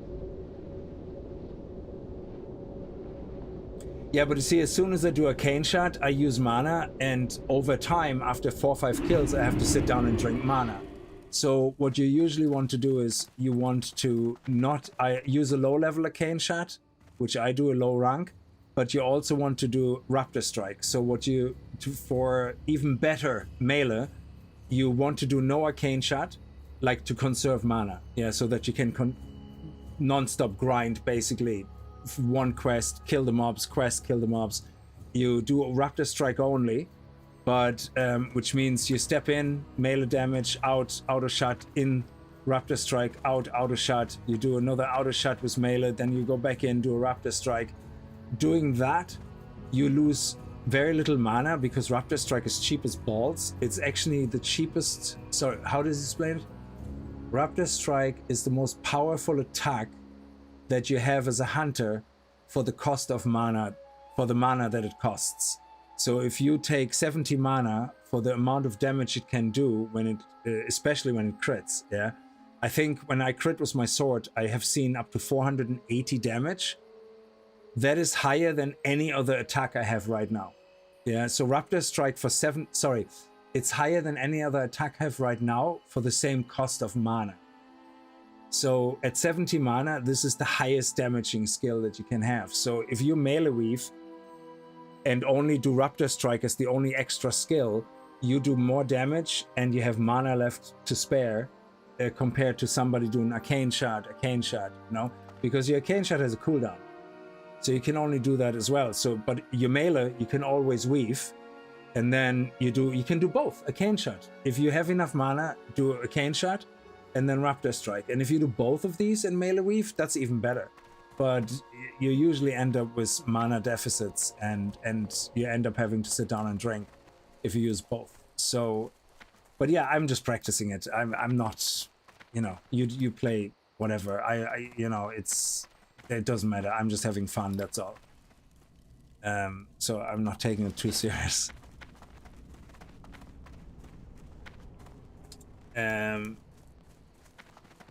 You're pro rogue warrior and pally. Oh, I love pally. In retail, I love pally. I haven't played paladin yet as much. I'm only level 22 on my paladin, I think, in TBC.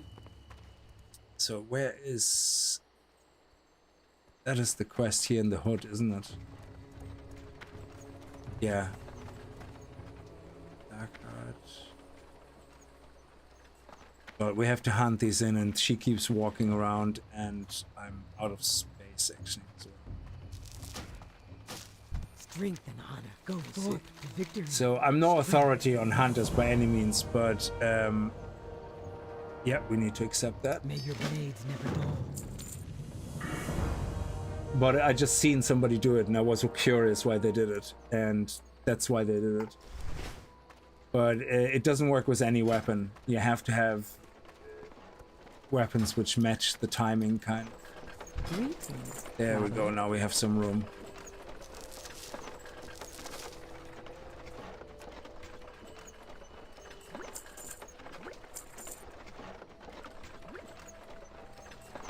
Go in peace. Okay, Sunken Temple. Here we go. I don't know if I want to pick up Sunken Temple because I'm not going to do the dungeons. Who you be? But yeah, we'll see. Dungeons take too long. At the time it takes usually to find a group. You're just better off continuing to quest. What brings you here? Be careful. Okay. Ancestors watch over you. Sukash report. Yeah, we're taking that. Go in peace.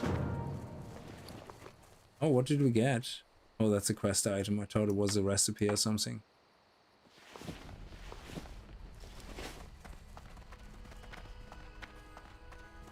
So all fine in the shard world. Guess I sleep now. Hans, have fun. It's 3 AM. Yes, you're an hour ahead. I have to go to bed soon as well. Greetings.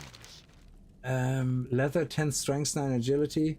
I'm kind of tempted to go with the strength here as an upgrade because I don't need the stamina. Ooh, but this one is nice. 11 agility, 6 stamina.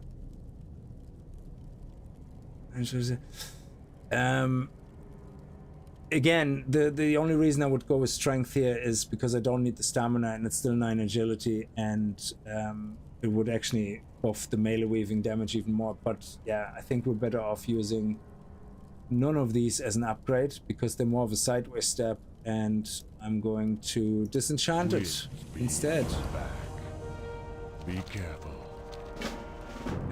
Where is the... There we go. Nice.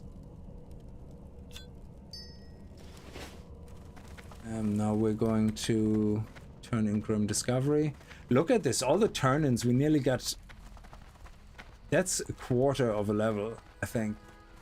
That is crazy. Also, let me send all my stuff over to my dude. I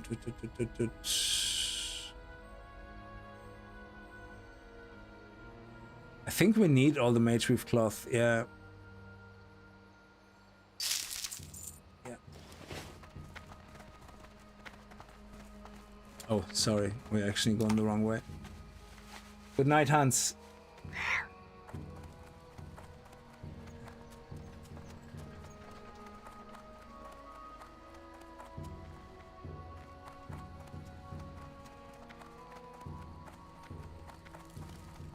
Some. Yeah, I like the mining skill. In TBC, I tried herbalism, and herbalism in the moment is on an uptake.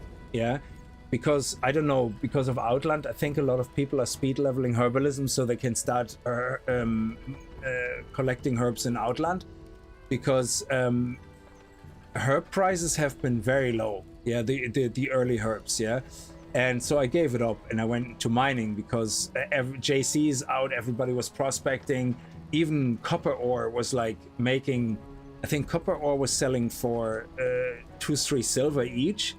And that means the stack was like half a gold. So that is in the beginning on your first character. That's an amazing amount of silver. Yeah. So, but the problem was competition. So when you play Blood Elf, competition was fierce. Like, yeah, I think I got 2 mining nodes or something like in my whole up to level 20. I was like mining level 10 or something because I just couldn't get the nodes. Like everybody was doing mining. It was crazy. So let's fly to Gajastan.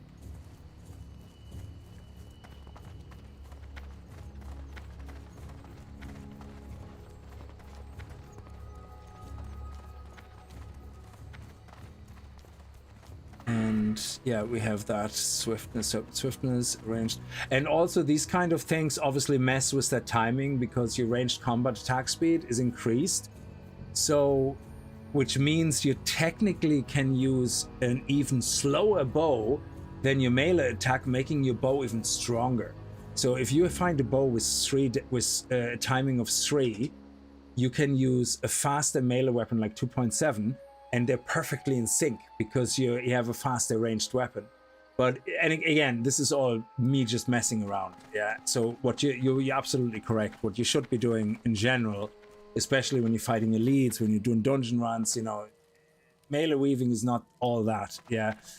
Well, it gives you the top DPS if you do it right. Yeah. Compared to not doing it. Yeah. But because you can do all your shots as you weave in and out on top of doing the extra melee damage. So you will always do more damage. But you need a really good, perfect setup on your weapons. But in general, you're right. To proc the aspect of the hawk passive, you obviously want, you know, a bow that can trigger that. You want to shoot it as many times. But if you auto shoot and arcane shoot anyway, but you get a free melee hit in between, why not take the free melee hit in between? Unless you just have to sacrifice an auto shot. Yeah, if you have to sacrifice an auto shot, it's not worth it. Because the auto shot will always be better than the auto melee. Unless the auto melee is a raptor strike, then the raptor strike will win every time. Sorry, before I fly away, I wanted to leave him here because I have to log off now as well. I have to have work in the morning. And I'm gonna go between streams, hopefully. I'm not sure if I'm gonna stream WoW tomorrow, and Saturday I have to actually go out, but I'm gonna play as much as I can in between this stream and next time we stream, and hopefully we'll get close to, we'll at least be level 50, 51. That would be really good. And I think I'm gonna have to wait until the morning before I list anything. Prices usually are pretty shit in the evening. So, oh, I forgot to, I have to send my ore back. That is 10 levels. Well, not really, but up to 10 levels potentially. I forgot to smelt my ore before I send it over. But nobody steals your killed animals and yet skin. So I had skinning as well, but I can show you the prices, yeah? The only So the first hide you get, yeah, that was making no profit on the auction house, yeah. I basically could sell it to the vendor. The second hide, the light hide, yeah, same thing, just sell it to the vendor. The first hide where it made sense to sell on the auction house temporarily until also the prices got messed up was medium hide, yeah. And medium hide sold at first for nearly double as much to the auction house as the vendors, yeah. But in the end, just vendor it, yeah, because it just wasn't worth it anymore. The cost of the auction house and you know, the 5% that you have to pay, you just basically ended up vendoring it for the same amount of money. But thick hide also vendor it. Actually, sorry, thick hide is currently worth more in the auction house than vendoring it, but not by much. So the first hide that is really worth it selling on the auction house compared to vendoring is rugged hide, because I think the prices are like 15 silver vendor and nearly 30 silver auction house, yeah. But that is crazy. That means up to rugged hide, you're really making only vendor money from skinning. That is crazy. So I found after going through skinning, herbalism, and mining that with enchanting, like vision dust, for example, that's 2 gold for half a stack. Yeah. Shards you can ignore, they happen very rarely. Yeah. Dream dust is worth 34. But even the soul dust, the initial one, it's like 17 silver per dust. And that seems to be a steady price. It depends on the day. Yeah, you can see here, I sold it for 12 silver up to 16.2 silver. Right now it's worth 17.2 silver. Yeah. So it depends what time of day you go to the auction house. Yeah, usually Friday mornings is the most expensive for some reason. Yeah, and that's when I try to list most of my stuff very early in the morning. But skinning was looking good, and then it started to go really weird. Where's the smelting? Sorry, I need to find the smelter. I probably walked past it. Where is it? Is this a smelter? No. Maybe. I don't know. Nope. It's not a forge. Thought it was maybe a special forge. Is there a forge in this place?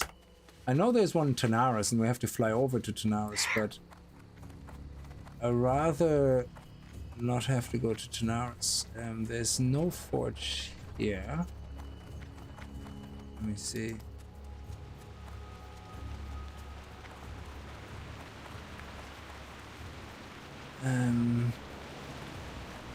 I suppose there's no blacksmith here or whatever, or mining trainer, because I definitely want to smelt these to get a chance at raising my mining level to 210.